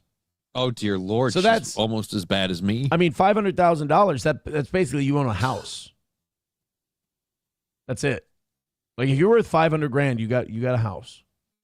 And dude, think about how big her career used to be. Fucking Van Wilder, back when she was dating the American Carson Pie Davis. series. Right? She did a lot more stuff than that, too. We're just not remembering. No, but it's just, she was a big thing for a while. And I don't think, she ever got, shit for being a bad actress. It's just, she just started being more and more of her in public, and we all just kind of went, all right, we're moving on. You know how I said we can see that guy's tit? Yeah. Hobo goes, haha, Aaron, we see your entire I said I saw the guy's nipple. Hobo goes, haha, Aaron, we see your entire tit. Fucking guy. He's trying to have a little goddamn fun. Joey Caravello at $2 says Philip Seymour Hoffman's last words were, "Tell that gimpy-legged fruit Johnny that I hate him." Oh, I didn't know Philip. You should be honored. Philip Seymour Hoffman knew who you were. I just don't like the idea of someone like dying with hate in their chest. Spend your time on happy memories. You can hate me when you're dead. Tom Myers says, "I believe Aaron is drugged every time he goes online. How else does one consider this entertainment?" You know what? That's a fair point coming from the bong hit transplant guy. Yeah, that's true. I want to interview Tom Myers, by the way. He won't email me. He won't contact me. I want to send me a message, Tom. I want to interview you for the show. You're fascinating to me. I mean, and I mean this unironically. I am impressed with people like Tom Myers. Tom is impressive to me because I could never do what he's done. And I'm being 1,000% genuine when I say this. Tom Myers, like, I've had success in radio. We've been able to keep the train on the track streaming. You know, I've done all that, right? We've had enough monetary success that it makes sense to continue on. Right. Tom Myers has been unabashedly tragic in stand-up comedy. But that sounds like an insult. It's not. He doesn't quit. He keeps going. He keeps booking gigs. He keeps going out there. He has this viral fame of him just being criminally terrible at joke writing, bad at all these jokes. And the guy has and this is a compliment, he has the supreme confidence and self-belief that to keep pushing for that prize. He's going to keep pushing for that brass ring. We're all wrong. He's correct. And I do it. I admire that. Am I wrong? Time will tell, buddy. Good luck to you. Am I wrong to admire that? I find that admirable. Well, it's very endearing. That kind of never give up attitude. It's a thing to very much extol and put on a pedestal. Yeah, I love this virtue. So I want to talk to Tom Myers. I want to interview him. He needs to DM me so we can set something up. I would love to have Tom Myers on. Veldrain with $1 says, "Wang fuck is burning. Sounds like an STD. Nobody said it wasn't." It is a ring of fire. Tom Myers says, "You can't afford me, hotshot." Nah, that's a dodge. Here's the thing. When you try to charge for an interview, first of all, your channel isn't monetized. When you try to charge for an interview or say you can't afford me, that's you backing out. That's you weaseling out. I've been doing this too long. Tom, you're better than that. You're not a quitter. You're not an avoider. So don't avoid me, Tom. Get in touch with me. I'm going to give you a fair interview. I'll even record it if you want to. That way people can't fuck with you or do anything like that. And we'll just have a one-on-one. It'll be just me and you. My audience won't be able to be shitty to you and be sarcastic and, fuck with your autism. You can come, interview, do the whole thing. Don't be a coward. Don't be a guy who goes, "You can't afford me." That's a dodge. You're float a price. If he won't pay it, then you can say you can't afford him. This is what we call the artful dodge. What you're being right now is an artful dodger. And Tom, I'm telling you, I think you're better than that. All right, Johnny, you got time for a couple more here. Let's open up our 7 o'clock hour stories. And while we do, let's talk about Stoney's. Tonight at Stoney's, Grunge Box, which people have been saying is their ex-girlfriend. We've seen that joke 100 times. Grunge Box is going to be performing at Stoney's tonight for the big pre-Thanksgiving party. So make sure you're there at Stoney's in downtown Rockville, Minnesota, on Broadway. That's Stoney's. Also, Midland Armory in downtown Foley, Minnesota. MidlandArmory.com. Whether it's for hunting, self-defense, whether it's for carry, no matter what, they can get you what you need, what you're looking for at Midland Armory. Just go to Midland Armory in downtown Foley or MidlandArmory.com and order from the website. That's MidlandArmory.com. Talk to Derek and Tracy. If you're at a Central Minnesota gun show, chances are they are too. That's Midland Armory, downtown Foley, MidlandArmory.com. And All Care Towing. Oh boy, it's here. Snow on the roads. People drive like shit. You could end up going into the ditch, and it's not even your fault. Who do you need? All Care Towing. Nobody's faster in the wintertime when it's cold and snowy and shitty in Minnesota. All Care Towing, 320-253-5203. Get that number into your phone right now so you have it this winter. That's All Care Towing, 320-253-5203. Yeah, it looks. It's too bad. It looks like Tom Myers is ducking the toe. That's a shame. I still think he's better than that. I still think we can pull him out of it, but you know he's got to. I believe in you, buddy. He's you got don't, but I do. He's got to do it on his time, though. Tom, don't dodge me. I can rebuild you. I've done it for others. I can do it for you. Did you see this U of M thing? We should play this before you leave. The whiteness pandemic. No, the U of M pandemic. The U of M put out like a notice to their staff and the faculty and the students, the enrolled students, that white people, whiteness in general, their culture in general, has become a pandemic. Forget we can't talk about Somali fraud, we can't talk about black criminality and violence or anything, but you can talk about whiteness in general as a culture. And as a pandemic. Yeah. Doesn't that make you racist and hateful? That's what I was taught with all those other groups. Remarkably. It makes you remarkably racist. The University of Minnesota has a page on their website titled Whiteness Pandemic, which blames whiteness for perpetuating systemic racism in Western culture. They claim that white people have power and privilege and want families to push anti-racism on their children. Now, anti-racism, this is a thing that's relatively new in this last generation. So equality wasn't enough because equality was just, hey, you have access to the same stuff other people do. And there were still the same chance. There were still high crime rates, high poverty rates. So they went, okay, well, you white people, you're not doing enough. It's not enough that you just leave it all alone.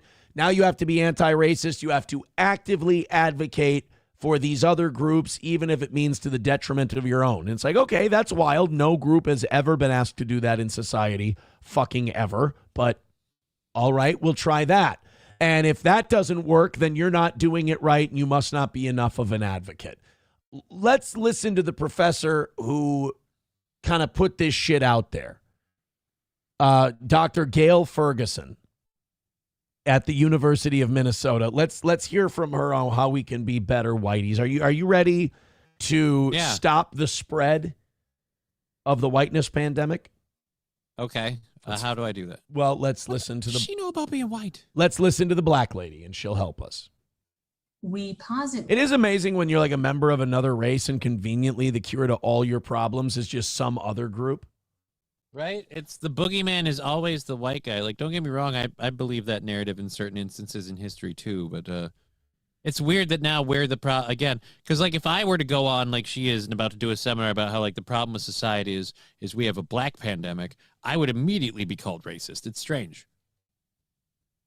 We posit that there is a whiteness pandemic behind the racism pandemic, and that this begins in the family system where young children are socialized into the culture of whiteness within white families. Our first recommendation. Well, yeah, we're white. What do you want? Okay, here's what I love about this. It's not our fault our dad stayed. Here's what I love about this. On one hand, if you get raised by a white family and you get raised into white culture, then it's a whiteness problem. But if you somehow try to institute a lot of black culture into your life, that's racial appropriation.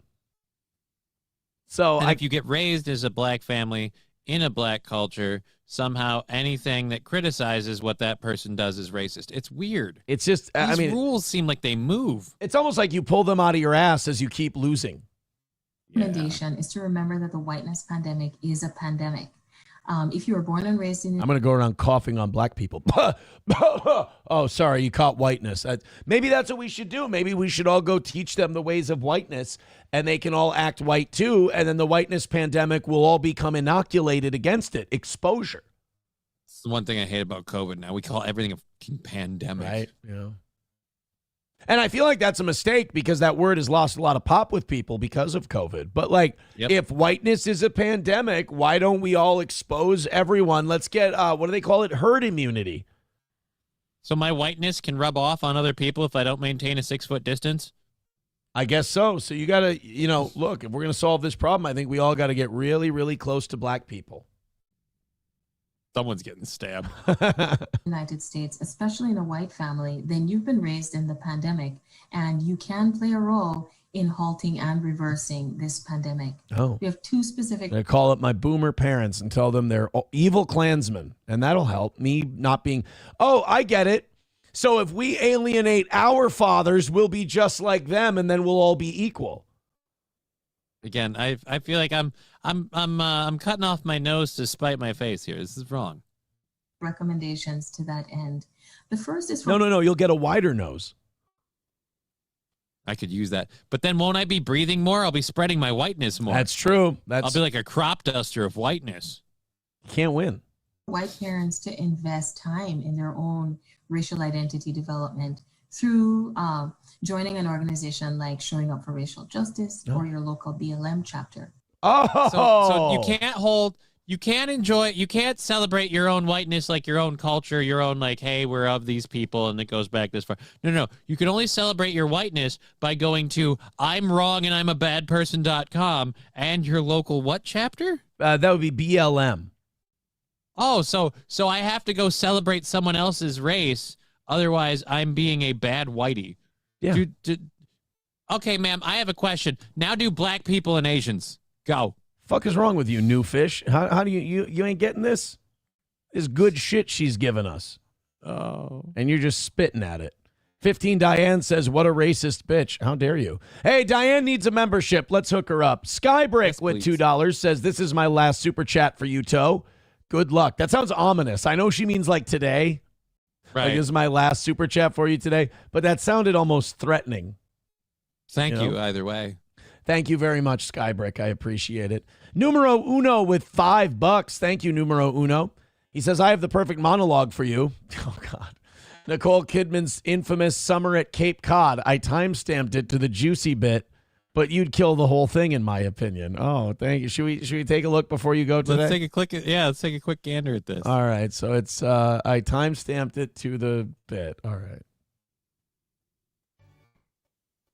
And I thought if he wanted me, even if it was only for one night,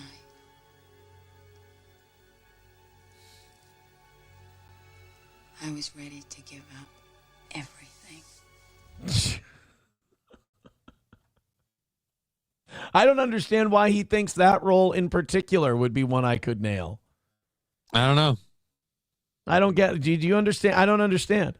You a big Tom Cruise fan? Big Nicole Kidman fan? I don't understand the reason. He must know I'm a big Nicole Kidman fan. And just you'd like to do an homage. I understand. Because isn't that movie about people who go to parties where they share partners and shit? I mean, if it's Eyes Wide Shut, yes, it totally is. Yeah. So I don't really understand why he thinks that specifically would be a good monologue for me. I don't know. You never put your keys in a bowl. You seem confused too. I'm completely baffled as to why he'd suggest it. I don't know why Royce doesn't just come out and admit his involvement in that stuff too. It's not. Look, we all make mistakes. $2 from Grand Poobah says, this bitch, you too can turn the greatest nation on earth into another third world shithole. Exactly.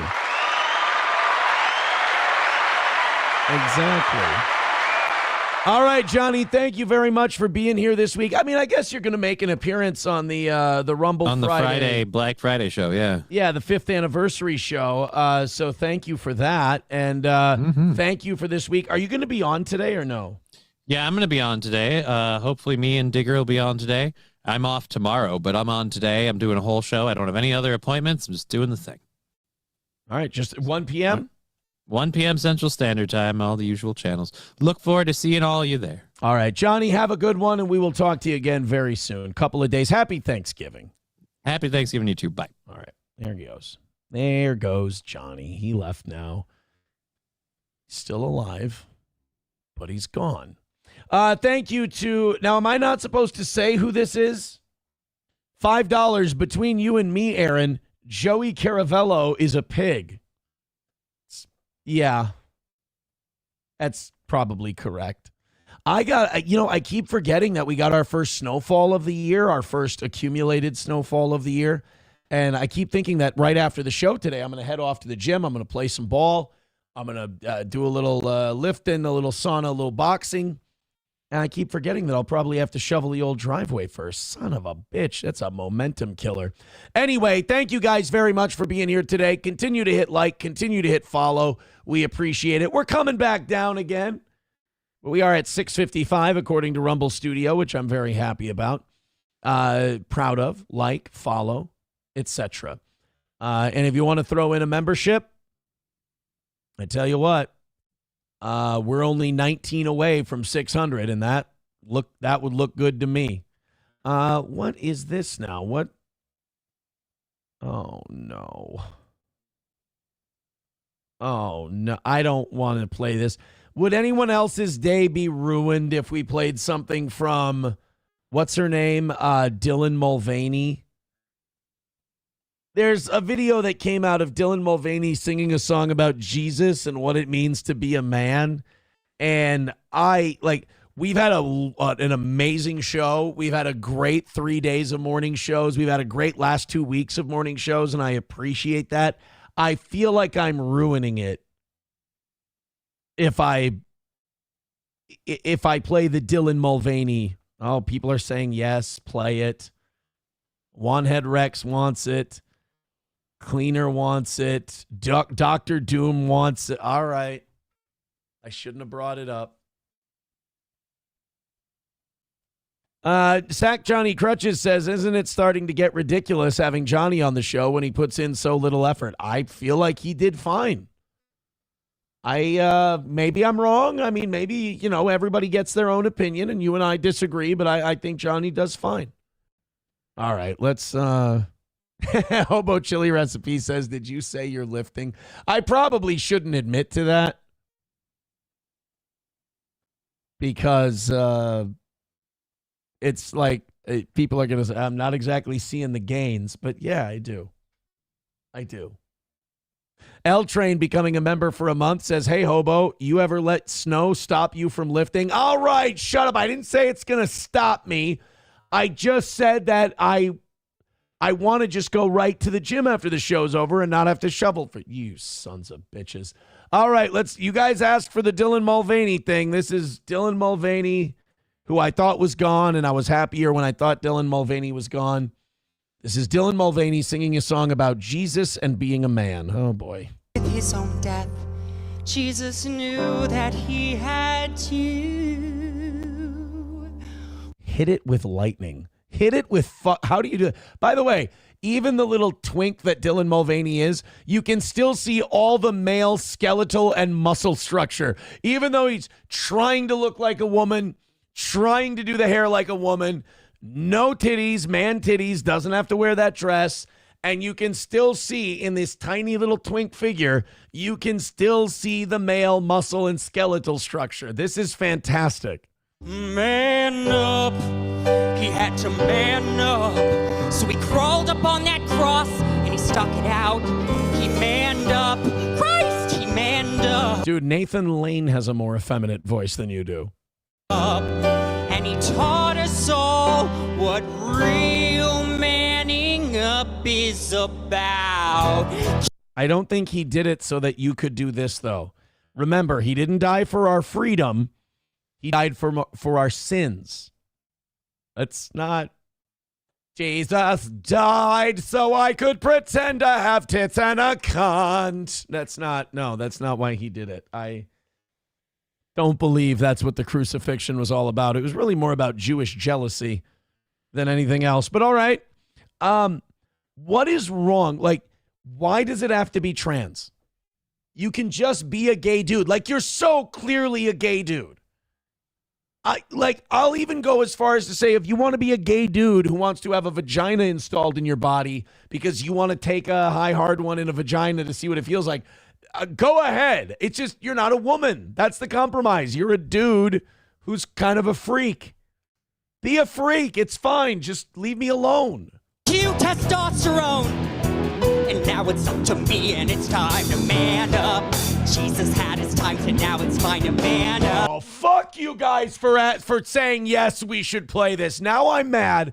I was really loving today's show. I was in a great mood, and now you're wrecking it. I'm taking the reins, I'm crossing the bear. Just like Jesus, I'm growing up There's way too much going on in this song. I don't even think it needs to be pointed out. I've got to stand up, can't just clam up. It's time to man up. A woman would have hit a higher note on that. Hey, Dylan, your tape job is coming loose. You might want to tuck that thing back. There's a time in your life when you know you've got to man up. Don't let it pass you by. There's just one time to man up. I will say this: Corey Feldman looks great. He's been eating better. It's nice to see him doing a little bit better. Watch me man up like nobody else. I'm gonna man up. Don't do that. Don't do that. I've got to get ready. That's a Me Too. We just watched a Me Too. It's time to. What did Jesus do? Dude, do you want a Fourth Reich? Because this is like how you get a Fourth Reich. Like, I don't want one. But, like, a certain level of shame, for God's sake. When they put nails through his hands, did he scream like a girl or did he take it like a man? When someone had to die to save us from our sins, Jesus said, I'll do it, and he took it on the chin. I can't do this. There's too many phrases and words and shit being used. This person is way too comfortable being themselves. I mean, if this is yourself, you gotta. I know your parents probably told you, just be yourself all the time. Just try to find times and places to be yourself, and then be something else the rest of the time. Man up. Oh, he man. He took a bullet for me and you. He manned up. He manned up. Do it too. Time to be a hero and slay the monster. Time to battle darkness. You're not my father. Time to stand up and steal the show. I just now I have a heart that's full of anger. I have a heart there's probably a little hatred in there. Try not to feel the hatred. But I'm feeling hatred. I'm feeling in a burning sense, in a really more of a biblical sense. I'm feeling a hatred. I'm mad. Oh, let's go to the phones. Joey Caravello with $2 says Gino loves that thing. It's not Keanu. Tom Myers is gay, apparently. I did not know this. Breaking news. Tom is gay with $1. He says, Toe, I'll come on if you give me a blowjob. It shouldn't be a problem. You've slumped other men before. I mean, I haven't. But Tom, just a little advice. This is kind of like the bong hit transplant joke. You trying to own someone else, you don't then implicate yourself in being a ravenous homosexual.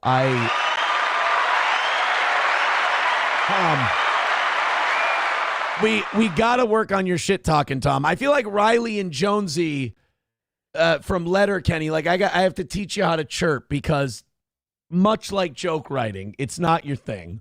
Chevy fan with $1 says, put Dylan in a room with Mikey. This will go away. Human sacrifice. Fire is the great cleanser. Skybrick with $2 says, I have to apologize. I was behind on the show. Hey, you said that you were done. That was your last super chat. You lied to me. Main Vein with $1 says, it's going to be hilarious when this thing is burning in hell for eternity. Well, we have been on the internet and out of radio for 5 years. Oh, you meant Dylan Mulvaney, not Steel Toe. Sorry. That's on me. Beldrain with $1 says, I would like to congratulate Eugenia Cooney for finally putting on some weight. Yes, absolutely.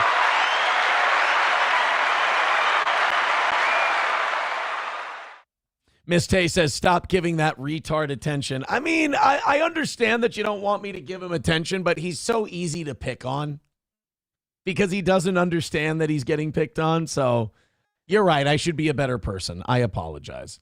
Mad Max Mardigan with $1 says, why did Aaron make us watch his last karaoke session after asking if we wanted a Dylan clip? Oh, I'm sorry. You don't understand. No, that was Dylan Mulvaney. I'm sorry for any confusion that may have caused. Still 19 memberships away from 600. Thank you guys very much. Mark Robinson with $4.99 said, what kind of backwards logic is it to complain about shoveling before going to the gym to work out? Look, try to understand what I was saying. This is the third time now. I'm not complaining about shoveling before working out. I'm complaining that I just wanted to go, boom, get in the car, go to the gym. I thought that would be awesome. I don't like that I have to do a little thing beforehand. I don't like that I have to do this little thing I got to do before I wanted to just get in the car and go to the gym. You guys are making this way more of a statement than it was. Ooh, man, that bubbler is coursing through me right now. I'm getting a little jittery, feeling a little autistic, my friend. Roots Calhoun says, speaking of rinsing chicken, did you see that black chick using dish soap to clean the ground beef? Was that a troll? I've never seen that. I've seen the washing the chicken thing IRL. I've seen a thing of like a black woman washing chicken breast with Dawn dish soap. If you're asking if that's something you should do, Roots, no, never in a million fucking years. No, you should never wash any meat with dish soap. Water, my friend, water. $5 from Dr. Silverwolf says, I'm glad I was behind so I could skip that. I don't get paid enough to watch that. I understand. Thank you for the $5, Dr. Silverwolf. Oh, God, get that off the screen. Ugh. Well, guys, it might finally be happening. Donald Trump might be losing one of his biggest allies. Alex Jones went on a rant yesterday in an RT interview where he said he might be just about done with old Donnie J. Trump. Let's take a listen to Alex. Point blank. I'm not a bandwagon person. I don't pile on when other people are doing something. But I know MTG well. She's a woman of incredible integrity, brought up poor, self-made, very successful construction company, a woman of great integrity. She announced last night that she is resigning. I predicted on the Tuesday broadcast, she didn't tell me this, but I talked to her at length, and it sounded to me like she was thrown in the towel just because she can't be part of something that's, quote, a lesser of two evils. And that's the big problem. I don't think Trump realizes how much damage he did to himself, not only siding with the Miriam Adelsons and the Benjamin Netanyahus, but also actively throwing his own supporters that got him there under the bus by saying, like, we don't have enough talent in America to fill these jobs, which is just not true. They just want a higher wage. And H-1B visas are just Donald Trump's way of paying back the corporations that put him in power because they want them because it's 30% cheaper labor. And then in the MTG thing, MTG still represented what Trump ran on, and he positioned himself directly against her, and that lost him a lot of support. And now she just said, you know what? I have no base. I have no support here in Washington. I just got thrown under the bus by Trump. I think Marjorie Taylor Greene understands she can make more of an impact outside of Washington than she can inside of it. And she's very popular in her district, wins by some of the widest margins of anyone in Congress. And we'll play her statement here in a moment, but that ties into all of this. But I'm not saying this because of what she just did. I'm going to have to reflect on this, and I'm going to have to pray about it, and I'm going to take a few weeks on it, I think, is the most important thing to do. But I'm not a person that is normally conflicted. I think I have a lot of knowledge, a lot of depth, a lot of sources, a lot of context. And when I do get conflicted on something, I just have to go to God with it and pray about it a lot. And then go to that place that King David talked about, the quiet place, the Most High. And then I'm going to make my decision. And I mean, if God tells me tonight, I'll make my decision. But I am seriously inches away from not supporting Trump anymore. Guys, he's not a fucking god, okay? He's not a prince or a god emperor. He's not fucking Xerxes. You guys, Guys like Alex Jones are starting to piss me off with this stuff. Like, they're all heartbroken and I might have to remove my support of Donald Trump. All right, he's a guy. He's a guy you voted for.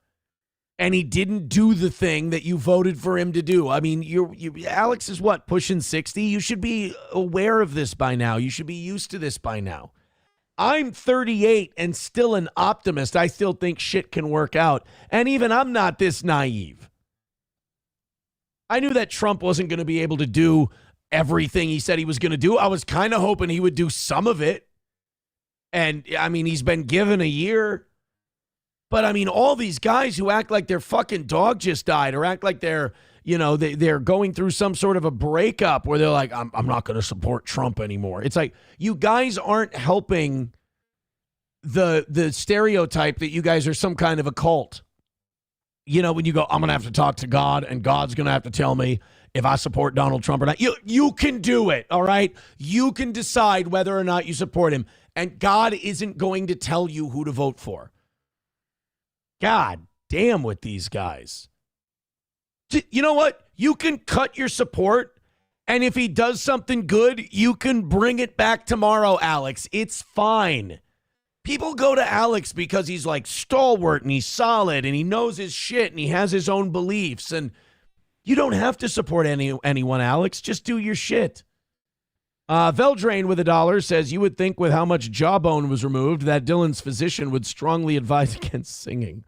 Main Vein with $10. Speaking of Alex Jones, thank you for the 10. I've sworn on the altar of God, total resistance against every form of tyranny, against the mind of men. Thank you very much for that. We appreciate it, Main Vein. $10. He says, Trump turning on MTG was the last straw for me. She was loyal to MAGA until the end. She was more MAGA than Trump was. She was pushing for the release of the Epstein files. Why? Because he made everyone believe that he was for the release of the Epstein files. Thank you to Joey Caravello with $2. He says, God told me he sent Aaron to earth to spread the gospel of mashed potatoes. That's not accurate. That's not why I was here because my parents fucked. Root says the amount of hate Trump was getting from everything mainstream is what made me think there was an inkling of hope. True. Yes, me too. Absolutely. But then he just kind of joined the mainstream. And seeing that poll that came out yesterday that 71% of Jewish people disapprove of Trump and seeing that he's still trying to get them to like him, it's sad. It's pathetic to watch because that's the one thing about Trump that you could always guarantee. Like, he's not going to reach out to try and get somebody to like him. He's not going to overextend himself to get somebody to like him. He's going to bend them to his will, and they're going to come over and join him. I'll tell you the first thing that made me suspicious is when all of these lifetime Democrat tech guys all of a sudden started supporting MAGA. Zuckerberg especially. And then Bezos. When Bezos and Zuckerberg said, oh, man, we're MAGA, we love Trump. I'm like, these two guys are two of the types of people that the American working class that want Trump are fighting against. These are the people that endorse and support immigration and labor policies that make it so we can't afford houses, that make it so we don't get raises, that make it so there aren't good, well-paying jobs here in America. So when people like Zuckerberg and people like Bezos and people like Musk start supporting Trump, and then Musk starts banning people on Twitter because they want to get rid of these H-1B visas, which is a very MAGA thing to believe, that's got to be a red flag. You know, that's got to be a red flag that maybe this guy isn't what he sold himself to be, and certainly isn't what he used to be. It certainly isn't what he used to be. Do I have that? Where's that Tucker thing I found yesterday? I want to play that for you. Tucker gave an interview recently where he said he's for rounding up and imprisoning all producers of pornography. And I'm like, Tucker's doing this weird thing where, like, he's saying it, but he refuses to say it. Like, he still wants to maintain a good relationship with people, you know, but he's clearly saying shit. This is Tucker about OnlyFans. Thought that, like, what is that? As someone who likes sex and thinks women are beautiful and everything, what is this? Mm-hmm. It's not about that. It's about destroying something innocent. So that makes it the most evil thing that there is. And I couldn't agree with you more. I also think it's way more widespread even than you described. It's called OnlyFans. And I don't know why the guy who runs OnlyFans is not in prison, like right now, because he's a massive contributor to all kinds of different left-wing causes. But, so there's that. But, you know, if you're turning like a huge percentage of America's young women into prostitutes, you're a criminal. Yeah, he's a pimp. The guy who runs punishing you and OnlyFans. stopping that is like top of our priority list, because you can't degrade my country and turn my women into prostitutes. Like, that cannot be allowed. Like, this is my problem with Tucker, though. Like, what are you saying? It's not. There's no human right that says you can pimp a nation's women, young women. No. Take advantage of their misery and confusion. And this is part of the thing that the Nazis were bitching about in Germany in the 30s. They were saying, like, you know, there's so few opportunities in Germany. You got these people running brothels and turning our German women into prostitutes and having our German people turn to degradation and degeneracy. And that was one of their big complaints. Desperation and poverty to turn them into prostitutes. That's what an invading army does. So what the Russians did to Germany. Of course, I couldn't be more opposed to all of it. Pornography, all of it. Like, I'm violently opposed to it. I guess I would just, my only concern is that we imagine as self-described satanic cults. I'm actually way less bothered by satanic cults than I am by OnlyFans, which is also a satanic cult, because at least the official satanic cults call themselves what they are. Yeah, it's like nice to have the opponent identify himself. But, like, what does YouPorn call itself? Adult entertainment? No. I mean, what? It's the same thing. And the point is the same. It's to destroy our civilization, and it's working. I have been thinking about this a lot lately. If you want to save Western civilization, people aren't going to like this. People are going to hate this. But we've gone so far down the road. I don't think you can keep our, like, true, all of our freedoms in place and save Western civilization. You're going to have to, like the OnlyFans guy and people like that, you're going to have to lock people up in order to save Western civilization, like, long term. You're going to have to break some rules short term in order to solve things long term. I think it's just gotten too far. Nicole says, watching clips of Tucker while sitting in silence, you know, Steel Toe morphed into the world-famous kill stream so slowly I barely noticed. I can't win. I play the clips and I stop and I comment too much and they go, stop pausing it so much. I sit and I let the thing play and I do what they say and they go, yo, you're turning into the kill stream. 5-star days, bish. By the way, today all your super chats and Rumble rants and memberships are tax-free. $2 from Joey Caravello says, well said, Tucker. We over at the Order of Nine Angels support you. Oh, man. Thank you very much for your support today. We appreciate it. Thank you. Let's fire up the music. You guys, I mean, unbelievable job today. Finish it up. I can finally say it. $45 away from a perfect week. Let's fire up the music twice. We're 19 memberships away from 600. On Rumble. Go ahead and throw in a couple of bucks. We'll bang this thing out in the next 5 or 6 minutes here. Fire up. Hit my music.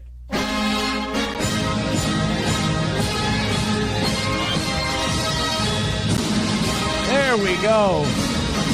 Yeah, tax-free, bish. 45 away. Finish it out. It is our 5th anniversary week, and we are $45 away from perfection. The morning show, by the way, holy shit with the amount of support we've been getting. Unreal. Thank you, guys. Finish it up. Finish it up. Oh, we're playing this. Thank you, Bapa Shab. I am highly partial to gifted memberships, but I take anything. That I could have said that better. All right, I'll let this play. You guys go ahead. Streamlabs, PayPal, Venmo, Super Chats, Rumble Rants, and gifted memberships. Let's go, Bish.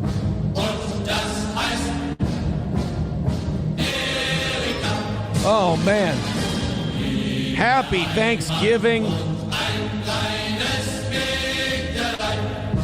Just pulling it in for a landing tonight, or today.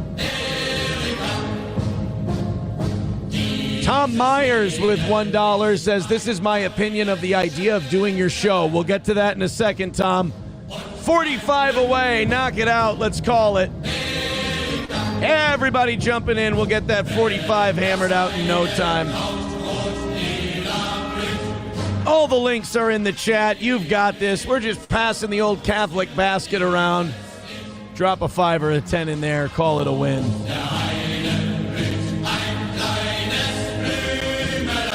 $5 from Rob. Thank you very much. Fauci's Pangolin gifting a membership.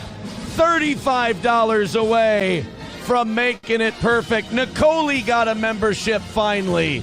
18 memberships from 600. 35 away from a win today. Keep it up. Thank you, Rob.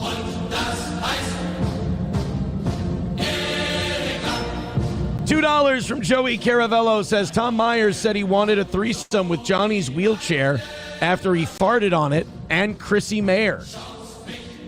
Tom's a sick fuck. Thank you, Joey. Just under $35 away. Get it in there. Make it a perfect week. Call it a win for the toe. MSO's convinced he's got a W today. I don't know. 35, I think you guys have got it. Even some fake donos. We'll get to 35. Let's go, baby. Let's go. All right, that's the first run. Let's run it back and see if we've got her. Oh, my. Thank you, Skybrick, for $10. $10 from Skybrick says, for my idiocy today, I repent. Well, we'd certainly appreciate a 10 spot. $25 away from being done.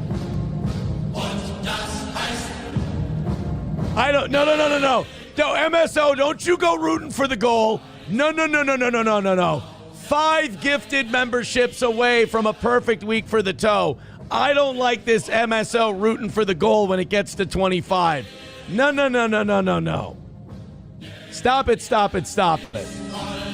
Smiles a lot for you says, I sent 2 memberships today, one for YouTube and one here. Have a happy Thanksgiving. Oh, no, I missed it. I apologize. Well, that means we are $20 away from a win and 17 memberships away from 600. I'm sorry, Smiles. I missed that. All right, 20 and we're done. All right. 20 and it's a W. A minute and a half left to go. Fauci's Pangolin says not going to happen. Guys, show him he's wrong. Make it happen and call it a win for the toe. $20 and it's over.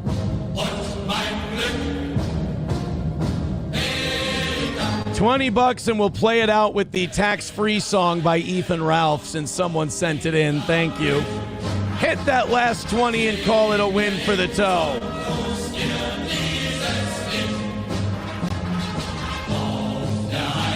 Mr. Sauerkraut says best song ever. Well, it's not the best song ever if we don't hit. 1 minute to go. $20 away. Just a few more memberships. Just a few more super chats. Just a few more Rumble rants. And it's a perfect week for the toe. Send us into Thanksgiving hot. $20 from Main Vein. Thank you very much. That's going to do it. I mean, we take 16 of that, but we're not going to sit here and whinge over $4. That's another win for the toe. Thank you, Main Vein. Wanna fuck? Let's fuck! Oh, boy, with 30 seconds to spare, give him another karmic. I'm sorry, I stepped on that. Wanna fuck? Let's fuck! Thank you so much, Main Vein, and that's another win for the toe and another perfect week.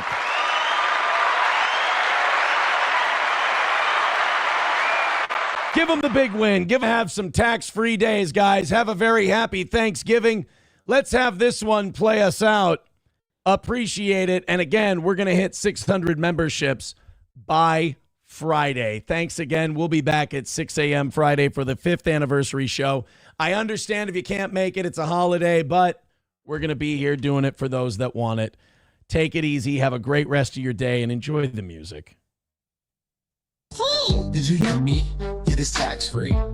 My Zannies, my hookers, my super chats too. Hit that button, cause every single super chat I got it tax-free, tax-free. Take out your pill bottles, shake your pills, shake your pills, because it's gonna be tax-free, tax-free, tax-free. Tell your wickers that we got it. Tax-free in my little tin shack. Cats flying in tornadoes. Gun flopping up and down, let's get the guns out. Gun, gun, gun, gun, shake it around when it's tax-free. Wiggle, wiggle! Wiggle, wiggle! Wiggle, wiggle! Wiggle, wiggle! It's a tip, so it's tax-free. But wiggle, you best not fold the bullshit, because these super chats, they all tax-free. Wiggle, wiggle! Wiggle, wiggle! Wiggle, wiggle! Yo, Faith, don't make me say it. Squeeze! Child support, Faith, it's tax-free. Compass Sneed, cause it's tax-free. That's right, bitch. Now kiss my Gucci hat, I said kiss it. It's authentic, bitch. It's time to gun out. Shake your gun like you mean it. Squeeze! Wiggle, wiggle! Welcome to the kill street. This song. Wiggle, wiggle! What you mean I'm drunk? I'm sober, bitch. Get the fuck out of here. Maybe one more. So take out your pill bottles and shake your pills, and wiggle, wiggle, wiggle, wiggle, wiggle, wiggle. Wiggle, wiggle! Wiggle, wiggle! Wiggle, wiggle! Wiggle, wiggle! It's a tip, so it's tax-free. But wiggle.